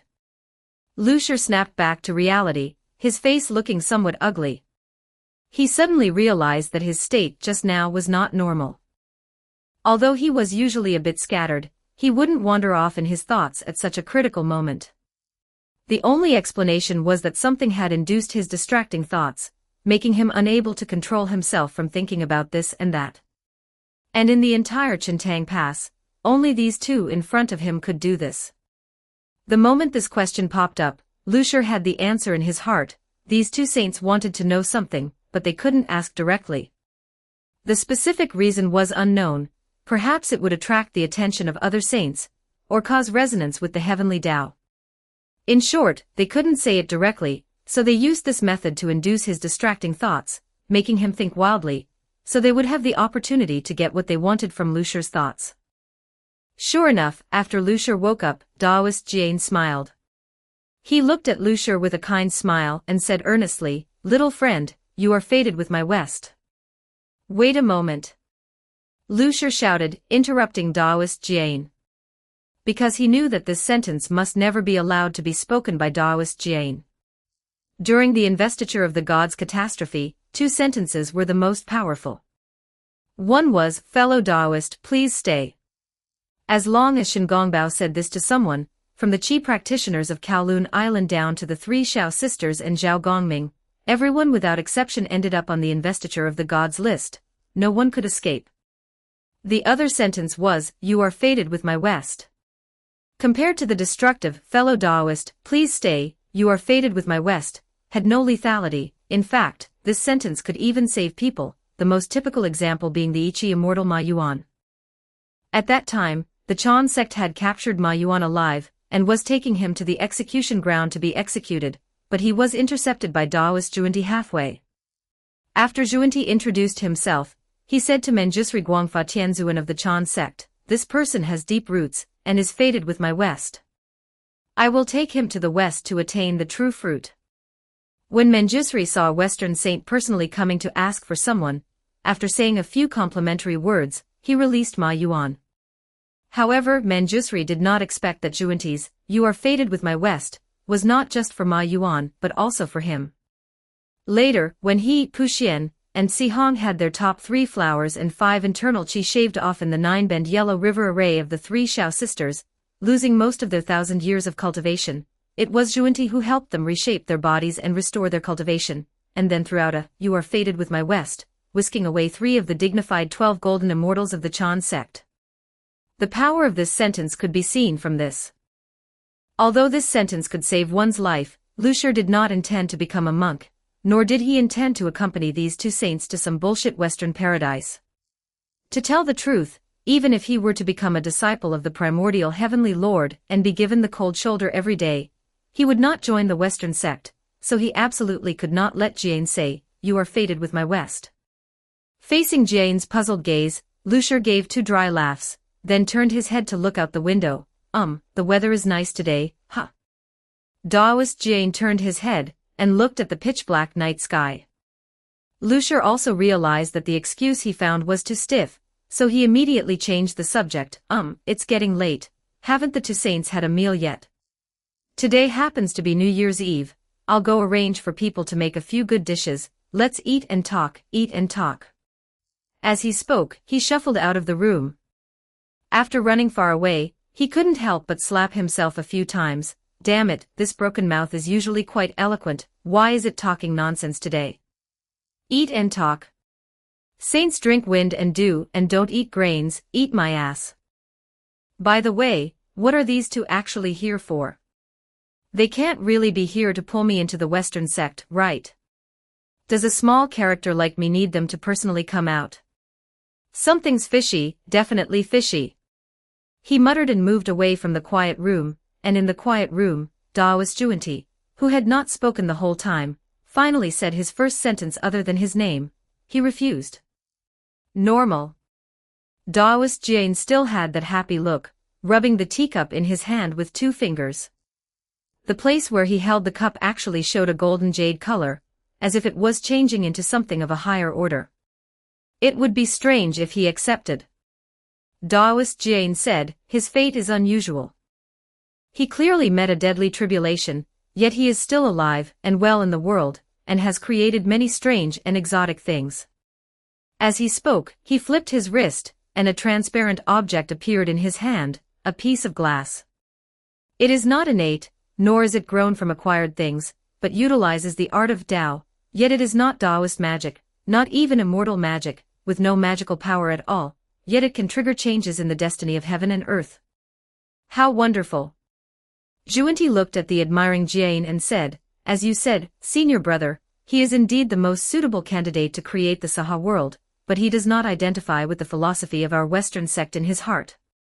No, it's not just not identifying but being exceptionally repulsive. Jian's smile remained unchanged. "It doesn't matter, junior brother, this doesn't matter. The philosophy of our Western sect is vast as the sea. He just has some prejudices against us. As long as we get along for a long time, he will naturally convert. So don't be anxious." Zhuanti snorted coldly. "In my opinion, it would be better to just take this kid, and throw him into the Pure Land, letting him fend for himself. I see that he values his own life very much. In order to survive, he will always agree to us. Junior brother, having been a saint for dozens of yuanhui, your temper is still so unconstrained. Jian shook his head and explained, the chi of heaven and earth here is tied to this person, forming its own small world. Therefore, except for you and me, the other four do not know the location of this place. If we force our hand, it will inevitably trigger a disturbance in the chi, and this place will inevitably be exposed, attracting the attention of the other four. Do you think we can compete with the three pure ones or Nuwa then? Zhuanti was silent. Jian made sense. Among the 6 great saints, they were the ones with the thinnest foundation. Needless to say, the 3 pure ones, and even if Nuwa was alone, they would need to join forces to deal with her. If the other 4 really discovered this place, they would really not even get a sip of soup. Thinking of this, Zhuanti was a bit discouraged. He was never good at scheming, he always did whatever Jian told him to do. Now that he couldn't take action, he basically had nothing to do. What should we do next? Zhuanti asked. Jian smiled. Naturally, we must use the broad philosophy of our Western sect to influence him, let him identify with us and join us. When necessary, we can use that. As long as he joins us, our Western sect will have the foundation for prosperity. I will absolutely not join the Western sect. Lu Shi paced back and forth not far from the quiet room, thinking. He had to come up with a way to break the situation as soon as possible. Escaping was definitely impossible. A saint could travel the world in an instant. Even if Lu Shi ran for half a year, from the East Victory Divine Continent to the West Cattle Continent. No, that wouldn't work, that was the Western sect's base camp. Running to the South Jambudvipa continent, for a saint, it would only take a breath to catch him back. And Lu Shi didn't intend to run either. Avoidance was never the way to solve problems. Even if he could escape this time, with the cultivation of the 2 saints Jian and Zhuanti, they could always find him again, it couldn't be solved once and for all. The 2 saints' goal was to make him join the Western sect. Perhaps only by agreeing to their request could he have a glimmer of survival. But Lu Shi also didn't want to join the Western sect, even if it was just verbally. In the rules of this world, verbal promises also had strong binding power, not to mention that the objects of his promise were 2 saints. It was impossible to just gloss over it verbally and not take action afterwards.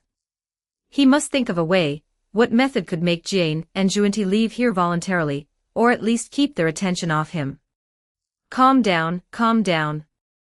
Don't be anxious, think slowly. Jian and Zhuanti appearing here means they must have some plot. Judging from Jian's attitude, their goal should be related to him. Although he didn't know the specific reason, it was nothing more than karma, fate, or uniqueness. That was why Jian spoke up to invite him to join the Western sect. And they didn't take action directly.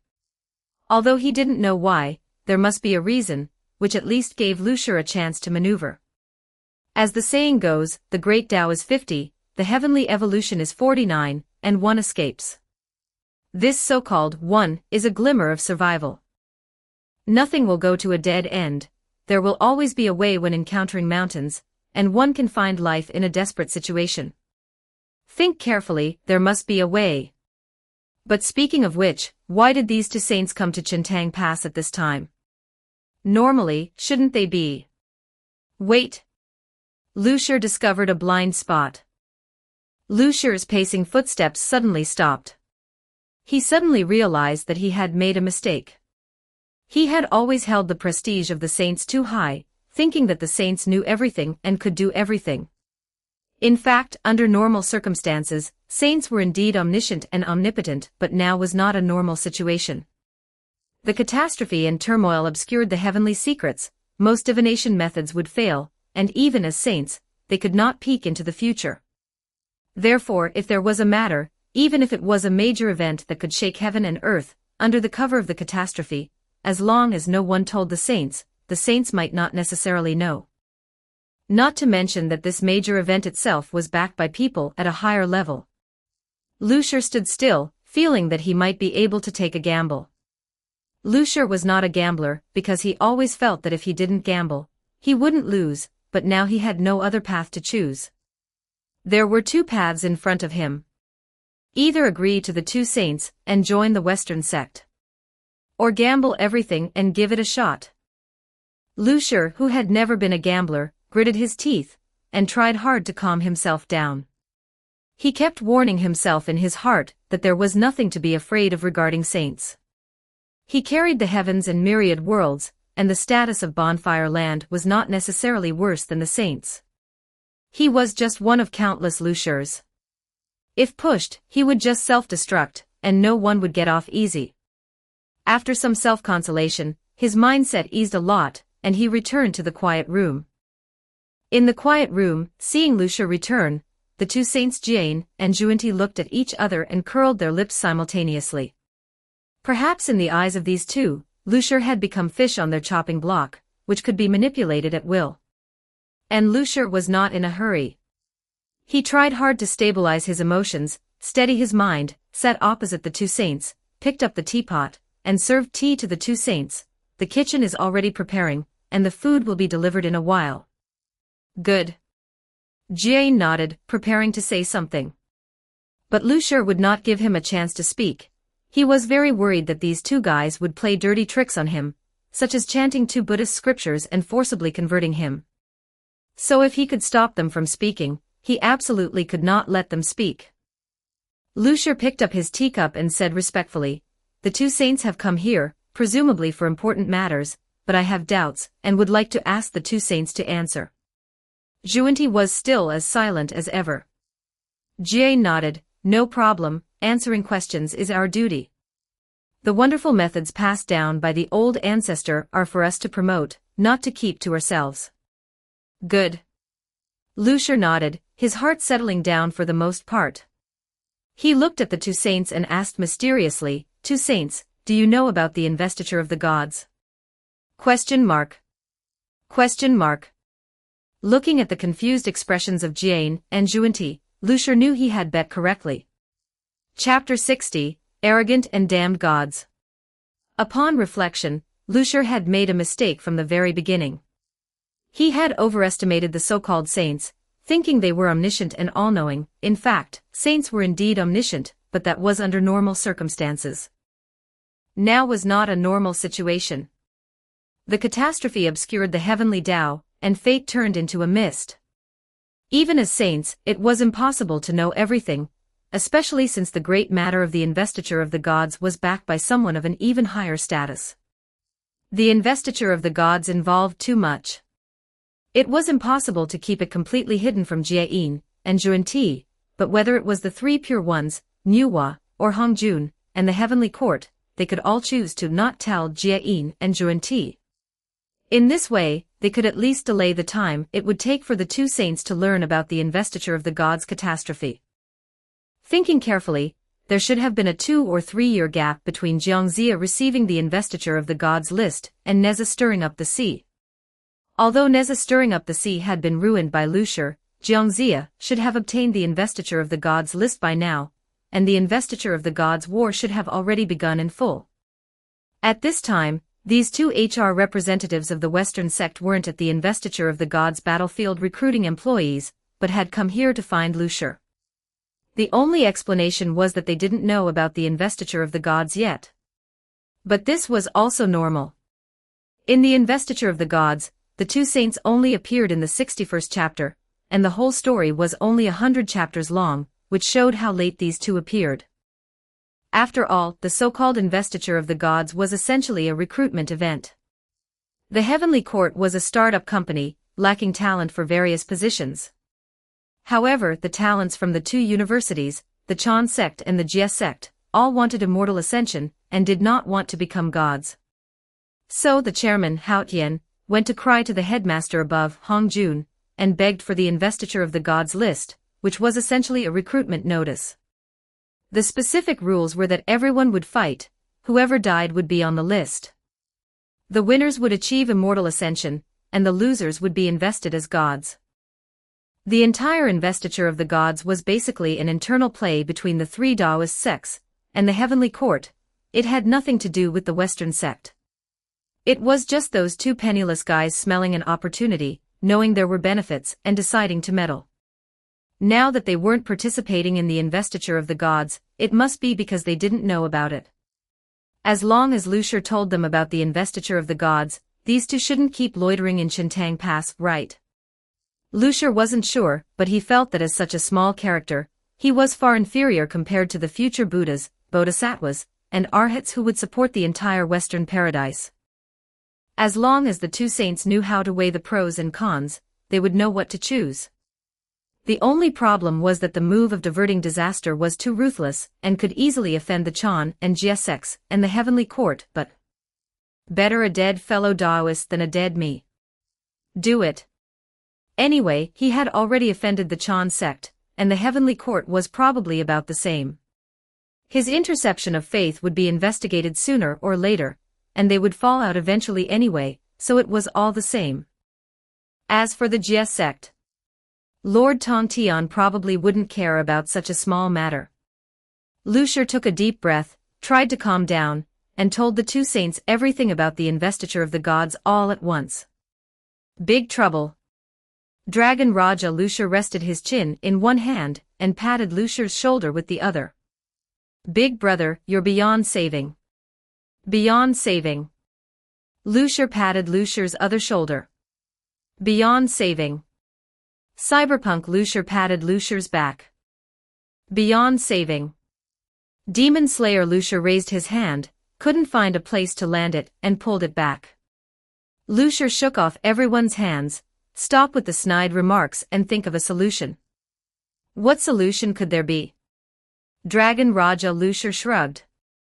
The two Western Buddhists, the Chan and Jia sects, and the heavenly court. You've offended everyone you can and can't offend. Give up. Even if Lady Huda came, she couldn't save you. At best, she'd let you die quickly. The brothers will remember you. We'll burn some incense for you at future gatherings. Lucier's right hand traced from his brow to his chest, making the Amen gesture. These two guys were really not loyal. Dragon Raja Lucier rubbed his temples and looked at Cyberpunk Lucier and Demon Slayer Lucier on the other side. Demon Slayer Lucier shrugged, boss, you know me. Besides swinging a sword, I'm ignorant of everything else. If something can be cut with a sword, I don't use my brain. Lucier raised an eyebrow. And what if it can't be cut by a sword? Change to another sword and cut it. Demon Slayer Lucier gave a thumbs up. Lucier. Cyberpunk Lucier proposed an idea. If you've offended the two Western Buddhists, the Chan and Jia sects, and the heavenly court, you only have two big shots you can rely on. However, the Grand Master is in the same boat as Yuanshi, so relying on him is probably unrealistic. The remaining one, however, might be worth a try. Lady Nuwa, that's not impossible. Lucier thought for a moment but felt something was off. It wasn't that he thought Lady Nuwa couldn't beat the two Western Buddhists, it was just that as such a small character, could he really get Lady Nuwa to stand up for him? Lucier didn't have much confidence. Lucier fell into deep thought. Dragon Raja Lucier turned to look at the corner. Hey, newbie, do you have any ideas? Me? The Lucier wearing tattered clothes thought for a moment. If it were me, I definitely wouldn't want to rely on others. After all, relying on others is not as good as relying on oneself. Even if you rely on a mountain, it will collapse. If you rely on a river, it will run dry. Even Lady Nuwa can't help forever, right? Rely on yourself. Lucier shook his head. Too difficult. This is practically a hell-level dungeon. I even feel like this might be a tribulation arranged by that old guy, the Heavenly Tao. The Chan and Jia sects and the Heavenly Court are one thing, but the key is the two Western Buddhists. How can I escape the covetous eyes of two saints by relying on myself? This is practically unsolvable. No, there is a solution, and it is the optimal one. It might even solve all the current troubles in one go. The new Lucier looked at Lucier seriously and said slowly, anyway, since you've already offended them, why not offend them more thoroughly? For example, by flipping the table. Flip the table, are you crazy? The other Lucier looked at the new Lucier. Cyberpunk Lucier frowned, flipping the table on Saints. Are you trying to die faster? Demon Slayer Lucier also shook his head repeatedly.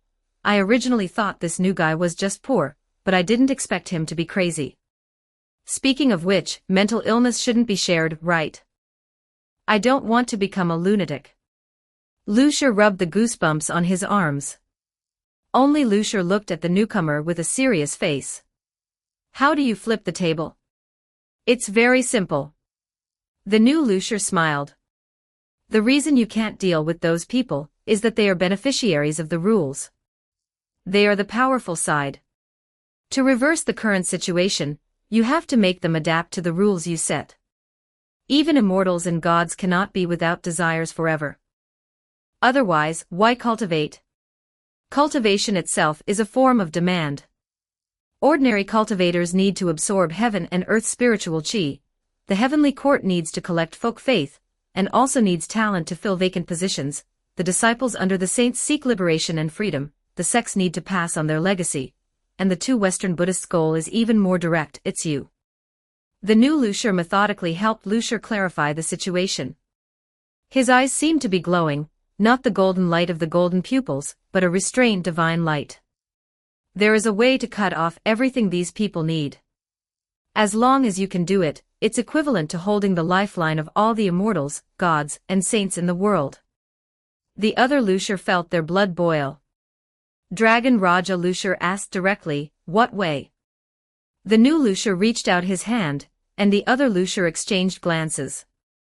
Although they had already shared memories once, the few Lucier still reached out and placed their hands on the new Lucier's hand.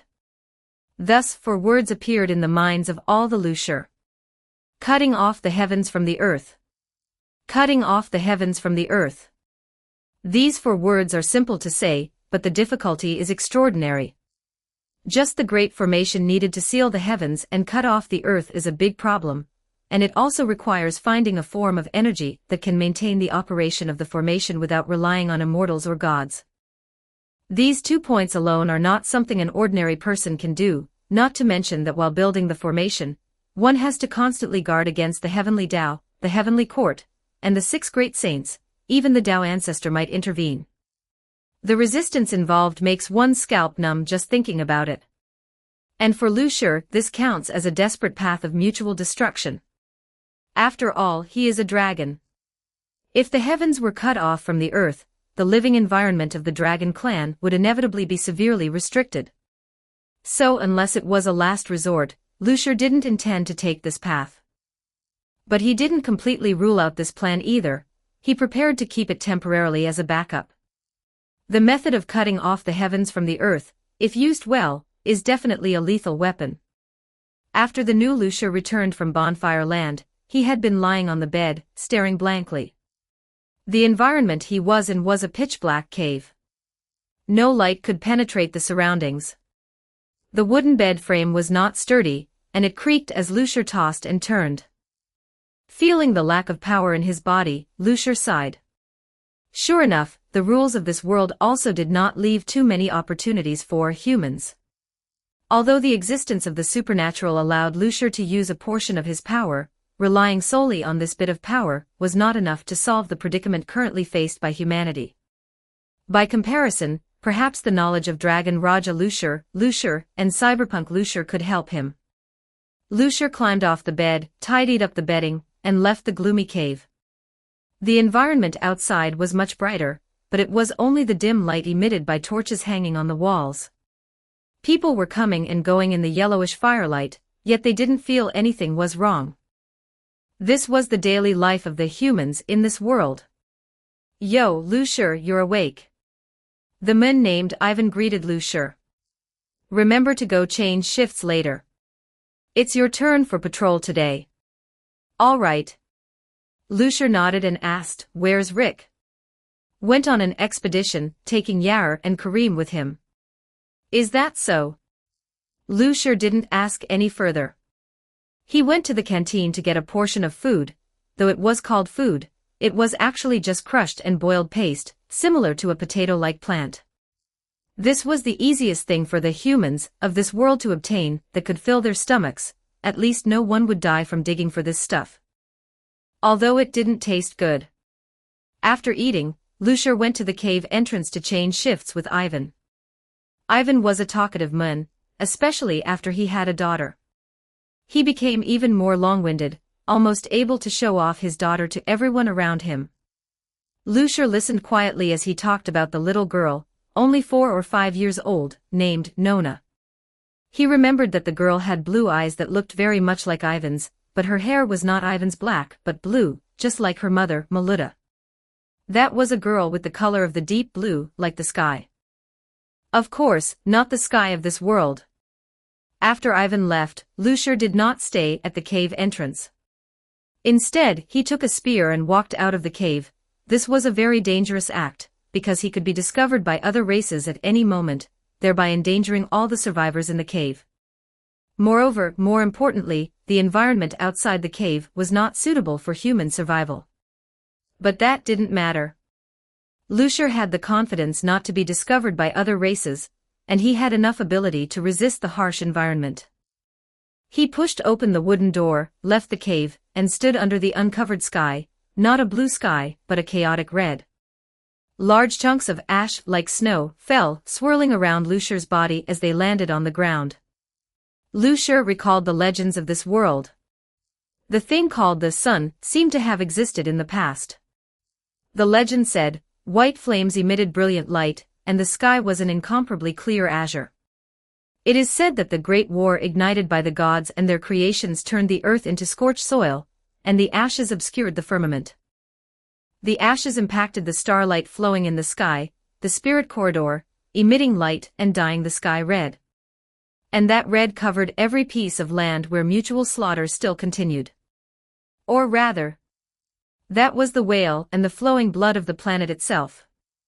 Under the blood-colored sky, only blue ash drifted down. Lucier looked up calmly at the turbid red sky. And the black ash that emitted blue light also fell onto the wilderness like snow. Lucier looked at everything in this world, and knowledge emerged in his mind. It is said that the blue light is the brilliance of spirits that humans originally could not see. The reason the sky looks like it's dyed red is because of polarization or something. Originally, spirits should be pale white, and so on.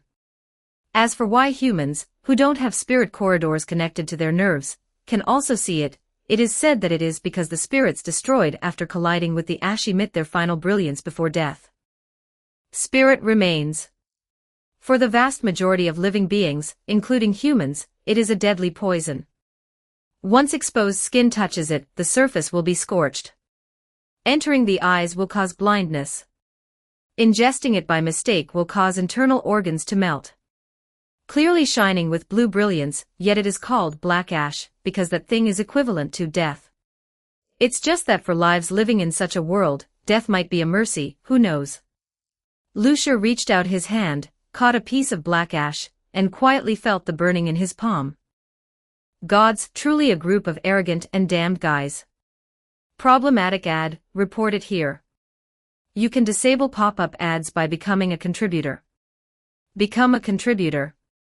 Hashtag 61 Chapter 61 The Never-Ending War.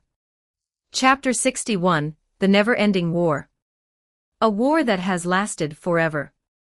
This is not a metaphor, for no one even knows when the Great War began. Even now, whenever humanity rises to an era that could be called a civilization, it is wiped out like weeds, a tragic tale passed down by word of mouth that cannot even be called history. And that oral history merely teaches future generations the plain fact of forever. The sky is sealed, the ground is cracked, and there is no day or night in this world stained the color of blood. A common calendar has lost its purpose, and even the flow of time has lost its meaning. Time stagnates and even fiercer violence turns the world, stained with black ash, into scorched earth. Humanity is a powerless existence. To step even 1 foot outside the settlement is to have the Grim Reaper's scythe held to one's neck. Even wild animals, should one be unlucky enough to encounter them, await only death. The gods and their kin, the so-called other races, will instantly destroy humanity the moment they are spotted. Simply being caught in stray fire, or the aftermath of their battles means the destruction of a settlement, a city, or a civilization. Never ending. Never ending. Never ending. Never ending, never ending, never ending, never ending. Continuing death and destruction. If there truly is a hell, this must be it, yet, even so, humanity still lives. Because one cannot die without a reason to die. Because the heart does not accept dying without meaning. The fact that he can still remain mentally sane in such a world makes Lucier unsure if he can still be called normal. Perhaps, as the other versions of himself have said, he might already be insane. 5 years ago. The settlement that could be considered Lucier's hometown disappeared due to a battle between the Flugel and the Dragonia. The adults were either dead or broken by despair, arriving at the cave weeping and sobbing. While the people lamented endlessly, 2 children ignored everyone and stood up. They looked out at the cave and began to talk. The location here is convenient. Yeah, we can use it as the next settlement. In front of people who had just had everything taken from them only hours ago, they spoke of the next one, as if it were a matter of course. Only roars of anger rang out. So what? To those guys, it's as if we don't even exist. A very correct argument, one that one wouldn't expect to be a lament born from despair, yet the 2 youths were not shaken. Their voices were equally calm, just like the black ash that fell quietly from the sky onto the ground. That's right, we don't exist. And we shouldn't exist. Because things that don't exist won't be noticed. Only things that are dead can live forever. We will become shadows. We will become spirits. The 2 13-year-old boys, like a chorus, determined the method that would allow the settlement to survive. Those were 2 pairs of identical black eyes, deeper than the darkness of the cave. Use every means to escape, hide, and cling to life. Until one day someone sees the end of the war. Since we can't do anything, at least let us strive to inherit the will of those who have fallen. Since we can't do anything, at least let us strive for the possibilities of those who come after. I swear to the departed will, the existence known as humanity, shall not perish here. I swear to the departed will, those who can follow me, then follow. 2 13-year-old children. Their hometown had just been unreasonably destroyed. Their words echoed heavily within the cave. Their eyes were like true spirits, yet they gave the people who had lost their meaning for life something indispensable.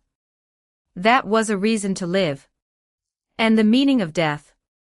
The 2 children were named Lucier and Riku. Thus, they became the leaders of the settlement, carrying the burden of nearly 1,000 people.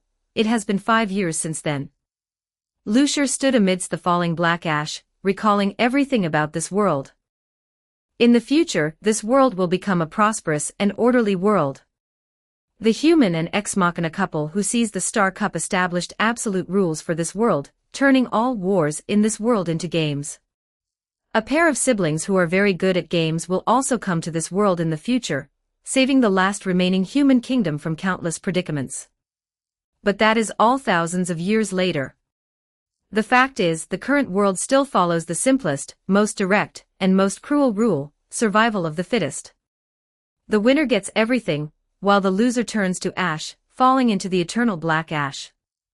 And the ultimate prize is the Star Cup, which allows the holder to become the only true god in this world. Humanity's competitiveness in this war is zero.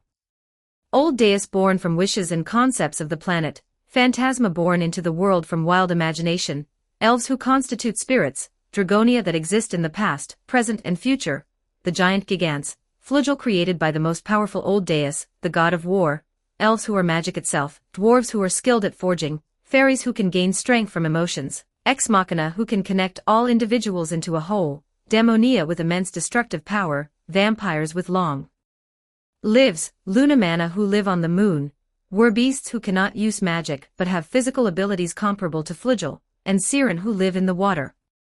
These 15 races with different abilities run rampant on the earth, competing for the throne of the only god known as the Star Cup. Weak humans cannot face any of these races, not even an individual among them.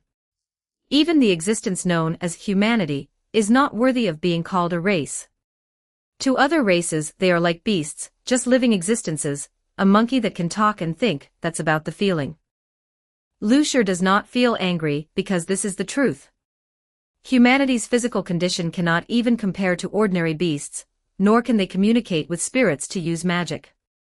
To other races, this is no different from a monkey. Humanity doesn't even have a god that created them. Except for the old deus born from the planet itself, all other races were created by the old deus, while humanity, like the old deus, is a life form that was born into the world on its own. But humanity and the gods are two extremes. Extreme strength and extreme weakness. If nothing unexpected happens, humanity will probably just be like this black ash falling from the sky, eventually falling to the ground, dying silently, and even the word, humanity, will eventually be wiped from history. However, humanity is a life form full of surprises. Lucier thought that in the near future, Riku would meet an ex machina girl named Shui if ex machina have genders. Shui is a discarded machine. Because she thought about the existence of a heart, she was excluded from the group by the ex machina, but it was precisely because of this that she had the chance to meet Riku. In their later time together, Riku and Shui fell in love. They became husband and wife and launched a counterattack against the other races. The final result was that at the cost of the lives of these two, humanity obtained the Star Cup, but Riku did not keep the Star Cup for himself. He no longer had the strength to hold up the Star Cup, so he gave the Star Cup to an old deus. The god representing games, Tet. Thus the world had a name, Disboard. Thus humanity became the 16th race. Thus there was no more war in this world, and all disputes were solved by games. Thus 10 alliance covenants appeared among the various races.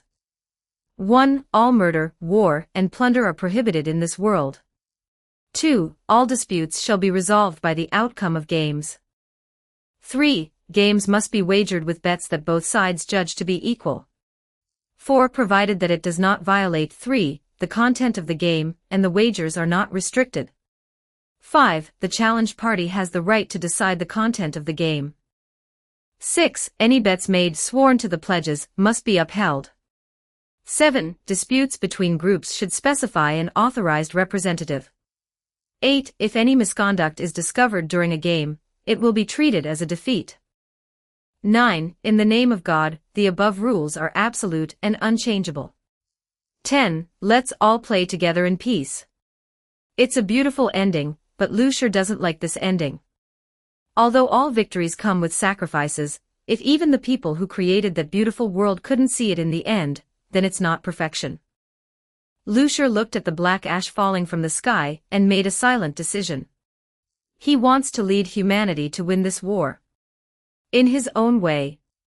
He is not Riku, and he wouldn't naively think about ending this war without anyone being killed. After all, humanity is the victim of the war, so they naturally have the right to fight back. Creating a world without war just by games sounds dreamy, but in the end, it's just forcibly changing the form of the struggle, but the essence has never changed. Neither humans nor gods can completely eliminate struggles. Games just put a gorgeous coat on the outside of the struggle. Naive, too naive.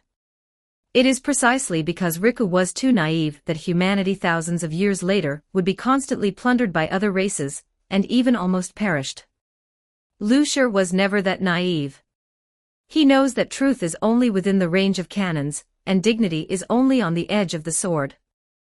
Only when the fist is big does anyone listen to you. 5 years ago, Lucier and Riku's thoughts were the same. At that time, humanity could only choose to die. Only by dying could they truly live. But times have changed, and now he has a new idea. Humanity must grow up. Only when they are strong can they have a say. The method to make humanity stronger didn't exist originally.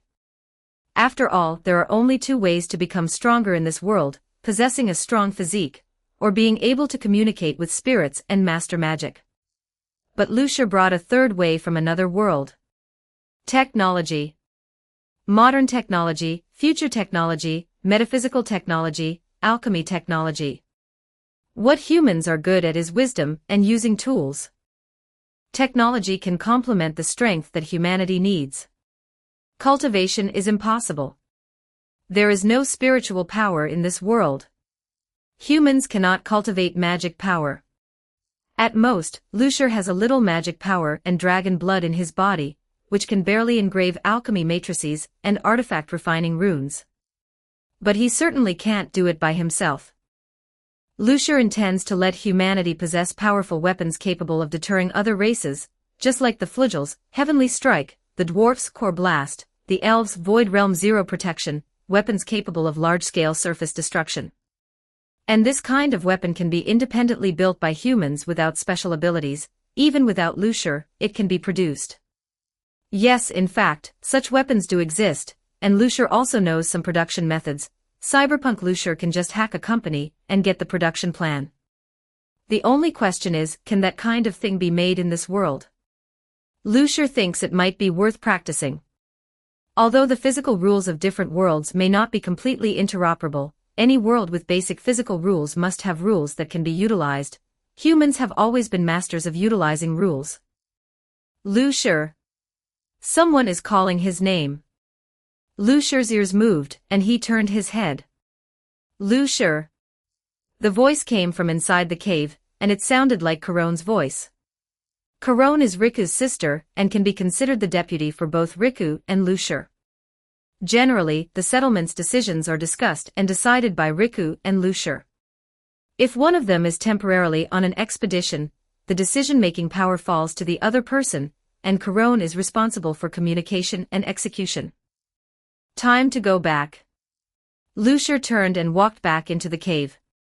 He didn't want Caron to see him standing in the black ash without any protective measures. If that happened, Caron would probably think he was trying to commit suicide, and then desperately run over to help block the black ash. Lucier's own physique is very strong. Even if he can't use the power of the first generation, the bloodline of the Dragon King is real. Frankly speaking, putting aside combat power, just talking about strength, speed, endurance, and recovery, Lucier is equivalent to a Dragonia, and the highest-ranking one at that. So he is not very afraid of the black ash. The black ash that can burn skin can at most leave a black dot on him, and it won't have any effect.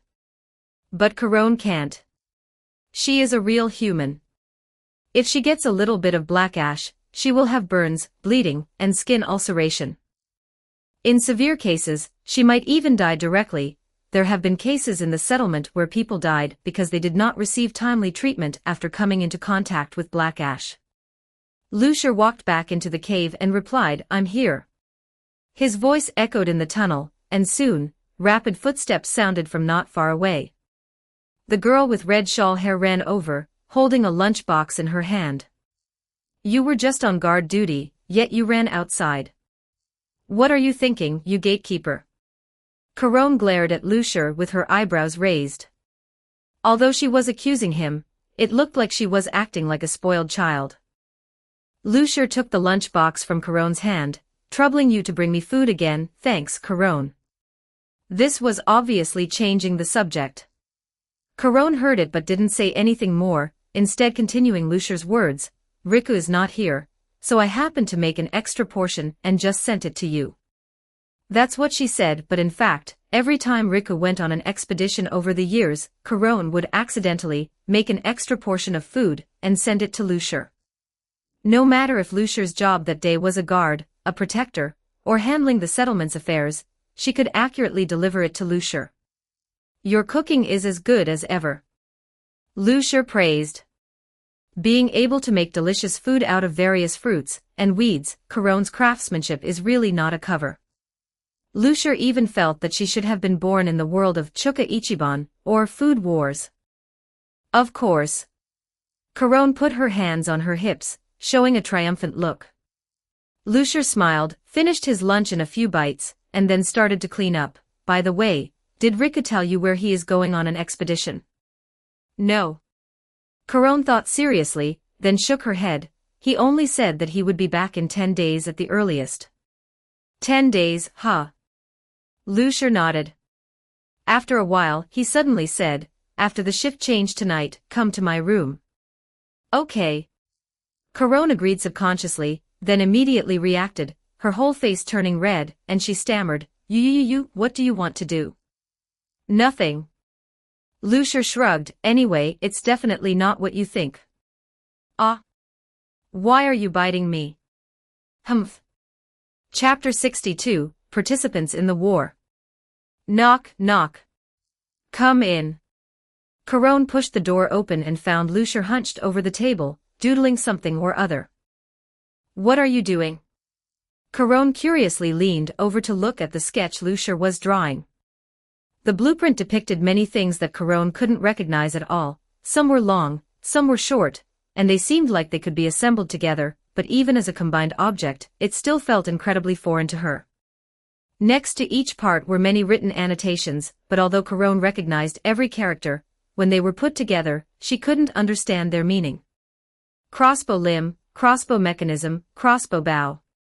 She had absolutely no idea what it meant. It's a weapon, Lucia replied. He intended to manufacture a batch of powerful crossbows. In reality, he had originally intended to skip cold weapons and go straight to manufacturing firearms. However, given the current technological level of humanity, manufacturing firearms would require first unlocking the technology trees for iron smelting, steel refining, forging, gunpowder, and so on, which was clearly not a project that could be completed in a short period. Relatively speaking, manufacturing crossbows would be much simpler, and their power was not weak. It could allow humans, who currently lacked any combat skills, to quickly possess the ability to defend themselves. At the very least, they wouldn't be bullied by wild beasts, and when facing some races that couldn't use magic, yes, that meant the were beasts, they wouldn't be sitting ducks waiting for death. Only with the power to defend themselves could they seek further development. A weapon? Carone looked at the blueprint again carefully, then shook her head, feeling dizzy. She had never seen such a bizarre-looking weapon, and couldn't imagine what it was used for at all. It was normal that she couldn't imagine it. After all, the most commonly used weapons for people in this world were various daggers. Many large and long weapons hadn't been developed because weapons that were too large were too conspicuous, unfavorable for hiding, and inconvenient for movement. By the same token, because humans were no match for other races, they could only run away when encountering them. No one had ever considered fighting back, so there were no long-range weapons like crossbows. Without a prototype, Carone naturally couldn't understand the function of a crossbow. However, it didn't matter if she couldn't understand it. Once it was made, and she held it in her hands, she would naturally know how to use it. Lucia checked it again, and after confirming that the various parameters on the blueprint were correct, he organized the blueprint and handed it to Carone, instructing, "Go find the most dexterous person in the settlement and have them make what's on the blueprint using sturdy wood." Okay. Carone took the blueprint and turned to leave Lucia's room. Lucia withdrew his gaze from Carone's back, and took out another sheet of white paper. He began to try to piece together a map of this world based on some fragmented memories. This world was composed of 3 continents, 2 large and 1 small, a vast ocean, and some scattered islands.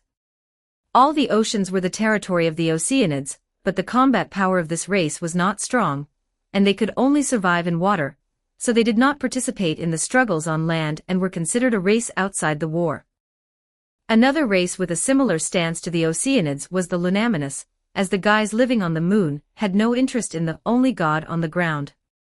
Besides the Oceanids and the Lunaminis, there were 2 other races that also did not participate in this war.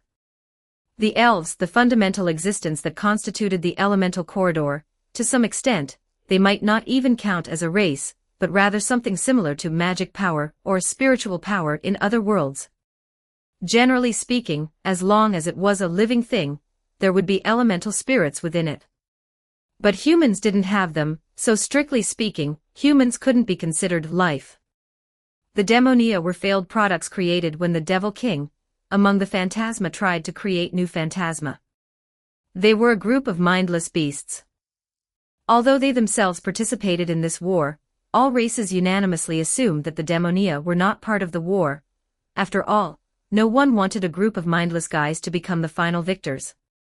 After excluding the above 4 races, the remaining races were the main participants in the war. Occupying the eastern continent was the strongest old deus in this war god Artosh. As the embodiment of the concept of war, this war was him himself. As long as the war did not end, he would absolutely not die, and in a sense, he might have already locked in the final victory, provided there were no accidents. Also living on the eastern continent were the flugel created by the war god, as well as the werbeasts, whose combat power was not too strong, and the damper, who spent more time sleeping than awake. The western continent, opposite the eastern continent, was the territory of the god of forging Okean. Together with the dwarf race he created, as well as allied phantasma and giants, he firmly controlled the entire western continent. Speaking of which, the dwarf race itself didn't possess much combat power either. They also followed the path of developing technology. Unable to directly use magic, they were instead adept at manufacturing magical machines. Lucier wasn't sure if the dwarf race had researched high-lethality firearms, but judging from the current situation, the fact that the dwarf race could dominate the entire western continent meant their technological level could not be underestimated. That said, Lucier had no intention of seeking advice from the dwarf race. After all, it was wartime, and for humans to seek out the dwarf race was essentially courting death, and Lucier also couldn't accept the dwarf race's philosophy. They were determined to destroy the whole world to create hell. In order to collect raw materials for forging, they wantonly logged forests and destroyed the environment, not even sparing the spirit cores on the foreheads of the elves. The reason this world had become what it was today was more than 80% due to the rampant destruction caused by the dwarf race. Precisely because of this reason, the dwarf race and the elves who occupied the northern continent were mortal enemies. The area of the northern continent was relatively small, but the ecological environment was the best because the elves and their god lived here. Therefore, over 90% of the entire continent was dense forest. Also living here were the fairies who loved to fall in love.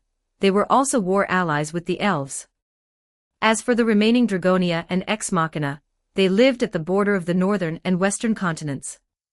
Among them, the Dragonia were also allies of the elves and fairies, while the Ex Machina kept to themselves and did not ally with any side. After roughly finishing the map based on his vague memories, Lucier picked up his pen again and circled a place between the Ex Machina and the western continent. This was a human gathering point, which was his current location. Honestly speaking, this location wasn't very good. Although the Ex Machina wouldn't proactively start a war, they would launch counterattacks when encountering war, and humans could easily be caught in the crossfire, just like 5 years ago, when his hometown was affected by the battle between the Ex Machina and the Dragonia.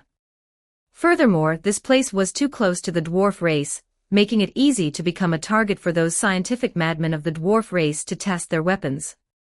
If he wanted to preserve himself and seek development, he definitely couldn't stay in this kind of place. He had to change to a safer stronghold. Lucier thought for a moment and circled the words Ex Machina. The Ex Machina were considered a neutral race. They had no allies and wouldn't proactively start wars, but their combat power was not weak. If he could obtain their protection, then the subsequent matters would be much easier. Lucier used his pen to add a few nouns next to Ex Machina. Riku, Shuai, love, heart. In the original story, Riku picked up Shuai, who had been expelled from the Connected Collective because she tried to interpret humanity's unique language heart. Afterwards, the two fell in love with each other while spending time together, and Shuai also successfully understood humanity's unique language heart. Later, before she died, Shuai handed the heart to the entire Ex Machina race, and thus, in the subsequent Great War, the Ex Machina provided help to Riku. Since that was the case, what Lucier needed to do was to accelerate this process. It didn't necessarily have to be Riku and Shuai, actually, other people could do it too. What the Ex Machina needed was heart and emotions, so Lucier would give them heart and emotions. However, the specific situation required more detailed planning. Lucier sighed and began to doodle again. Time slowly passed. On the other side, Caron also found a few of the most dexterous craftsmen in the settlement, and had them forge the items according to Lucier's blueprint. Although the craftsmen were confused, they still followed the leader's orders and began to work. Everything was proceeding in an orderly manner. 10 days later. The boy and his companion kept moving forward in the blue-gray wilderness, entering deeper into the forest sealed by snow, and arrived at a hidden cave located at the foot of a sharply protruding rocky mountain. Viewed from the outside, it was no different from an ordinary beast's lair. However, as long as one moved inside, one would see pillars that were mostly decayed, with several old oil lamps hanging there. The boy took down one of the oil lamps, took a tinderbox from his bosom to light it, and relying on that dim orange light, the two proceeded toward the tunnel dug deep within the cave. Just like that, while being mindful of traps to prevent beasts, after going deeper, they immediately saw an outer wall built by arranging many sturdy logs. This was a door built to block wild wolves or bears that had crossed the traps and wandered in by mistake. Of course, if the intruder was another race, whether this thing existed or not made absolutely no difference. The boy approached the door, knocked with a certain rhythm, and then waited. Finally, with a creaking sound, the door slowly opened from the inside, and a boy wearing a fur cloak poked his head out. "Welcome back, you've worked hard." The boy and his companion just nodded in response, then passed through the door. "Where is Mr. Kareem?" The boy silently shook his head. The gatekeeper gasped then, as if suppressing some kind of emotion, said to the two again, "You've worked hard." After passing through the door, inside the cave was an open and spacious area. That place was now a secret base accommodating nearly 2,000 people. They relied on the spring water gushing from the depths of the cave to ensure drinking water resources, and they also raised livestock in places where the sky could be seen. Among the two entrances or exits, the other one led to a bay on the coast, where salt and fish could be obtained. For humans who would lose their lives the moment they encountered an enemy outside, this could still be considered a safe living stronghold. This layer of thick rock wall could also, at a minimum, withstand stray bullets flying in due to the fighting of other races. Although that was just humanity's wishful thinking. The boy climbed the stairs made of wood and stepped into the settlement. The residents working in the square discovered him, and their gazes gathered toward him one after another. A young girl was seen running over from the crowd. Although her figure was petite and slender, her flame-like beautiful hair and blue eyes shone with the brilliance of life, even in this cave. The girl ran up to Riku, and her first words were a shout, "Too long. You little brother, how much do you want me to worry before you're satisfied? I've already rushed back as quickly as I could." Riku said this coldly and placed the luggage he was carrying on the ground. "Corone, did anything happen while I was away? Call me sister, how many times do I have to tell you, you guy?" Corone pouted, correcting him while nodding vigorously. "A lot of things did happen, but I can't explain it clearly in a moment, you'd better go see for yourself." As Corone said this, she glanced behind Riku but only saw R. She didn't ask where Kareem had gone, because the answer to the question was obvious. She put on a relaxed appearance and unceremoniously patted Riku's dust-covered head, saying, "Go find Lucier. He's over at the other exit, but before that take off this dirty cloak and rawhide. I'm going to take them to wash." Corone took Riku's cloak and various equipment, and at the same time said to R, who was standing behind Riku, "R, you too, you've worked hard." "Yeah." R nodded, his spirits clearly not high. "You guys go ahead and get busy. I'll go home first, then take Aliel to find Villi." Villi was Kareem's wife, and the two also had a 1-year-old son. The family of 3 could be considered happy. R didn't really want Villi to learn the bad news about Kareem, but this matter couldn't be hidden, so he prepared to take his own wife, Aliel, along. Aliel and Villi were friends, and she could provide Villi with some comfort when the time came. R left in a hurry. Riku watched R's retreating figure, his heart a dead silence. "All right, you go find Lucier first. I believe he'll give you a surprise." Corone ruffled Riku's hair, then left, carrying Riku's equipment. Riku stood in place, dazed for a while, before he finally set off and walked toward the other exit of the cave. The distance wasn't long, he only walked for about 10 minutes, and from afar, Riku saw flickering firelight, as well as a few figures moving quickly within the firelight. Riku remembered that this was supposed to be a small path, but now the path had been dug open and had become a spacious open area. Riku soon arrived at the open space and saw a few people running around here. They were all adult males from the settlement, but their attire looked very strange. Two pitch-black things like stone slabs were strung with ropes and hung on their chests and backs. In their hands, they held something with a bizarre appearance. That thing seemed to be a weapon capable of shooting out a long, thin, sharp spike, pinning it to the wall. Was that the surprise Corone mentioned? Indeed, if they had this kind of thing, then the next expedition would be relatively much safer. It was just that he didn't know how powerful this thing was. Riku held his chin in thought, but didn't notice a hand silently reaching toward his back. Problematic ad, reported here. You can disable pop-up ads by becoming a contributor. Become a contributor. Hashtag 63 Chapter 63 The Counterattack Plan. Chapter 63, The Plan for Counterattack. Hey! A hand patted Riku on the shoulder, but it didn't startle him. Riku, who often went on expeditions, had long since developed keen perception, so he had known from the very beginning that someone was behind him. Sure, it's been so many years, and you still like playing these little tricks.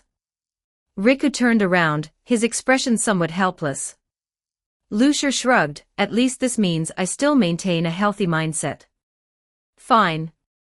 Riku didn't dwell on the topic, shifting his gaze back to the clearing. That thing you just researched, what is it for? It has great utility. Sure pulled a crossbow from who knows where, shook his head, shoved it into Riku's hand, and boasted, go on, try it yourself. So mysterious. Riku shook his head, and walked into the clearing. The people training there respectfully saluted Riku. Riku nodded at them and then walked to a spot. He had understood after watching from the side, the training for these people consisted of two parts. One was running back and forth while wearing those two black plates, which Sure called iron armor, presumably to train endurance and agility.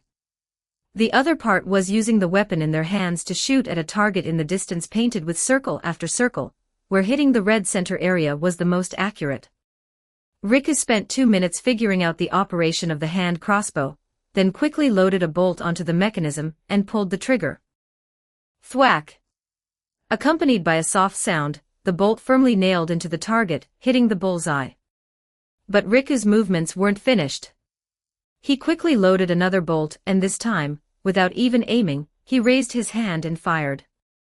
Thwack! This time it was clearly a bit off.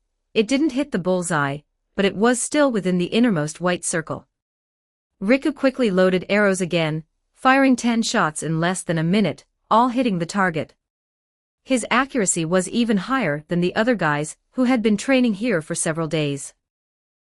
Sure couldn't help but clap. He hadn't expected Riku to have such outstanding marksmanship talent. It seemed necessary to guide Riku in this direction in the future. Riku didn't know Sure's thoughts. He was looking down and carefully examining the strangely shaped weapon in his hand.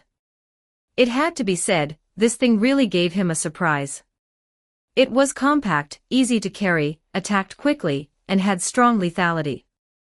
If used for a surprise attack and hitting a vital point, it could deal a fatal blow to races that couldn't use magic like the warbeasts, or races with weak bodies like the vampires. With this thing, the survival rate when encountering other races during expeditions could increase by 30%. Don't look down on just 30%, that's not a small number. 5 years had passed since the settlement was established. In these 5 years, 47 people had lost their lives due to expeditions. 47 deaths in 5 years seemed like a decent record for the weak human race, but if the survival rate could be increased by another 30%, then about a third of those 47 people could have survived. Of course, Riku also understood that some accounts weren't calculated this way, but he couldn't control himself. The names of those 47 people always surfaced in his mind, imagining if they were still alive. Riku closed his eyes, controlled his emotions, and then brought the hand crossbow to Sure. How is it? Sure asked with a smile, clearly very satisfied with his invention. He had been like this for a long time. The paper and straw mats in the settlement were all things he had invented, and every time he invented something good, he would show this smug expression. In fact, Riku was also very satisfied with this weapon called a crossbow, but The item is very good, but it cannot be used. Riku shook his head, and returned the hand crossbow to Lucier. Lucier smacked his lips. Actually, he had long guessed that Riku would say that. Although Riku's personality seemed strong, capable of leading a group of people to survive in this apocalyptic world, he actually had a conflict-avoidant personality. Generally, when encountering a battle, he wouldn't consider counterattacking, but rather prioritized survival and escape. It couldn't be said that doing so was wrong. After all, humans in this world were simply no match for other races.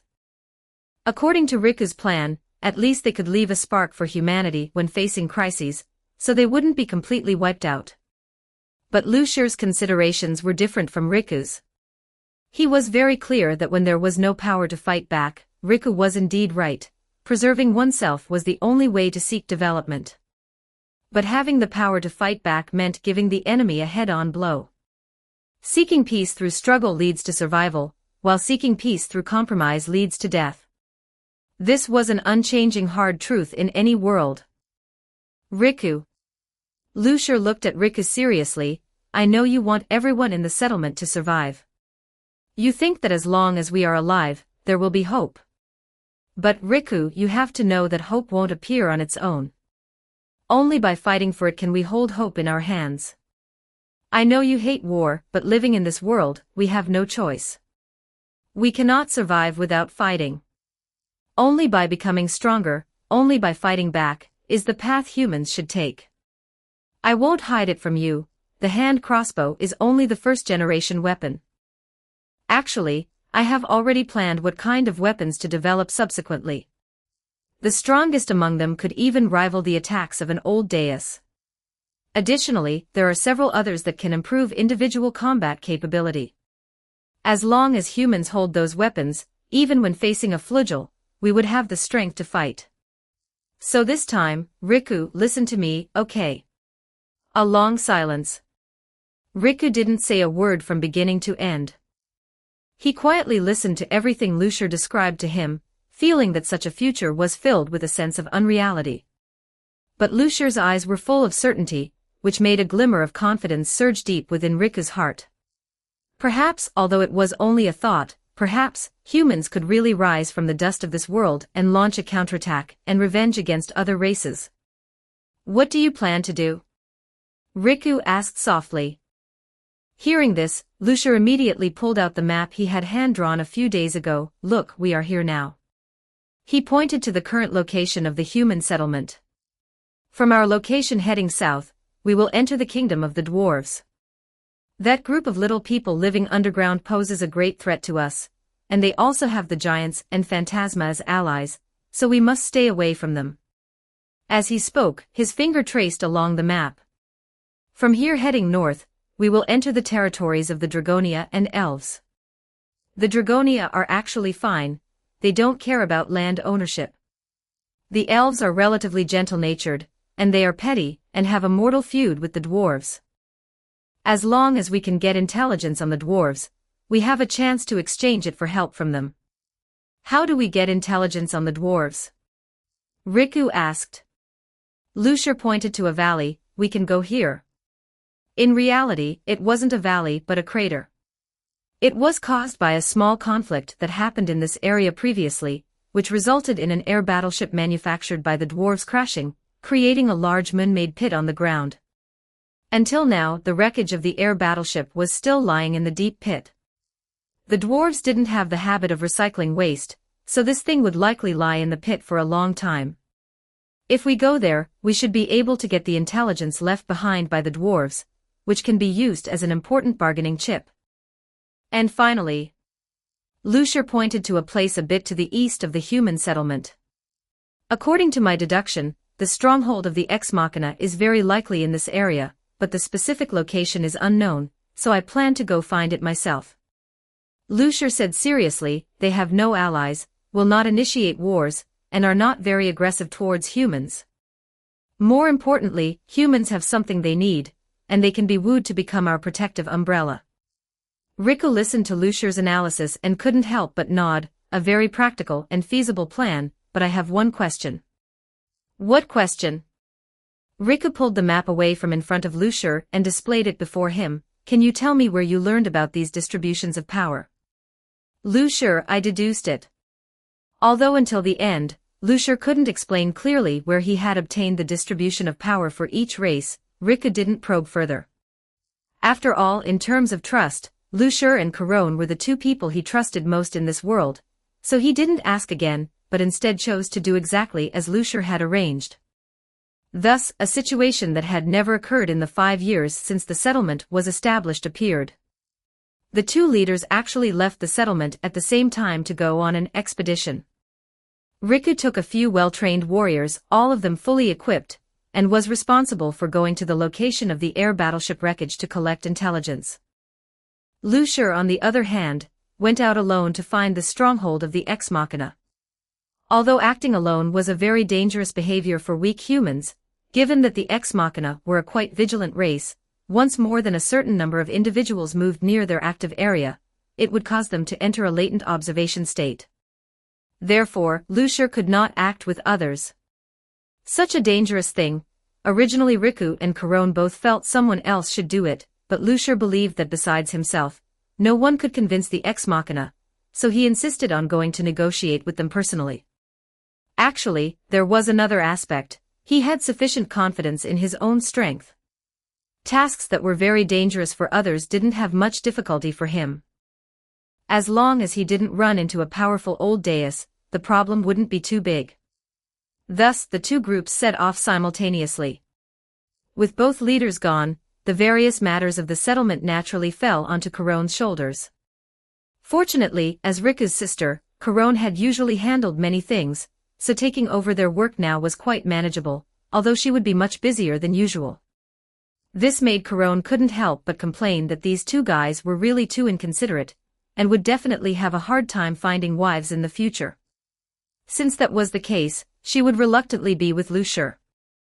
As for Riku, let him figure it out himself. Thinking this, Corone's mood improved a lot. But Riku and Lucier didn't know Corone's thoughts. The two were on their way to their destinations. With dust masks covering their heads and fur armor resisting the fierce cold current to protect their bodies, as long as they took off all this equipment and found a place to lie down anywhere, the land and wind filled with black ash would give them a feeling of relief like falling asleep. Ivan exhaled a puff of white mist and silently followed the team. Really want to rest. Working from morning until now, his hands and feet had long lost feeling. He really wanted to drink a bowl of warm thick soup to drive away this ash and nap with his head on his wife's chest. If such a wish couldn't be realized, then it might as well be. Thinking this, Ivan's body shuddered, and he immediately cut off his thoughts. Born in such a world, how could one have neither a reason to live nor a reason to die? Wouldn't that be too pitiful? Ivan, has the black ash invaded your brain? Hearing the low call of his companion, Ivan came back to his senses, blinked a few times, and looked at the two companions beside him.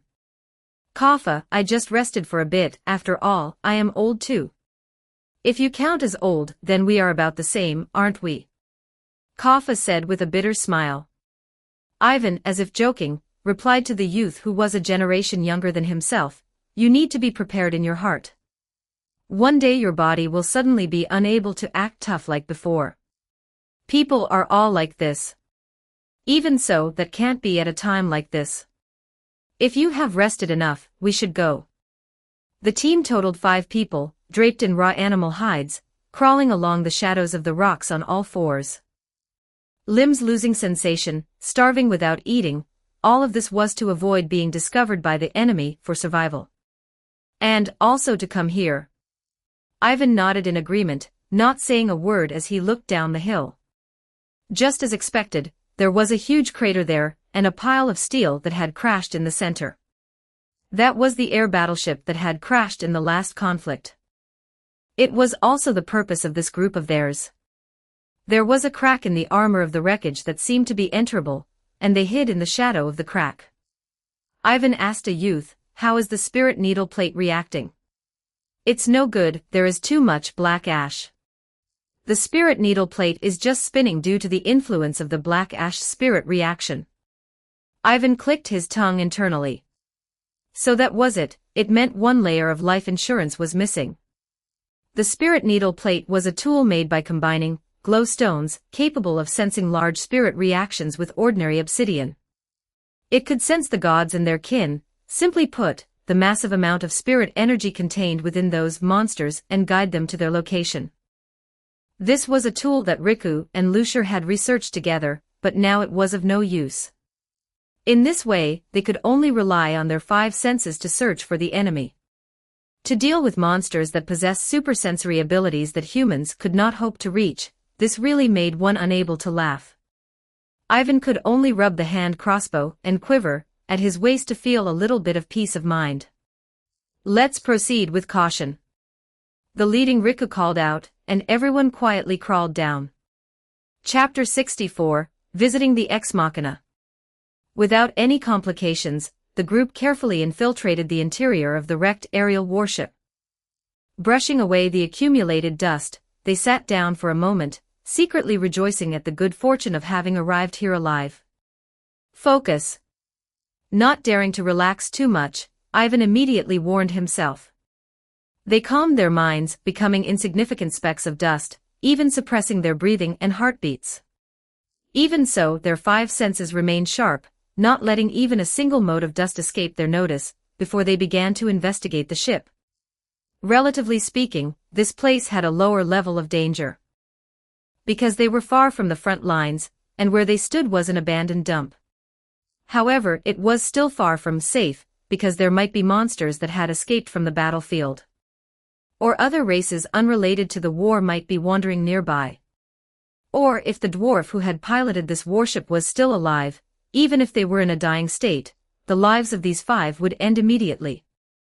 This was reality, an unspeakable, unreasonable reality. As long as a dwarf held a catalyst and spoke a single word, they could turn hundreds of humans into dust. Of course, if they didn't have a catalyst, that would be a different story. Dwarves were a race quite similar to humans. Their strength came from their superb manufacturing talent, enabling them to craft all sorts of magical equipment at will. In comparison, humans couldn't even communicate with spirits, making them utter failures. However, while dwarves were strong when possessing magical equipment catalysts, they couldn't use magic without it. In this regard, they were the same as humans. As for the humans, even if they couldn't use magic, they still had weapons, Ivan thought, touching the hand crossbow at his waist. It wasn't just the hand crossbow. When the 5 of them left the settlement, Lucier had also given them a newly developed special weapon, something round that would explode violently after being lit, called a grenade. With these 2 things, it was enough to handle some special situations. Hey, Ivan, big harvest. Hearing the loud cheer from behind, Ivan's pupils contracted, and he turned around, clutching his head. In the distance, Kaffa was looking excited, waving his right hand vigorously at him. Come over quickly, this thing is incredible. Ivan watched Kaffa coldly for a moment, then looked at Riku beside him. Riku said nothing, slowly raising a hand to make a throat-slitting gesture. Just like that, the previously excited Kaffa immediately trembled, letting out a small groan. Sorry, anyway, you guys come look at this. Leaving 2 people to keep watch, Riku and Ivan moved closer to Kaffa, and saw what was in his hands. A combination of countless complex blocks, like a puzzle. Kaffa held it in his hand and twisted it hard. The box immediately emitted a 7-colored light. This is... Seeing the large image projected into the void realm, even Ivan couldn't hide his surprise as he spoke. No way, is that a world map? Yes, and this is the latest version. World map. It looked much more detailed than the one hand-drawn by Lucier. Riku cupped his chin, watching the projection in front of him, calculating in his mind whether this thing had value for trading with the elves. Although humans had managed to create a certain level of map to date based on collected data, and their own measurements, the lines depicted by the light shining into the air, distinguished the land and oceans of the world with extreme precision. Because of the war, the terrain of this world was constantly changing, so this thing was indeed very precious. It's not just a map. Riku noticed that the text on this map didn't just label locations and names, there are also various strategies and the current distribution of forces, and the writing used the dwarves' code. Wait! Riku suddenly noticed an exceptionally unfamiliar term above Hardenfell, the capital of the dwarves. Marrow. Blast. Before he could think it over, a heavy vibration suddenly came from the ground. Exclamation point. In an instant, the three of them, as if by agreement, lowered their postures simultaneously and rushed into the shadows to hide. The two people keeping watch in the distance also quickly retreated back. It's a demonia, one of them said. Only one, about 50 meters away. It hasn't discovered us, I judge it to be a stray demonia, the other said in more detail. Demonia were monsters created by the sudden mutation of a phantasma, the Devil King. They had no intelligence and no sense of group consciousness. Other races regarded them as beasts. Once encountered, a battle was inevitable, with no possibility of negotiation. Similarly, because they lacked intelligence, demonia easily became separated from their groups during movement, becoming stray demonia. In the past, demonia were the race humans least wanted to encounter during expeditions, because even a stray demonia was a fatal blow to a human expedition team. But now, they were actually glad that they had encountered a stray demonia. Because this meant that this demonia was acting alone, and had no allies. Furthermore, the demonia wandering in a place like this was the lowest type among stray demonia. It was likely an ogre or a troll. Under normal circumstances, a stray demonia could handle 2 to 3 regular werbeasts, and even with the most careful preparation, humans could not kill even a single demonia. Of course, doing so was pointless. Even if they utilized wisdom, strategy, and traps to successfully slay a demonia, what would be the point? If they were discovered by a highly intelligent, higher-ranked demonia because of that, and it decided that humans were a threat, what then? Humans would be wiped out without any power to resist. Therefore, humans at that time could only take one action, flee. There was no need to consider other options. But now, times had changed. In his conversations with Lucier, Riku understood that becoming ghosts might allow humans to continue living in this world, but ghosts couldn't stop the war, let alone win it. Humans had to become stronger at any cost, possessing enough power to quell the war, in order to end this never-ending great war. Necessary sacrifices were for long-lasting peace. Thus, Riku slowly raised his hand and gestured, "Everyone, equip crossbows, take out grenades for backup, and execute the kiting strategy." The 4 well-trained individuals silently executed Riku's order. Their movements were in unison, and even their breathing was synchronized. This was a technique Lucier had taught them, called breathing style, which could boost physical stamina in a short period. They gripped their hand crossbows tightly, and cold light glinted on the arrowheads and in their eyes. At the same time Riku's squad encountered the demonia, Lucier had also arrived 150 kilometers east of the human settlement, searching for the location of the Ex Machina. The Ex Machina were a relatively very special race. To call them a race was actually more like calling them a single entity. If one were to describe it in a modern way, it would probably be a strong artificial intelligence with multiple connected individuals. Information received by a single Ex Machina unit would be transmitted to the command body, the connected body, and the all-connected command body Einzig, similar to the process of the user end collecting information, sending it to the server end, processing it by the server, and then returning it to the user end. The ranks and functions within the Ex Machina were separated using this server-to-user method, and considering overall efficiency, an individual with a functional impairment might be disconnected by the command body, just like Shuai, who was exiled because she pondered the question of a heart. Because their bodies were almost entirely cast from metal, the Ex Machina were not picky about food or living quarters. They only needed enough spirits, which they called energy, to function, and they didn't need to recover their energy through the inefficient method of sleeping. Simply put, they were a group of robots. Trying to find such a group of robots was not a simple matter. After all, they had no vital signs, and Lucier was not a flugel who could observe spirits directly with the naked eye. So he could only inspect every inch of land bit by bit, using his divine sense to scan for fluctuations within it, attempting to capture the faint signals between the Ex Machina. This was quite a major project, as Lucier did not fully share the abilities of Lucier from other worlds. Currently, he was equivalent to 1/3 of Lucier, 1/2 of Lucier, and 4/5 of Dragon Raja Lucier. This was just a rough estimate, so don't ask why Lucier was stronger than Lucier. It was because the Li Fan world had no restrictions, so Lucier was the strongest. His cultivation of divine sense was not high, so every time he scanned an area, he had to stop and rest to recover his mental energy. As of now, he had searched nearly 10 square kilometers, but had found nothing. He had to stop and rest for a while again. Looking at the land covered in black ash before him, Lucier rubbed his brow in some pain, a physical headache. His divine sense had been overconsumed. Damn it, were these ex machina hiding too deep, that they couldn't be found even now? Or could the signals between them block out divine sense perception? No, that was impossible. Under the probe of divine sense, even spirit fluctuations obscured by black ash were clearly visible. This was something even a flugel couldn't do. To draw an analogy, the precision of divine sense in this world could be called a perspective radar. The signals between the ex machina might be very weak, but it was absolutely impossible for them to completely block divine sense perception.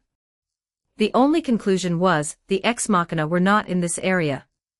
Lucier rested for a moment, then stood up again, took a deep breath, and then expanded his divine sense, continuing eastward. 1 kilometer, 2 kilometers, 3 kilometers, 10 kilometers, 20 kilometers, 30 kilometers.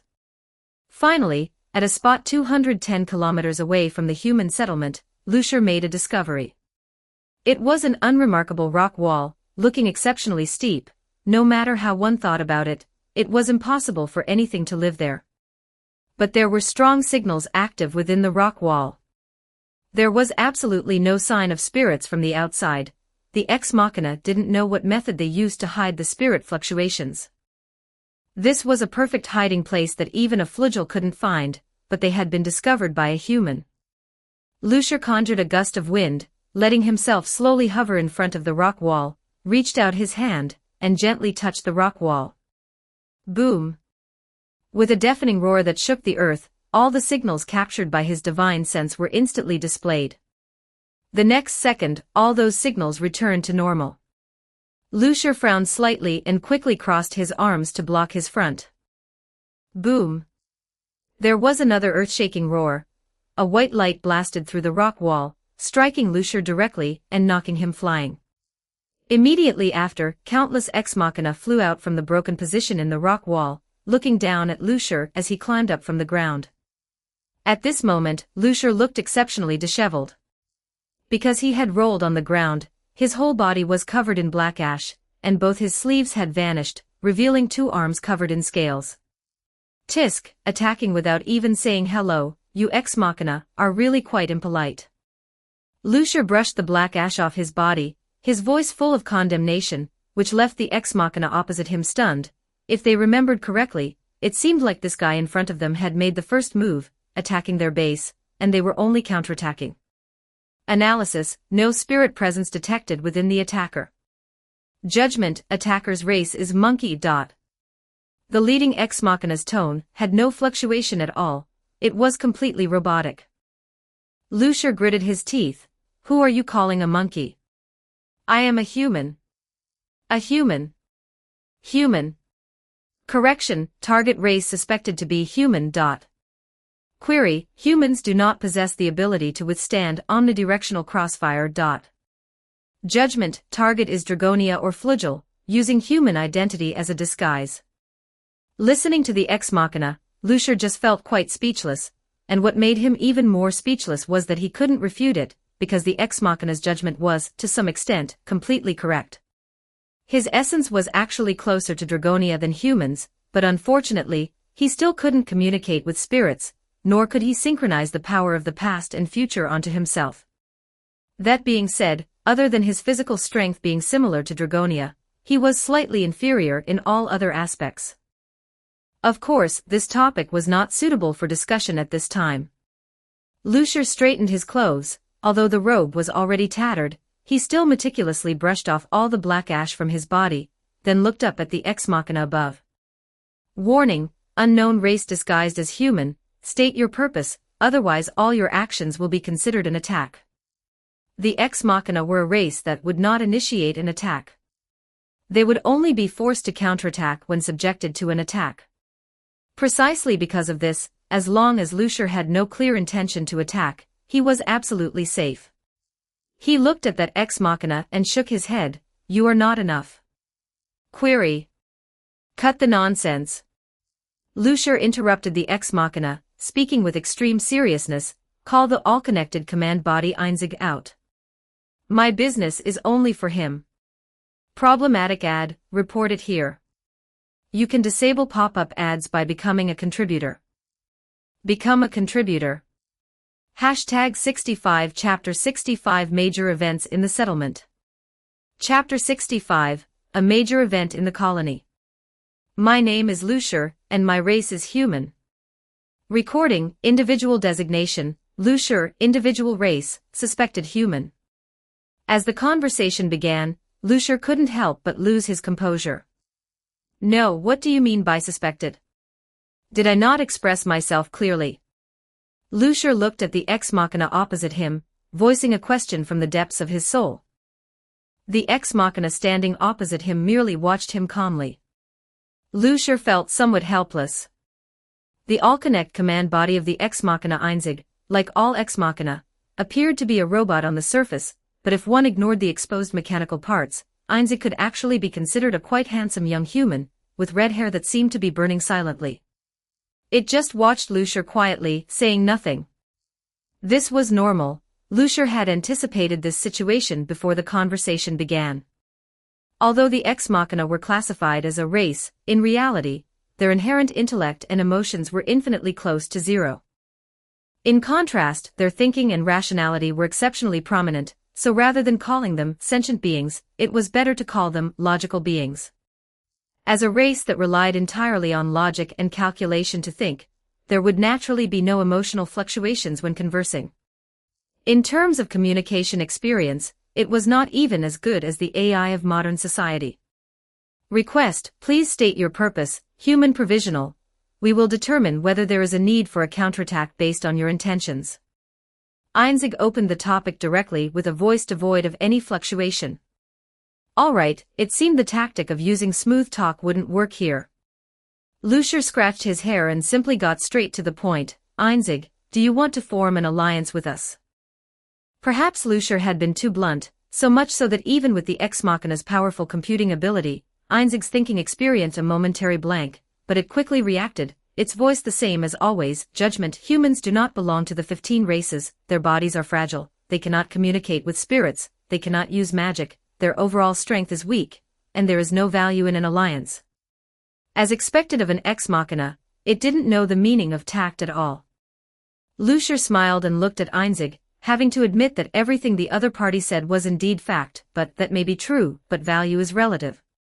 Compared to other races, humans indeed possess no value, but compared to the Ex Machina, humans have one bargaining chip left to trade. Hearing Lucier's words, Einzig immediately conducted a strict search through the Ex Machina's internal database, but it never found the so-called bargaining chip that Lucier spoke of.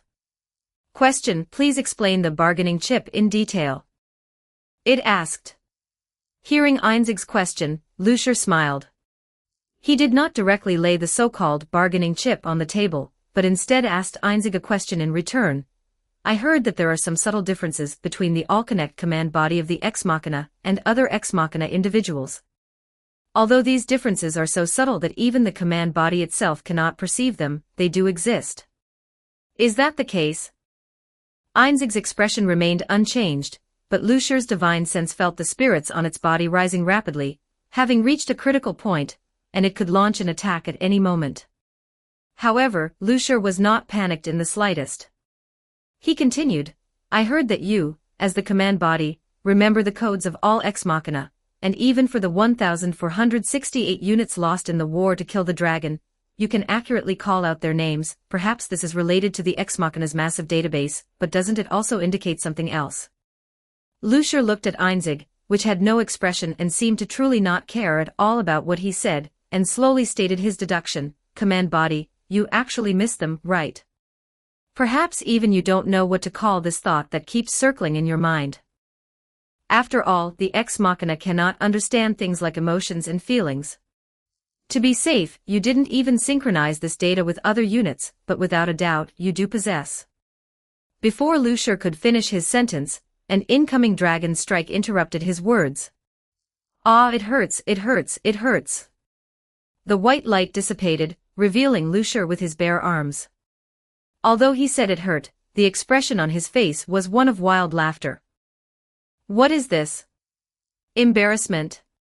Can Ex Machina feel shy too?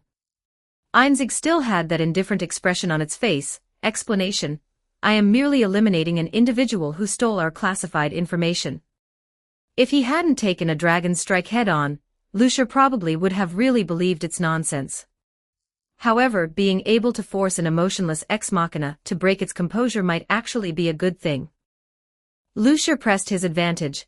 I heard that there is a special individual among the ex machina who was exiled because she wanted to study human emotions. You were the one who intentionally let her go, right? But actually, there's no need to go through all that trouble. As long as you form an alliance with us humans, I can allow you ex machina to enter and live in the human settlement, and even assign companions to some ex machina, letting them spend a long time together. The ex machina are a race that excels at learning. As long as you are given enough time, even ex machina with bodies of steel can obtain a heart, right? After a long silence, Einzig looked at Lucier, the spirits on its body fluctuating, and signals flying wildly between it and other ex machina. It was unknown what they were communicating about. And in the end, everything returned to calm. Einzig spoke: as an allied party, what do we need to do? It worked. Lucier curled up the corners of his mouth, trying hard not to laugh out loud. The thing you need to do is very simple. He said earnestly: protect your companions and provide them with help. Although the process had some twists and turns, fortunately, the goal had been achieved. This sentence applied equally to Lucier's side and Riku's side. Looking at the corpse of the demonia lying on the ground, the five-man team of humans panted heavily and looked at each other, feeling as if a lifetime had passed. Although it was just the lowest-ranking wandering demonia, and even the lowest-ranking troll among the wandering demonia, although the demonia possessed no intelligence, and their massive size resulted in slow movement, and although there was only one enemy. But regardless, humans, this weak existence, had accomplished the feat of hunting another race. And it was done without the cost of anyone's casualties. This was a day worth remembering. The members of the squad embraced in silent tears, kissing the crossbows in their hands that had brought them victory, while Riku stared blankly at the demonia corpse. If they had had such convenient weapons during the last expedition, would Kareem have been able to survive? And the more than 40 people who had already died in the past. One name after another surfaced in Riku's mind, and he looked at the demonia corpse, beginning to mourn. The other foresaw his actions and followed suit. 1 minute later, the mourning ended and Riku commanded the squad members to start moving. Kaffa was responsible for retrieving the scattered crossbow bolts nearby, while Ivan and another person went to collect materials from the demonia's body.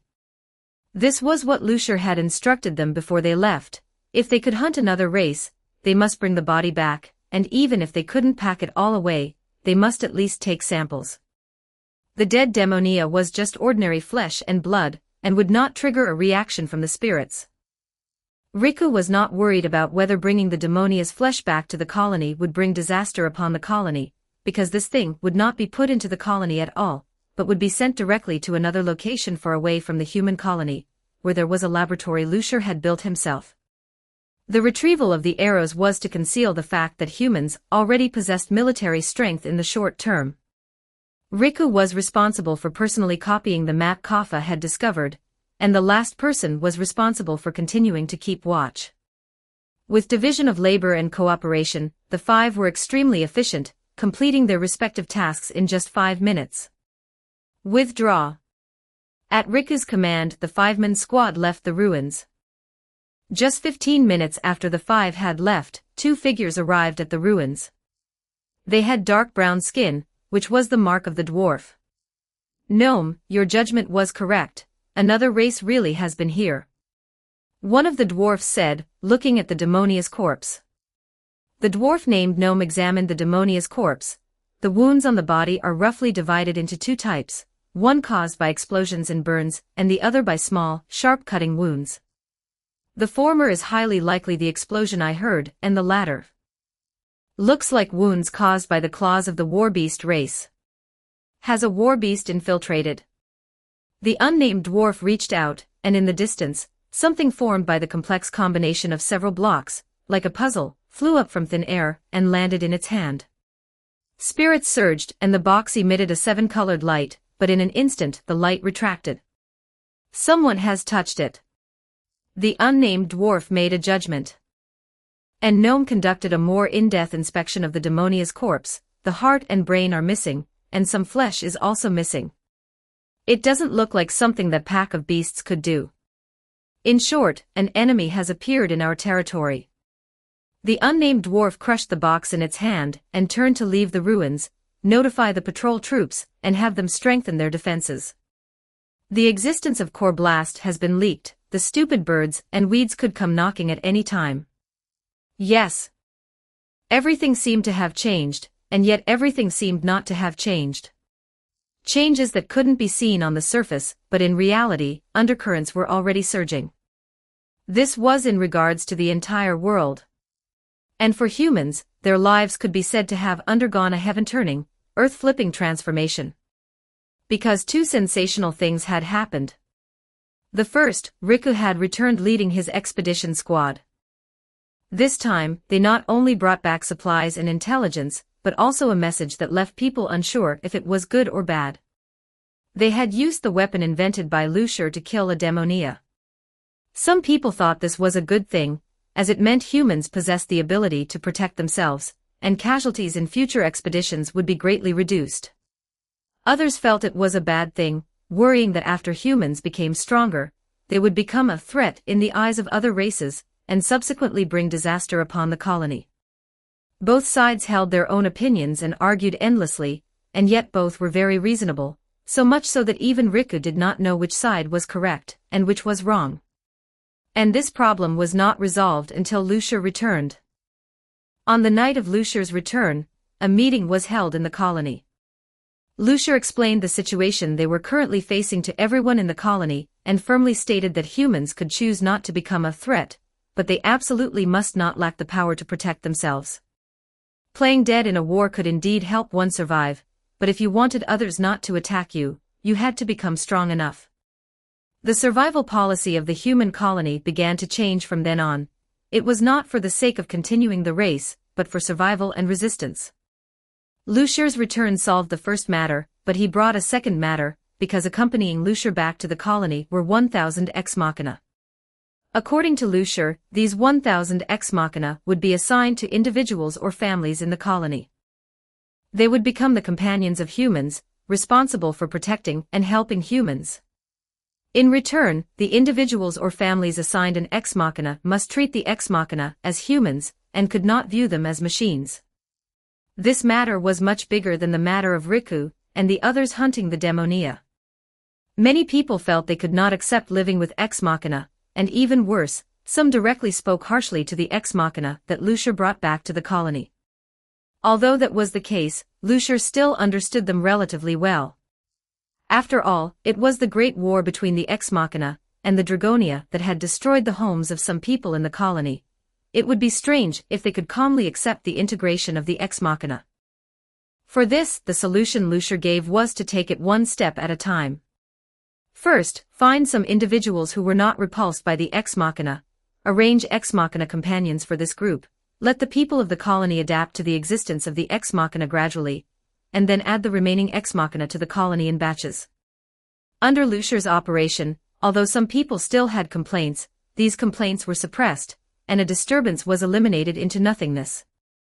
With the addition of the ex machina, many things became much more convenient. They could help calculate gravity, detect air composition, observe microscopic matter, explore geology, find ore veins, and so on. One ex machina was equivalent to a supercomputer. With their help, a lot of data needed to light up the technology tree could be obtained without complex calculations, and a lot of technology that was previously only in Lusher's conceptualization could be turned into reality bit by bit. Lusher even researched a method that allowed humans to use spirits during his research on ex machina and demonia samples. What? Corone slammed the table, stood up straight, and Riku, sitting beside her, also revealed an expression of disbelief. Humans using spirits or something. Lusher, you're joking, right? Do you think I look like I'm joking? Lusher took Corone's hand and then beckoned to Riku. Follow me. Chapter 66 Spirit Technology. It is the rule of this world that humans cannot use magic. Why can humans not use magic? At its root, it is because humans cannot communicate with spirits. All magic and spells in this world are essentially driven by spirits. In the perception of other races, as long as it is a life form, it inherently carries spirits. Therefore, in the perception of other races, humans is not equal to life. Categorically speaking, humans belong to the category of beasts. Those who do not know humans call them beasts directly, while those who do know them call them hairless monkeys. In reality, there is no difference. However, from this perspective, it still does not touch upon the essence of the problem. If the reason for not being able to use magic is the inability to communicate with spirits, then why can humans not communicate with spirits? This is clearly not a language issue, because all other races capable of using magic usually exhibit magical talent from birth, rather than learning some spirit language as an acquired skill. In the words of a certain Flugel, communicating with spirits is the instinct of all life, while magic is letting spirits exert peculiar effects according to a certain path. Humans do not possess this instinct, so they cannot communicate with spirits, and consequently cannot use magic. So, why? What is the root cause? What fundamental difference exists between humans and other races that prevents humans from communicating with spirits? Before conducting actual research, Lusher had made some speculations. First, the ability to communicate with spirits is unrelated to intelligence. The simplest example is the demonia.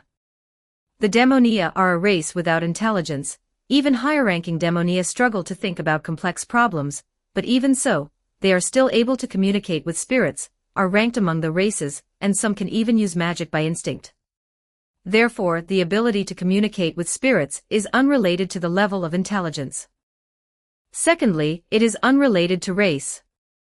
One can tell just by looking, all 15 races can communicate with spirits. Even the beastmen, who cannot use magic, have basic spirit reactions within their bodies, and there are differences between individuals of the same race. This shows that communicating with spirits is a universal talent, though the talent levels vary and are uneven. Then, it is unrelated to flesh and blood. This is even easier to understand. Among the 15 races, there is exactly one race that has no flesh and blood at all, the ex machina. They have no flesh and blood, yet they can normally communicate with spirits and use magic, which proves there is no relationship between spirits and flesh and blood. Finally, it is unrelated to the soul. There is no direct evidence to prove this, but regarding the strength of soul power, Lusher feels that with his divine sense, even if he cannot compare to an old deus, he should at least be on par with the Dragonia. However, he can only perceive the existence of spirits through his divine sense, but cannot communicate with them. After excluding the above factors, what other differences are there between humans and other races? There are. Humans have one major difference from all other races except the old deus: humans have no creator. Among the 15 races, except for the old deus born from the concept of the planet, the other 14 races were all created, by gods or by higher-ranking races. And humans evolved step by step to this point from ancient times, even before the old deus were born. In this respect, humans and the old deus seem to share a commonality: they were both born naturally. Besides this, Lusher also noticed a blind spot. Among the 14 created races, excluding the 4 major races, the phantasma, which are born from imagination and have no fixed form, the demonia, which were created when the phantasma Devil King failed to create a new phantasma, the Dragonia, which exists simultaneously in the past, present and future, with no birth or death, and the spirits that constitute the spirit corridor, the rest of the races all have some similarities to humans to varying degrees. If only one race were similar to humans, it could be called a coincidence, but with 10 whole races having some degree of similarity to humans, it is really hard to call this a coincidence. There is only one possibility that can explain this situation. The creators of these 10 races all used humans as a blueprint when creating their races. Of course, it is also possible that the gods referenced themselves, but if that were the case, it would mean that 10 old deists share a certain degree of similarity with humans. Plus Tet, who is exactly the same as a human. Combining the above information, one can make a bold speculation. In a sense, were the old deists also a race born by referencing humans? When the planet created the old deists, it borrowed the appearance of humans, bestowed a certain concept, and thus the old deists were born. And the old deists, according to their different powers and preferences, combined with their own appearance, created various different races. And so did the world become what it is today. I have to say, this speculation is truly too bold, so bold that even Lucier finds it hard to believe. But besides this, he cannot find a more reasonable theory of origin. If we reverse it and say that humans were a race born by referencing gods, that would be equivalent to saying that there is a god who created humans, but in reality, that so-called god does not exist, so the birth of humans is accidental. If humans were truly born after the old deists, then how could the old deists manage to look extremely similar to humans? Coincidence? That could work, but it is clearly less logical than the human origin theory. So, returning from the human origin theory, to the problem of humans being unable to communicate with spirits. Question: what is the fundamental difference between humans, who cannot communicate with spirits, and other races, who can? Answer: humans are the primitive elemental body, while all other races including the old deists are derivatives. The birth of humans is a natural phenomenon, while the birth of other races belongs to the category of mysticism. Humans did not need the ability to communicate with spirits when they were born, so they do not inherently possess the talent to communicate with spirits, nor do they have organs in their bodies to store and drive spirits. Other races were actually born as warriors for the old deists. They needed sufficient power to fight for the gods, so when the gods created them, they bestowed upon them the talent to communicate with spirits and thus use magic. To adapt their bodies to the needs of spirits, different races also evolved corresponding organs. For example, the wings of the flugel, the pseudo-nerves of the ex machina, the soul stones of the elves, etc. Such organs are collectively known as the spirit corridor. Now that we are here, let's discuss the possibility of humans communicating with spirits to use magic. The answer is that it is possible. Lucier highly agrees with a saying Riku often says: there are only two things that do not exist in the world, 100% probability and 0% probability. Riku believes that everything is possible, which is why in the story that was originally supposed to happen, he chose to abandon everything and step onto the battlefield, because he himself believed that there was a possibility for humans to win. Similarly, the matter of humans communicating with spirits to use magic is not absolutely impossible. After studying the body structure of the ex machina and the body materials of the daemonia, Lucier proposed a plan, transplanting the organs that other races used to communicate with spirits into humans. However, this plan was overturned by Lucier himself after it was proposed. The organ transplant plan was too risky, and one also had to consider the body's rejection. Even if the transplant were successful, it was an unknown whether a human, without a similar body structure, could normally use the extra organs to control spirits. So Lucier changed his thinking. Since it cannot be transplanted, why not make it an external organ, something like a prosthetic? The feasibility of this plan was much higher. After all, Lucier has himself from Night City as backup, so there are no barriers in terms of technology. With things like prosthetics, there is no need to worry too much about rejection, and the method of use would be more convenient. The only problem is that it lacks universality. Even if the rejection is reduced to a minimum compared to transplantation, the prosthetics themselves have requirements for the user. Moreover, humans cannot get that many spirit corridors from other races. One cannot go on a rampage hunting down lone members of other races just for these things, right? If he did that, they would sooner or later be wiped out by the other races working together. So, is there a way to let all 2,000 plus humans use magic simultaneously while using the fewest possible spirit corridors? There actually is. Lucifer's first thought was a battery. In modern society, electricity is an indispensable energy source. Not all electrical appliances can be charged anytime and anywhere, and many appliances have portability requirements, so batteries that can store electrical energy to provide for appliances were born. By analogy, if we equate spirits with electrical energy, things become much simpler. People don't know how to use electricity, but people have power plants, batteries, and appliances. Lucifer now has a heart of a demonia in his hand. This is the core of the demonia's spirit corridor. Even though the main body of the demonia is dead, this heart is still maintaining its beat as usual, and it is enriched with many spirits that humans cannot see. This thing can be used as a power plant. So what Lucifer mainly does is to manufacture batteries and appliances that can utilize spirits as electrical energy. Well, Lucifer cannot communicate with spirits either, so he cannot make it by himself alone. But Lucifer has never been alone. He has divine sense, knowledge, is proficient in artifact refining and alchemy, and understands technology. He alone can complete 90% of all the work, and the remaining 10% requires another race capable of communicating with spirits to help him complete it. The Ex Machina. The only ally of humanity that Lucifer fought his hardest to win over.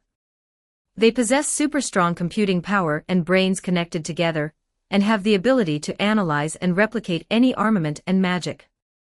Lucifer can observe the state of the spirits through his divine sense, and then let the Ex Machina make what he wants according to his instructions. Thus, the first spirit battery in this world was born. Perhaps this thing can no longer be called a battery, but the name spirit pool sounds awkward, and Lucifer is too lazy to give this thing a new name, so he just calls it a battery. And born along with the battery was the world's first magical armament that even humans, a race without a spirit corridor, could use. Cloud Piercer. Lucifer said, releasing the bowstring in his hand. Even though there was no arrow nocked, Riku was very sure he heard a sharp sound of breaking air. Something must have been shot from the string just now, but it was something he could not see. Humans cannot see spirits, they can only see the black ash that spirits turn into after they die, which is the remains of the spirits. A loud bang exploded in the distance. Riku turned his head to look and found that a hole the size of a palm had actually been blasted into the mountain in the distance. Palm-sized, it just looked small from this distance. Riku was familiar with the nearby terrain, and he was very sure that the mountain was a full 1,000 meters away from their current position. In other words, Lucifer had just used the bow in his hand to shoot an arrow made of spirits. This arrow traveled 1,000 meters, hit the mountain, and blasted a hole at least half a person's height into the mountain. Compared to magic that can move mountains and fill seas or change terrain at will, this is nothing, but compared to the crossbows and grenades humans used before, or even the short weapons used even earlier, it cannot be mentioned in the same breath. And at this time, it had only been a mere 3 months since humans were still using short weapons. Riku looked at Lucifer, who was showing off the bow to him, and felt a sense of having lived in another lifetime. He felt as if he had not just passed 3 months, but a full 3 years. Lucifer looked at Riku's dazed appearance and revealed a smug expression. But he didn't stay smug for too long. On the other side, Einzig, who had been silent all along, suddenly spoke up. Calculation, shooting accuracy deviates from the target by 312 meters, judgment, the armament needs to add a calibration mode. Got it, got it. Lucifer waved his hand, feeling that this Ex Machina was unexpectedly annoying. I just didn't install a sight on this thing, and humans can't see spirit arrows, so even if I installed a sight, it probably wouldn't be of much use. I still have to find a way to make a fixed track, or increase the blast range of the arrow by 10 times. That way, the requirement for accuracy shouldn't be that high. Lucifer muttered some words that Riku couldn't understand but felt were somewhat terrifying.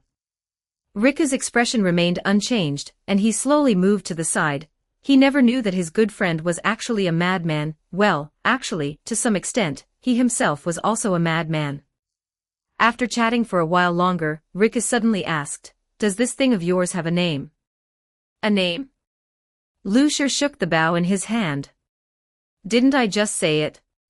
Cloud Piercer." "No, I don't mean that," Riku explained. "I mean, for these things you've newly researched that allow humans to use spirit power, do you need a collective term? It would be much more convenient if there were one." "Indeed." Lucier held his chin and pondered for a moment. "Then let's call it spirit technology." The people of Disboard did not know that the gears of fate had completely gone off track from this moment. Tet, who was supposed to become the one true god, brushed past his original destiny, and spirit technology, which would influence the next few hundred years and only fade from the historical stage after the revision of the Spirit Species Protection Act, left its name on this land for the first time. Problematic ad, reported here. You can disable pop-up ads by becoming a contributor. Become a contributor. Hashtag 67 Chapter 67 An Unexpected Turn of Events, the Skywing Race. Chapter 67, Unexpected, Flugel. After demonstrating the newly invented weapon, Lucier had Einzig send Riku away. He only had Riku come over to witness this historic moment this time, but he had no intention of fully promoting this type of weapon within human settlements for the time being. Spirit technology was not yet mature.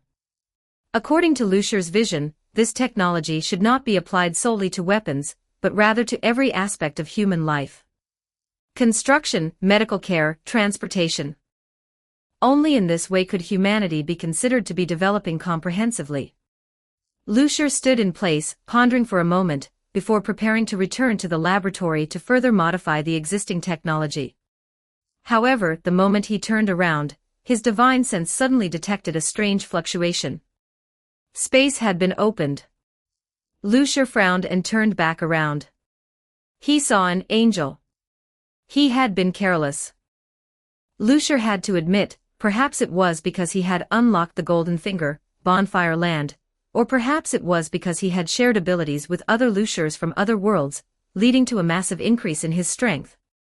The occurrence of these events had caused Lucier to lose his sense of awe. Although he was still very clear intellectually that humanity, as a whole, was no match for other races, from the perspective of individuals, there were not many existences in this world capable of killing Lucier. This had also caused him to lose his original sense of caution, leading to the current situation. Lucier narrowed his eyes and looked at the angel not far away. She radiated an overwhelming sense of presence, making it difficult for anyone to tear their gaze away from her. Above the young girl's head hovered a geometric halo, which was slowly rotating. From her waist grew wings that emitted a faint radiance. Judging by aerodynamics, they were too small to allow her body to float in the air. Her flowing long hair fluttered incessantly amidst the falling black ash. Whenever her hair swayed, it would intertwine with the black ash descending from the sky, drifting about. Without a doubt, the young girl was a weapon. She was a weapon created by the god of war Artosh, the only kind of weapon in this world to have ever accomplished the great feat of god-slaying. Flugel. Even more unfortunately, Lucier recognized this Flugel. The most violent and cruel extra-numbered individual of the Flugel, Jibril.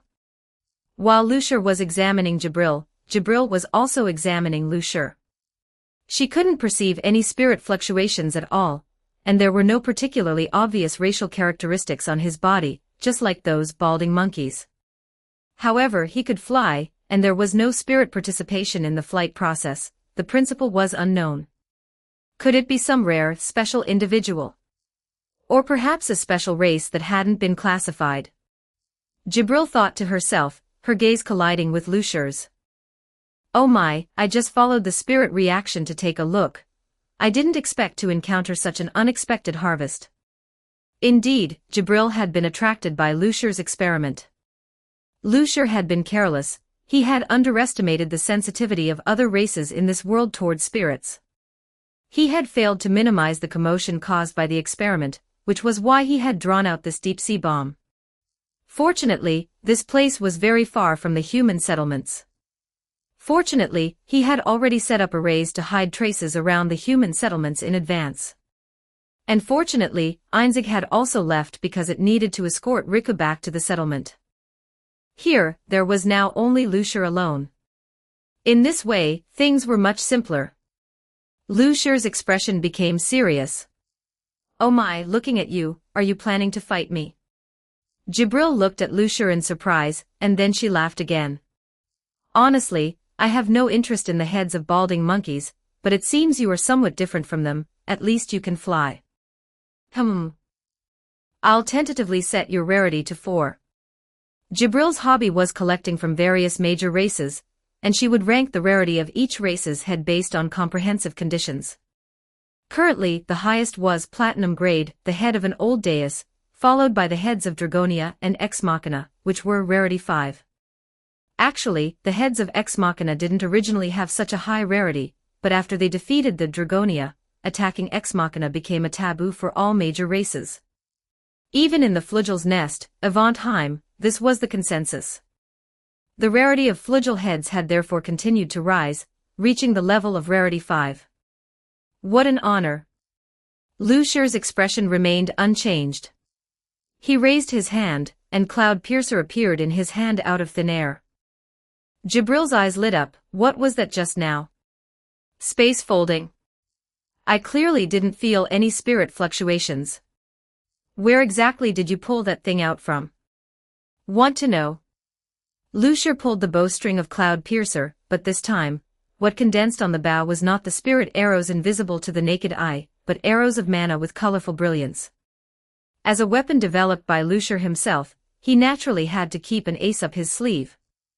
The normal mode of Cloud Piercer could be charged through a built-in spirit battery. Considering the issues of battery power and capacity, the spirit arrows shot by Cloud Piercer had power only equivalent to ordinary low-level magic. But in Lucier's hands, Cloud Piercer did not need to consider the maximum power of the spirit battery. As long as Lucier provided enough mana, he could release them infinitely, and the power of each arrow would be raised to its maximum. Amazing, I can't feel any spirits at all. Is this some kind of special energy? Jibril had already condensed light into a sword in her hand. Her gaze was focused on the arrow of Cloud Piercer in Lucier's hand. The colorful arrow seemed to have some soul-captivating ability that made her unable to look away. The smile on her face finally disappeared, because she smelled a strong scent of death from this man in front of her who looked like a balding monkey. Now she was certain that this man was definitely not one of those balding monkeys. Because balding monkeys couldn't be this strong. Was he a Dragonia that had changed its form? Or an old deus that had never appeared before? Jibril couldn't guess the true answer, but it was definitely not any other race, because individuals of other races didn't have such strength, not even a phantasma. Which race was it? While Jibril was pondering the question, Lucier released his fingers. The colorful arrow instantly vanished from Jibril's sight. Jibril couldn't observe the trajectory of the arrow at all, and could only wield the light sword in her hand based on instinct. The Flugel were a race created by the god of war Artosh, existing for the sake of battle. The meaning of their existence was battle and death. Their battle instinct was a portion of power inherited from their creator god. This instinct from the god allowed Jibril, at the very last moment, to block the light arrow that was right in front of her with the blade of light in her hand. But this was merely futile. The blade of light in the Flugel's hand was enough to split mountains and cleave rocks. In past battles, the Flugel's blade of light could even cut through the scales of a Dragonia. It was an incredibly sharp magic. But in terms of defense, the blade of light was as fragile as a sheet of paper, crumbling at the slightest touch. Specks of light exploded before Jibril's eyes.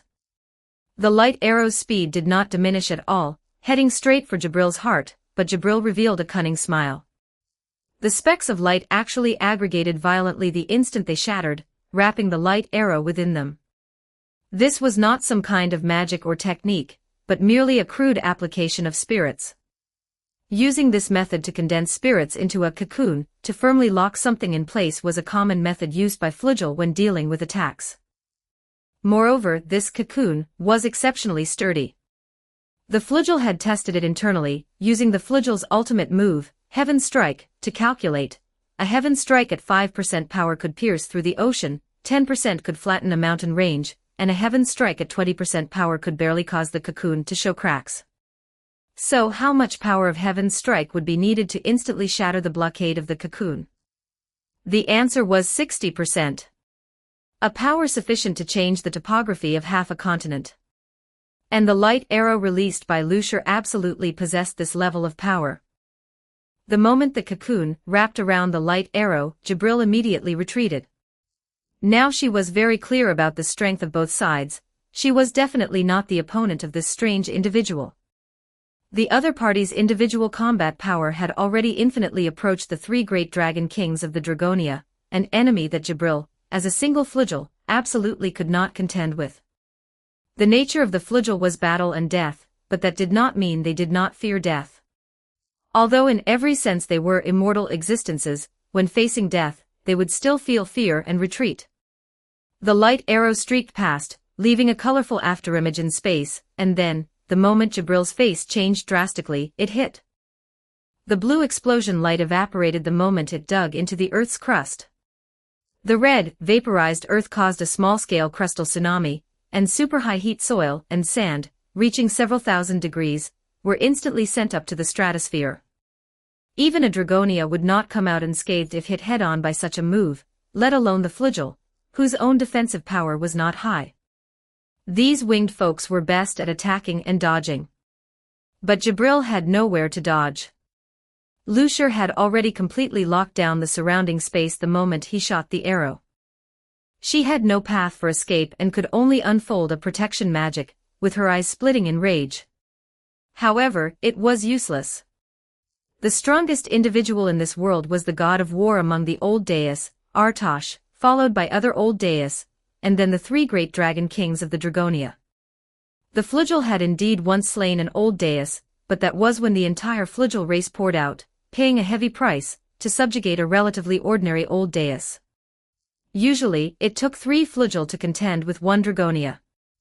And while a powerhouse among the Flugel like Jibril could contend with a non-Dragon King level Dragonia alone, she was definitely no match for the 3 great Dragon Kings.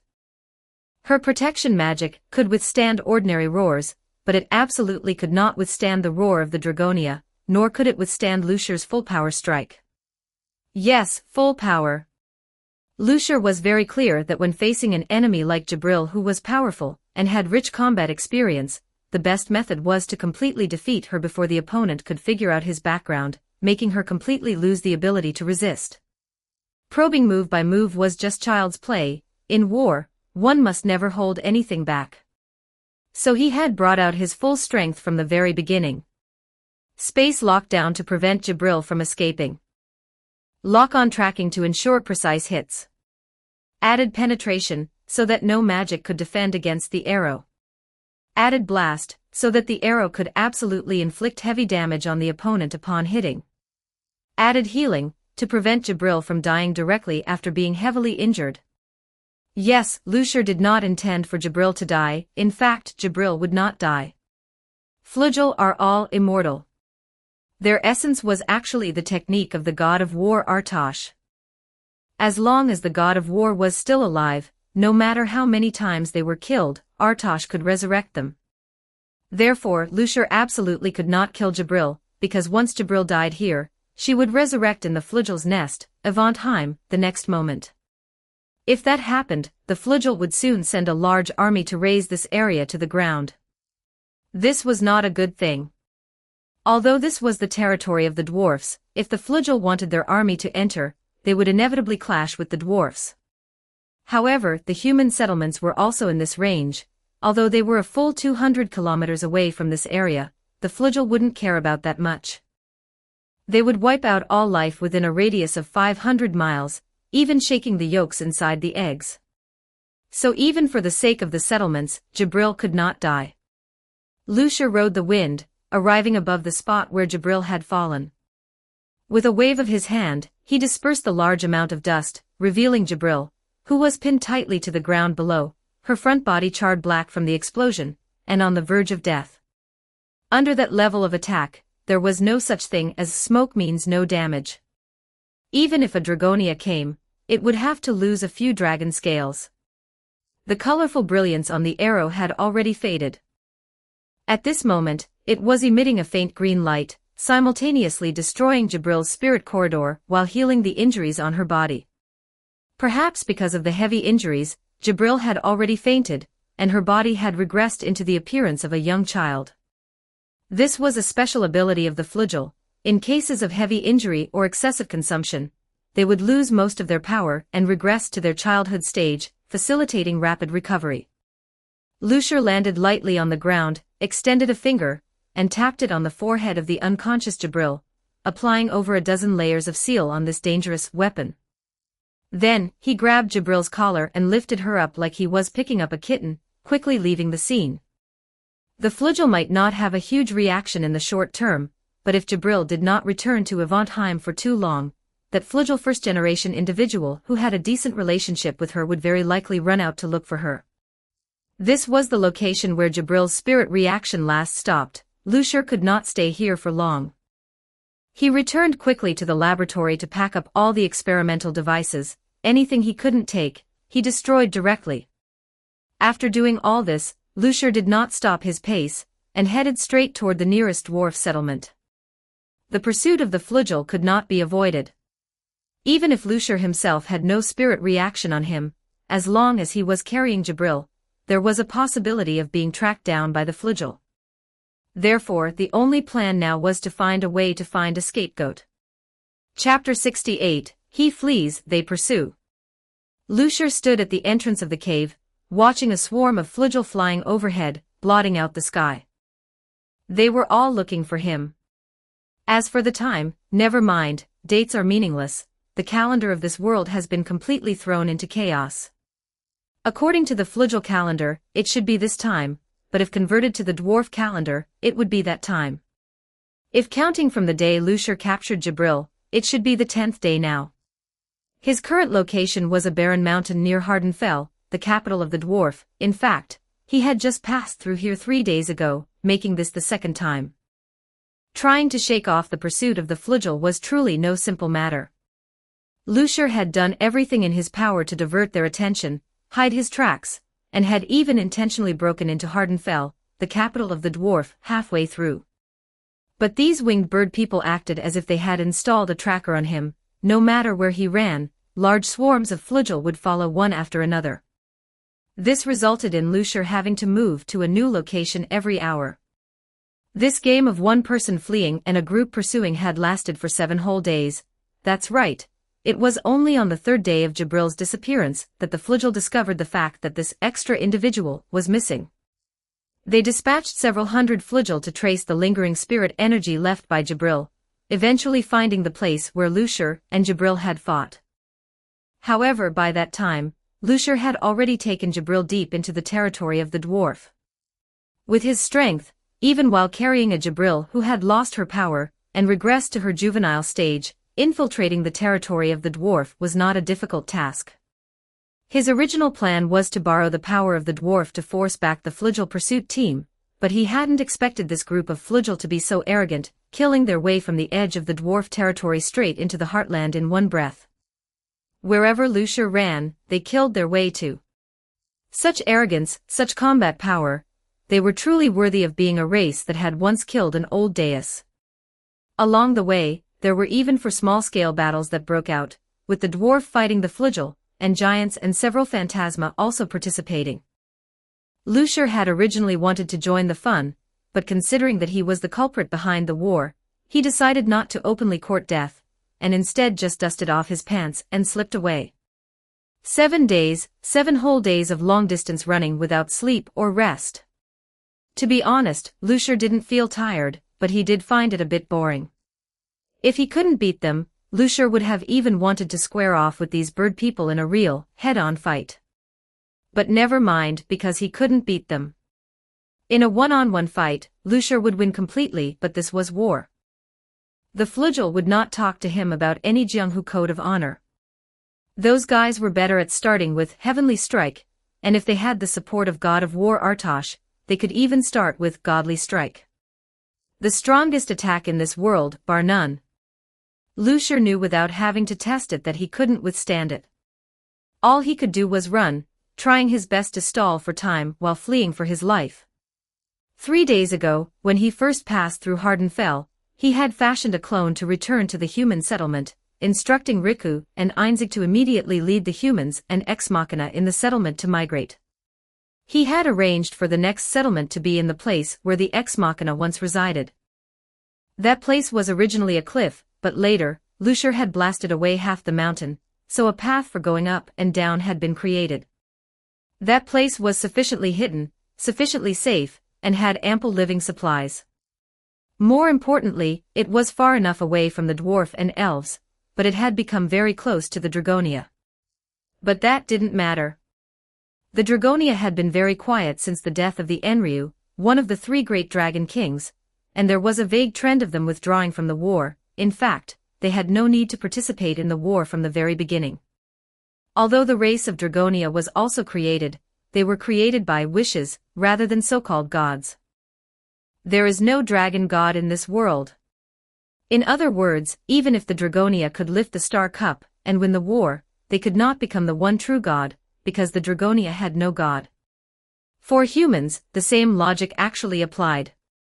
It was no wonder they chose to become allies with the elves toward the end of the Great War. After all, in the end, only the god of war Artosh, the god of forge Okan, and the god of forest Canas had the best hope of winning. The Dragonia were merely choosing a side. It was just that no one could have imagined that the one who finally obtained the Star Cup was humanity, the weakest in the entire Great War, not even considered a race, and the one who finally became the one true god was Tet, the god of games. Ahem, I've digressed. In any case, letting the settlement migrate was an order Lucier gave in an emergency, but it was also a decision he made after careful deliberation. Humans did not yet have the strength to wage a full-scale war against other races. Fortunately, Einzig had observed the entire process when Lucier was making the Cloud Piercer previously. Although he did not have magical power, he could at least use spirits to make some semi-finished products, and Lucier could complete the remaining parts when he returned. And now, Lucier's most urgent task was to shake off this group of Flugel behind him as quickly as possible. After standing at the cave entrance and pondering for a moment, Lucier turned and walked into the cave. The inside of the cave was not dark, a campfire was burning quietly. Jibril, still in her juvenile state, was curled up next to the campfire, looking somewhat pitiful. However, Lucier would not sympathize with her. The Flugel race was born for battle and slaughter. They had no empathy, no emotions like sympathy, being moved, or sadness. In a sense, this race was the same as the Ex Machina. The only difference was that the Ex Machina had nothing, while this race possessed the desire for battle and slaughter. This was the lingering influence of the god of war Artosh's authority on the subordinate Flugel. It was only because Lucier's seal was in place that Jibril's strength could not recover, otherwise, she could run out right now and slaughter the nearest dwarf tribe. Let's go. Lucier said casually, not giving Jibril time to react, as he reached out and grabbed her collar, while simultaneously raising his hand to destroy all traces in the cave, including the symbols Jibril had gone to great lengths to leave behind. This guy never learned. The same thing had been repeated many times, and every time the result was the same. Even if she were as foolish as the Siren, she should have realized that everything she did was futile, but Jibril still insisted on leaving messages for the pursuit team. Wait. Lucier suddenly realized he had been unable to shake off the Flugel's pursuit. Could it be that this little one was playing tricks? Lucier held Jibril under her armpits and lifted her in front of him, staring into her eyes. You little brat, you aren't playing any tricks, are you? Oh my. What are you talking about, my lord? Why don't I understand? Jibril pretended to be nonchalant. Lucier looked her up and down, then carefully scanned the surroundings with his divine sense. Confirmed that there were no issues, he said coldly, you had better not have done anything, or you will suffer for it later. He carried Jibril in his hand, and prepared to leave the cave. Along with Lucier's movements, Jibril's petite body swayed, and she inadvertently breathed a sigh of relief. She was indeed playing tricks. As mentioned before, the essence of the flugel was the magic formula of the god of war Artosh, so they were powerful in combat, and would not die. Even if they died, they could be resurrected through special methods. Besides that, as a magic formula, the flugel had another feature that wasn't exactly a feature. Their flesh and blood carried spirits inherently. Each race had a unique spirit corridor. Usually, the spirit corridor of the flugel was their wings. This was a fact recognized by all races, but in reality, the entire body of a flugel was actually a spirit corridor. As the magic formula of the god of war, they were not strictly flesh and blood life forms, but spirit life forms. Their flesh was merely a vessel to contain the spirits. Of course, not just flesh and blood, but also skin, hair, everything about a flugel carried a unique spirit aura.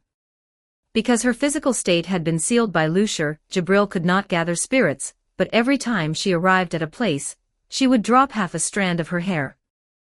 Because it only possessed an aura and did not carry spirits, it was difficult to detect even with Lucier's divine sense. Because it was only half a strand, even if detected, he would not pay attention to it.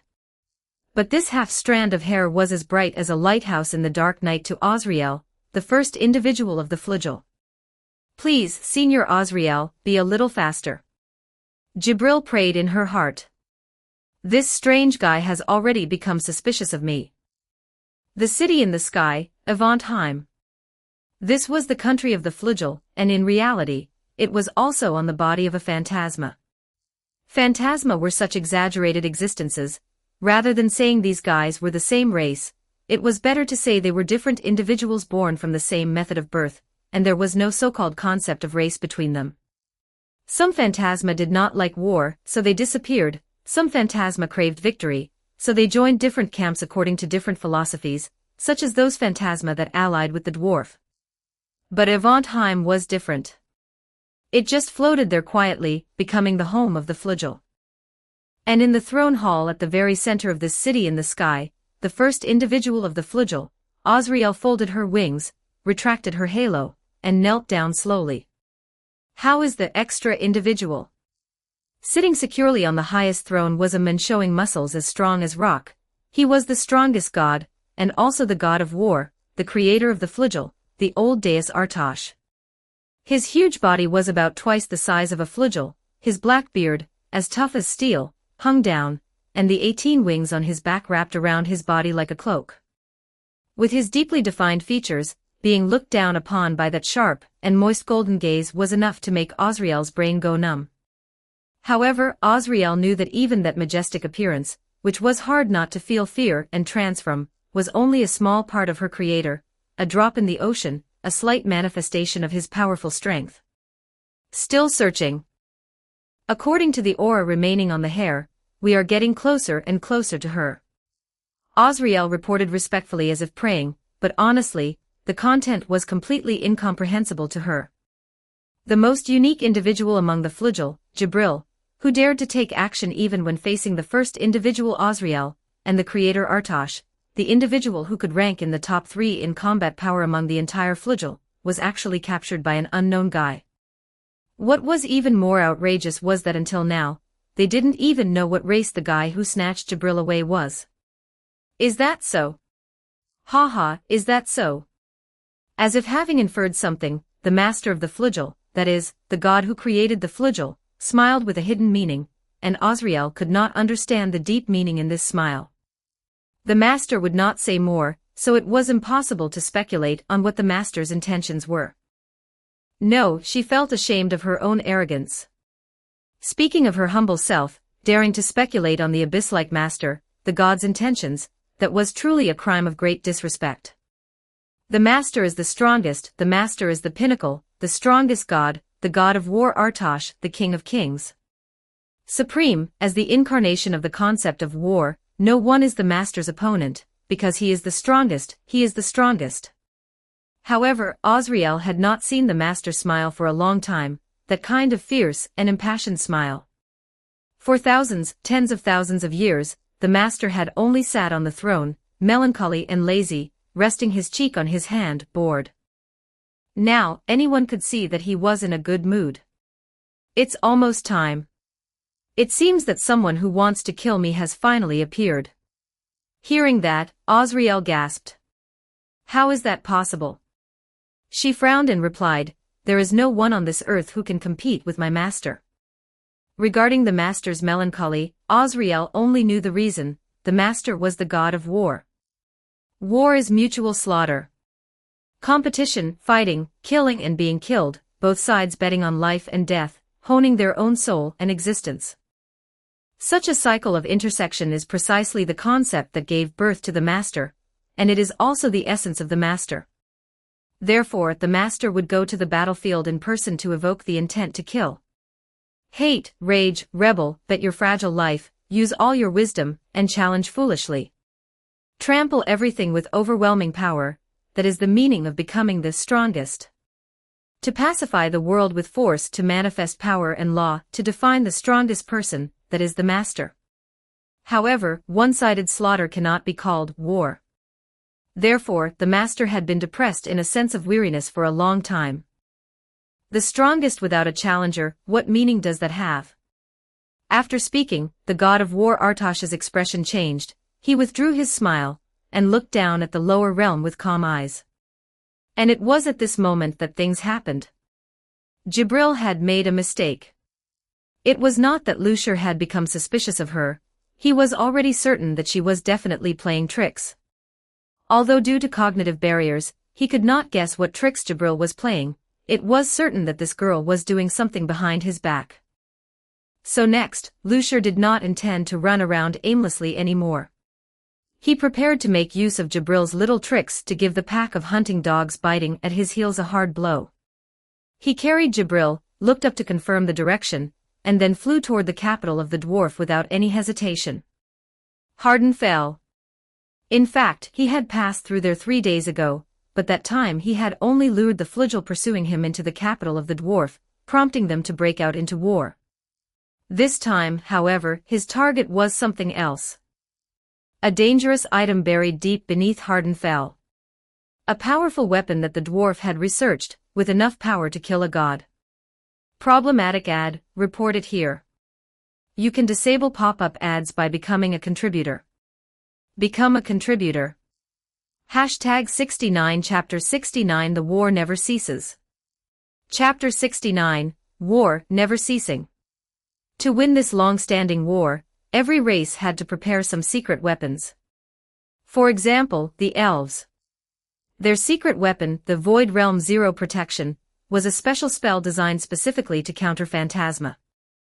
According to information Lucier had gathered, the elves had already tested it on many phantasma with excellent results.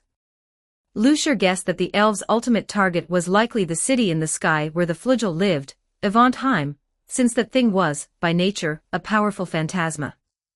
As for the Flugel's secret weapon, well, one couldn't exactly call it theirs, since, essentially, the Flugel served the god of war. And since the strength of the god of war Artosh was known to all, their secret weapon wasn't really much of a secret. God Strike. As the name implied, it was the attack of a god. It was a name as simple and unadorned as the Heavenly Strike, and its principle was the same as the Flugel's Heavenly Strike.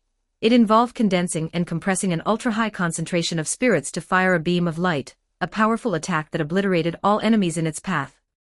However, compared to the Heavenly Strike, which a single Flugel could launch, the God Strike required the entire Flugel race, plus the god of war Artosh himself, to execute.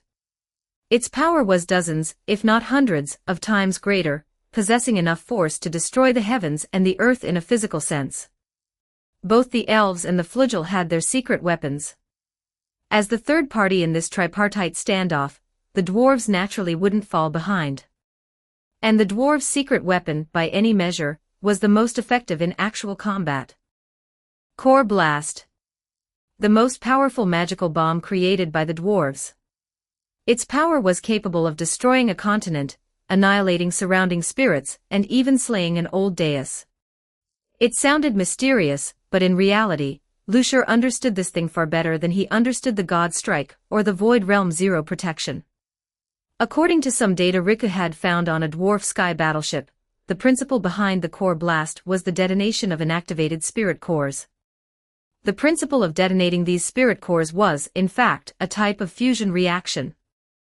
Although Lucier didn't know the specific process, he guessed that this thing was essentially a magically enhanced nuclear fusion. In other words, this thing was a magical hydrogen bomb. Actually, if he remembered correctly, in the original story, the dwarves' core blast, Artosh's god strike, and the elves' void realm zero protection collided, forming a small star. This further proved from a side angle that this thing was indeed likely a hydrogen bomb. Could Lucier's current strength withstand a hydrogen bomb? It would be difficult but not impossible. But it didn't matter. He only needed to know one thing: the flugel could not withstand a hydrogen bomb. Lucier concealed his presence, avoided the dwarves' layers of security, and snuck into the underground facilities of the dwarves' capital, Hardenfell. As he moved forward, he couldn't help but click his tongue in his heart. These dwarves were somewhat bold, to think they would bury such a weapon of mass destruction beneath their own home, without worrying that one small mistake would blow their capital to the sky. But on second thought, the dwarves had no other choice. Storing something like the core blast had to meet 3 requirements. First, it needed sufficient security. Second, it needed sufficient maintenance personnel. Third, it had to be ready for use at any time. Hardenfell was likely the only place that could satisfy all 3 points. Jibril was being carried by Lucier, swaying with his movements, but she couldn't make a sound. Lucier had placed a silence spell on her. However, Lucier hadn't restricted her movement, so her limbs were still free to move. She turned her head, looking around curiously. She had never been to the underground of the dwarf capital before. An entire space had been excavated here, likely to manufacture secret weapons for the war. She tried to gather some intelligence. Soon, Lucier brought Jibril down to the bottom of the facility, and stood at a high vantage point, overlooking the massive space below. The entire underground space was laid out before them. In the center, dozens of round, bulky objects were neatly arranged. Those must be the core blasts made by the dwarves. Around the core blasts, many strange-looking transport devices were positioned. Those were likely the aircraft used to deploy the core blasts. Countless dwarves were coming and going throughout the underground space, calculating data, and performing routine maintenance on the weapons and equipment. Lucier looked up at the ceiling. The dark rock layer blocked his vision, but he controlled his divine sense to pass through the rock and reach the surface. The moment he emerged, he felt the tense atmosphere. Above the sky, 40 flugel and the dwarves' aerial fleet were lined up on opposite sides. They were each mobilizing their spirits, and a battle was imminent. Lucier chuckled. He had long expected this situation. The dwarves were a group of introverts who weren't good with words, and only knew how to bury their heads in manufacturing magical weapons. But if a brat broke into their room, the introverts would definitely fly into a rage. The flugel were that brat. And given the flugel's personality, even if they were in the wrong, they wouldn't deign to explain themselves to the dwarves. They would only adopt an attitude of "what does our business have to do with you," which ultimately led to the current result. But just this wasn't enough. The dwarves' goal was to expel the flugel. They wouldn't start a war at their own capital. And the flugel's goal was to retrieve Jibril, so naturally, they wouldn't use force indiscriminately. They needed a little catalyst between them. Lucier withdrew his divine sense and transmitted his voice to Jibril. "Do you want me to let you go?" Hearing Lucier's words, Jibril was stunned for a moment, but she couldn't speak, so she could only look at Lucier with confused eyes. You have to admit, this little thing looked quite cute like this. It was just that Lucier suddenly remembered that this creature liked to collect heads. Not cute anymore. He chuckled and said, "The seal I placed on you will automatically lift 10 seconds after I let you go. The moment the seal lifts, it will forcibly mobilize the surrounding spirits, triggering a massive spirit tide." Jibril was still somewhat clueless. She didn't know why this strange guy was telling her all this. Lucier ignored her reaction and continued, "Those things down there are the secret weapons developed by the dwarves, core blasts. Their power is enough to send the entire dwarf capital to the sky, and it's not impossible for them to even slay an old deus. Jibril's eyes widened instantly. She suddenly realized something and looked at Lucier with an expression of disbelief. And Lucier looked at her, a smile appearing on his face, a smile that seemed like that of a demon to Jibril. Jibril had once seen a tome in the library of Avantheim that recorded two races named angels and demons. Angels were very similar to the flagel, having halos and wings, representing kindness, holiness, and beauty, while demons were synonymous with all evil in this world. Jibril had once thought these were all fictional. Now she suddenly wondered if what was recorded in the tome was all true. The so-called angels were likely the flagel, so shouldn't there be a corresponding race for demons? There must be a demon race in this world, right? It must be this guy in front of her. Lucier didn't know what Jibril was thinking. He wore a smile that Jibril found hard to look at directly and said softly, logically speaking, the magical armaments created by the dwarves require a catalyst to be activated. This is because the dwarves themselves cannot use spirits, so even if they come into close contact with the magical weapons, they won't accidentally trigger them. But if it were a flagel, well, that might be a different story, right? Not just might, it was certain. 100%. The dwarves would make all their weapons such that they couldn't come into contact with spirits, so they could use them safely, but there would be restrictions for other races using them. Since the core blast was a weapon made by the dwarves, it must have the same method of use. And once someone triggered a spirit tied here, those dozens of core blasts piled up below would instantly, with a boom, send thousands of square kilometers of land to the sky. Just thinking of that scene made Jibril tremble. Lucier didn't know if she was terrified, excited, or thrilled, but it didn't matter. He had been taking Jibril everywhere to buy time for the migration of humanity and the Ex Machina. Now that the time had been bought, Jibril was no longer needed. All right, little one, good luck. Lucier said one last thing to Jibril, then threw her out directly, tore through space without looking back, and fled rapidly. The moment he threw Jibril out, the dwarves below sensed something unusual. It's a flagel. A dwarf shouted, identifying Jibril. 10. Jibril counted down as she fell.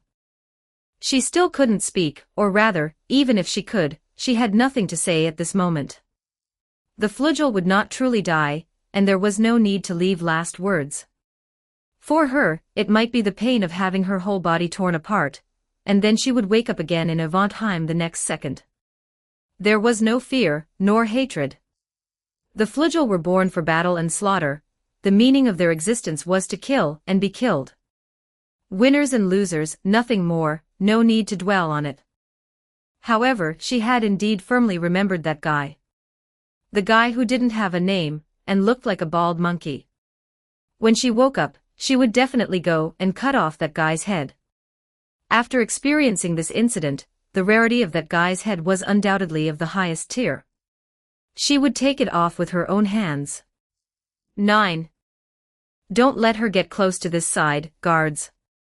A character who looked like the person in charge shouted, and immediately, several strong dwarves rushed toward the spot where Jibril was falling. They used the most ordinary weapons because they knew very well that magic could not be used in this place, not even communicating with spirits, or it would be self-destruction. 8. The dwarf guard team quickly surrounded Jibril's landing point. Although they didn't know what had happened to this flagel to make her lose all her power, to the point that she couldn't even fly, this was good news for them. It meant this flagel couldn't resist right now, nor could she use magic. As long as they isolated her from the core blasts, and sent her out of this place, the crisis would naturally be resolved. The dwarf in charge thought this, and suddenly realized one thing. 7. How did this flagel appear here? The moment he realized this, cold sweat instantly broke out on the dwarf leader's forehead. He immediately ordered, everyone evacuate immediately. Evacuate immediately. He shouted, not caring about the reactions of others, rushed onto an aircraft first, and then activated the flight tunnel leading directly from the underground facility to the surface. 6. The dwarf leader suddenly understood. For this flagel to appear here in a state where she had lost all her power meant that there must be someone even more powerful than this flagel here. If that person brought the flugel in, why would he deliberately drop her? Why did he come here? No need to guess at all because it was too simple. The purpose of coming here was either to spy on the dwarves' intelligence or to steal the dwarves' weapons. Since the other party neither spied on intelligence nor took away the core blasts, there was only one possibility. The other party wanted to detonate this place. 5. The dwarf leader didn't explain at all, boarded the aircraft, and rushed toward the exit. The rest of the dwarves also quickly fell into chaos. They couldn't guess what had happened, but they all realized the danger. Whatever the impending danger was in this place, it only meant one thing: the greatest danger, the core blast would explode. They scrambled for aircraft, preparing to escape underground. 4. On the surface, actually, it couldn't be called the surface, because the top layer of the dwarf city was the first underground layer, which was also the true location of Hardenfell. The surface layer was just a basic defensive arrangement. In the royal palace of Hardenfell, Rony Drowner, who had been meditating with his eyes closed, opened his eyes.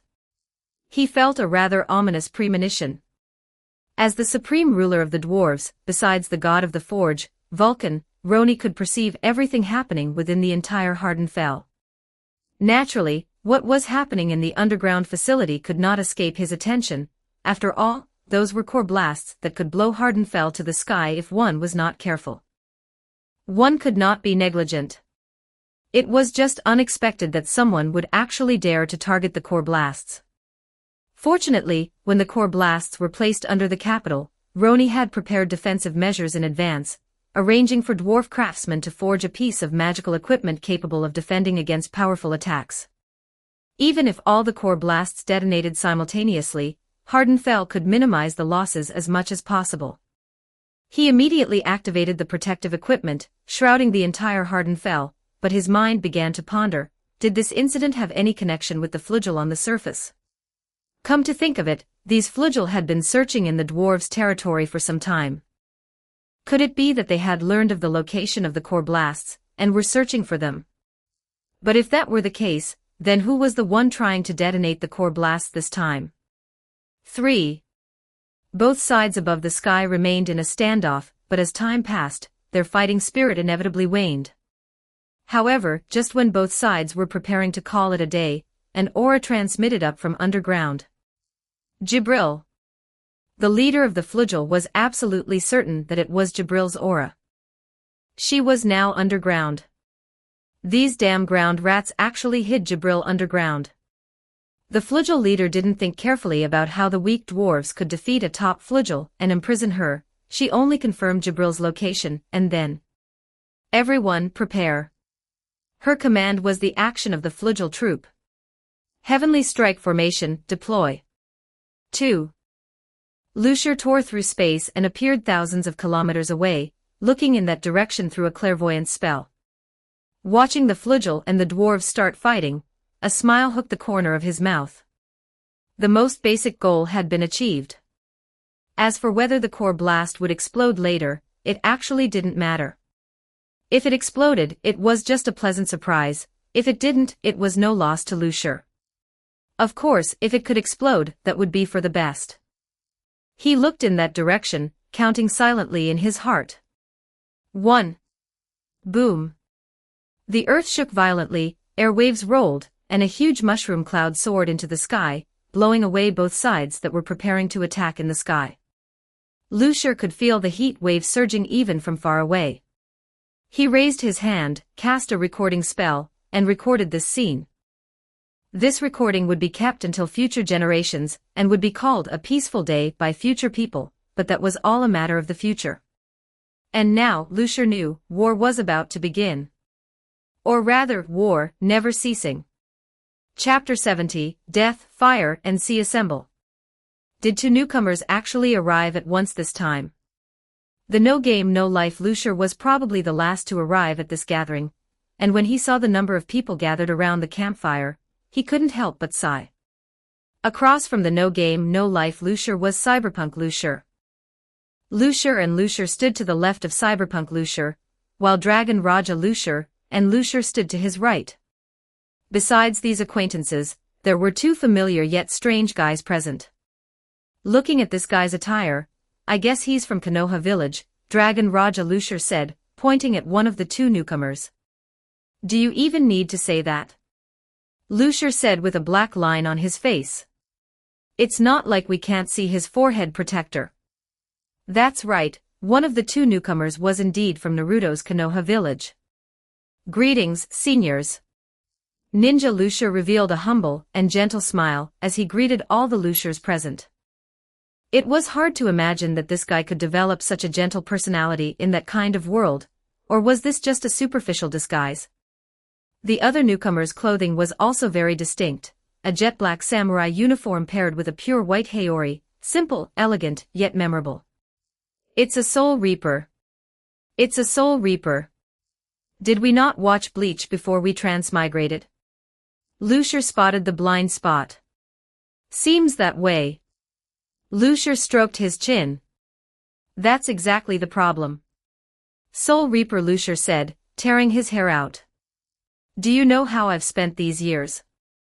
I clearly knew Aizen was the big boss, but since I hadn't read the original work, I had to feel my way across the river. I was on edge every day. I didn't even dare to open my eyes when talking to Aizen, for fear of falling into his Kyoka Sojetsu. Wait, you can actually talk to Aizen? Lucier tilted his head. Is your status that high? Ah, that's not it. Soul Reaper Lucier scratched his cheek awkwardly. Actually, I'm still a student at the Shino Academy. Aizen came to give guidance a few times, so that's why. Then what are you afraid of? Dragon Raja Lucier shook his head. That guy wouldn't lay a hand on a student who hasn't even become a Soul Reaper yet, right? Don't worry so much. In his eyes, you probably don't even count as an ant. Soul Reaper Lucier, although what you said is the truth, it's a bit heart-wrenching. Lies don't hurt people, the truth is the sharp blade, Lucier quickly added salt to the wound. By the way, you aren't an official Soul Reaper yet, so why are you wearing the Godei 13 uniform? I'm not too sure either. Soul Reaper Lucier tugged at his clothes. Maybe it's because I'm about to become a Soul Reaper. To tell you the truth, I'm barely considered an honors student at the Shino Academy. Speaking of which, Aizen is the big boss of Bleach. Cyberpunk Lucier scratched his head, a bit slow on the uptake. Why do I remember it being Yawatch? Don't know, haven't watched it. Lucier covered his forehead and shared his opinion. I've never even heard of the Shino Academy. Not having watched the original work really hurts, Lucier sighed. This is easy to solve, Dragon Raja Lucier patted his chest. There is Bleach in the Dragon Raja world too. Just wait for me to go back and flip through the manga, and we can share memories at the next gathering. It won't be a problem. Good brother. Soul Reaper Lucier rushed over and grabbed Dragon Raja Lucier's right hand, shaking it vigorously, his eyes exceptionally excited. Seeing this, Lucier didn't dawdle either and reached out towards Ninja Lucier. Anyway, let's share first. At the moment of memory sharing, no game no life, Lucier suddenly felt as if two notification sounds rang in his brain. Ding, Ninja has joined the chat group. Ding, Soul Reaper has joined the chat group. Ding, Pirate has joined the chat group. Wait. Where did the pirate come from? Everyone was stunned and looked around, only to discover that at some point, a raggedly dressed youth had mixed into the crowd. No game no life's mouth twitched. It turned out not to be two newcomers but three. Well, Death, Fire, and Sea are all here. Konoha Year 41, 2 years had passed since the end of the full-scale outbreak of the Second Ninja World War, and the war had now entered its final stages. The once minor frictions had accumulated into this meat grinder of human life. Countless ninjas rushed to the battlefield, only to die under the blades of their enemies, piling up mountains of corpses and seas of blood. Even after the peace agreement was signed after the war, those minor frictions could not end in a day or two. The bloodiness hidden in the shadows had always existed. The memorial monument had added more stone slabs. Just a few days ago, conflict broke out between Konoha village and the Sunagakure, and if not handled well, the precarious balance would collapse. Of course, this had nothing to do with the plain and ordinary Chunin Lushur. Come to think of it, Lushur's luck was actually pretty decent. Stepping onto that battlefield littered with corpses with the strength of a genin, and finally returning unscathed and being promoted to Chunin based on military exploits, to outsiders, he was simply a child of destiny. Lushur had never explained it either. Some things didn't need any explanation. Lushur sat up from the bed, feeling the surging power within his body, without any excitement. In fact, even without his golden finger, he was doing quite well. The rank of Chunin was just right, the benefits were much better than a genin's, and there were no missions beyond Lushur's capabilities. He only needed to complete some non-dangerous missions every once in a while, and he could completely slack off the rest of the time. Being promoted to Jonin was absolutely out of the question. Jonin did work where they had to put their lives on the line, and Lushur didn't think he could handle it. It wasn't that he didn't dare to kill, after all, he had been to the battlefield. But in Lushur's view, if he could earn twice the salary of an ordinary person just by catching cats and finding dogs, there was naturally no need to go around fighting and killing. Money, that sort of thing, is enough as long as it's sufficient. He had no ambition for immortality, or to unify the ninja world. He just wanted to be an ordinary person, or an ordinary ninja. After breakfast, Lushur left the house and headed to the Ninja Academy. After being promoted to Chunin, the old man, Hiruzen Sarutobi, had asked him what position he wanted. Lushur's answer was that he wanted a quieter job, preferably one without fighting and killing, so Hiruzen let him become a teacher at the Ninja Academy. This was normal. After all, Lushur had a clean background and no connections. His parents were both civilian ninjas of Konoha. His own strength was average but sufficient for a Chunin. Most importantly, he had enough battlefield experience, and his fundamentals were solid, making him perfectly suited to be a teacher. Lushur had no objections to this.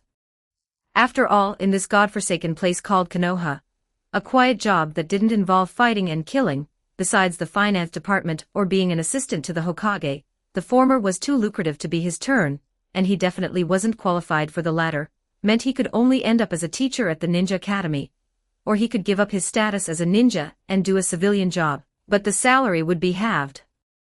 Looking at it this way, being a teacher was more cost-effective. He strolled all the way to the Ninja Academy.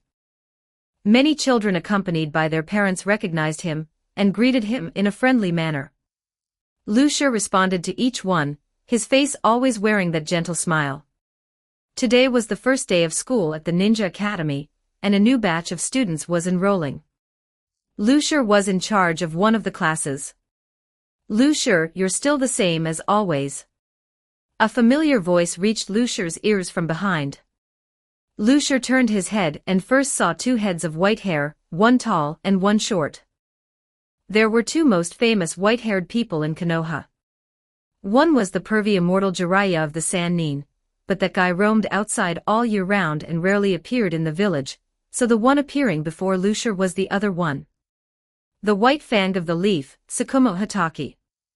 The little white-haired kid walking beside him who looked a bit cocky was naturally his son, the 4-year-old Kakashi. It must be said that at this stage, the newly established Ninja Academy had too many unreasonable aspects. If nothing else, the decision to let a 4-year-old brat enroll made Lushur seriously suspect that the Ninja Academy's regulations were written by Hiruzen Sarutobi while sleepwalking. But given his status and position, there was naturally no way to question the decision of the Honorable Hokage, and he didn't intend to question anything either. He was just a teacher, and all he needed to do was teach his students well, that was all. "Long time no see, Lord White Fang." Lushur smiled and greeted Tsukumo Hatake. Tsukumo Hatake showed a helpless expression. "I've told you to just call me Tsukumo. We're old comrades who have been on the battlefield together, don't be so distant." Facing this, Lushur just smiled and didn't respond. In fact, this was also the reason why he was always regarded as lucky by others, because he was assigned to carry out missions with Tsukumo Hatake, which was why he could return from the battlefield unscathed. Many ninjas thought so. After all, among all the Konoha ninjas, Tsukumo Hataki's comrades always had the lowest mortality rate, which made many ninjas like to pair up with Tsukumo Hataki for missions. Who wouldn't like a powerful teammate who could complete missions and cover their comrades' retreat? Lucier was no exception, or rather, he was quite grateful to Tsukumo Hataki. Because of Tsukumo Hataki's existence, he hadn't exposed his true strength, and many troublesome things, like Danzo, and more Danzo, had vanished into thin air. From this point, he really should thank Tsukumo Hataki. Although this thank you couldn't be said out loud. Are you here to drop off your child for school today? Lucier looked at the little white-haired kid beside Tsukumo Hataki. Is this Kakashi? He's already grown so much. Yeah, the last time you saw him was when he was just born, right? Before I knew it, he's already at the age to start school.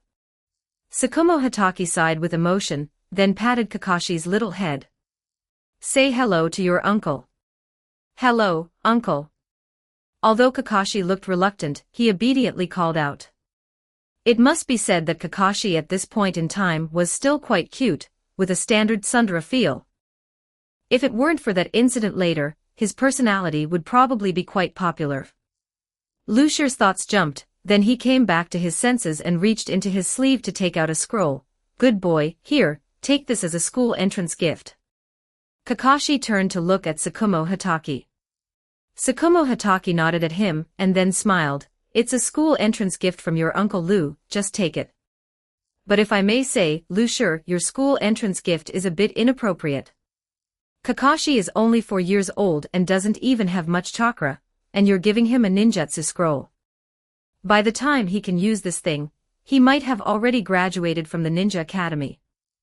I don't think it will be that late. After all, he is your child, and his talent is unquestionable. Lucier smiled and placed the scroll into Kakashi's hand.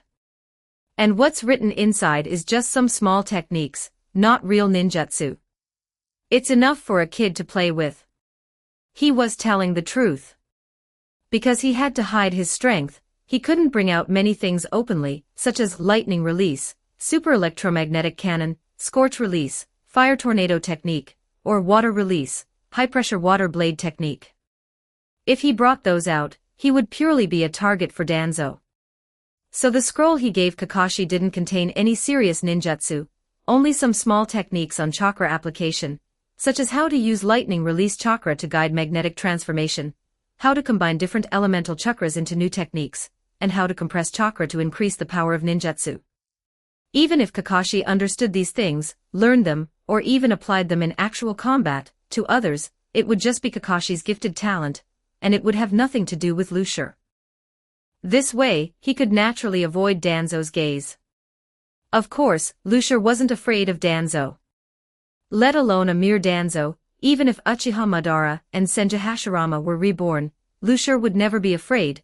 He had never feared these two because he had sufficient confidence in his own strength.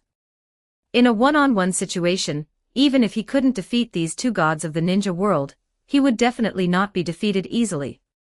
And after sharing the power of other worlds, he could easily take on the Otsutsuki clan alone, so there was even less need to be afraid. He just hated trouble. Danzo was a trouble, and the kind of trouble that you couldn't shake off like chewing gum. Watching Kakashi happily hugging the ninjutsu scroll, he thought for a moment and then shook his head. This thing shouldn't cause any trouble. And Tsukumo Hataki, seeing Kakashi's appearance, couldn't help but pat his head. Don't just be happy, say thank you. Thank you, uncle. The uncle was clearly called out much more willingly, and the little brat even gave Lucier a smile. Kakashi at this stage could still smile. It was truly a beautiful age. Lucier nodded and looked up at the clock tower not far away. All right, don't just stand there. The entrance ceremony should be starting soon. Let's head over to the school. All right. Tsukumo Hataki replied. The three of them walked side by side towards the Ninja Academy. Don't forget to like and subscribe to Novels Wonderland.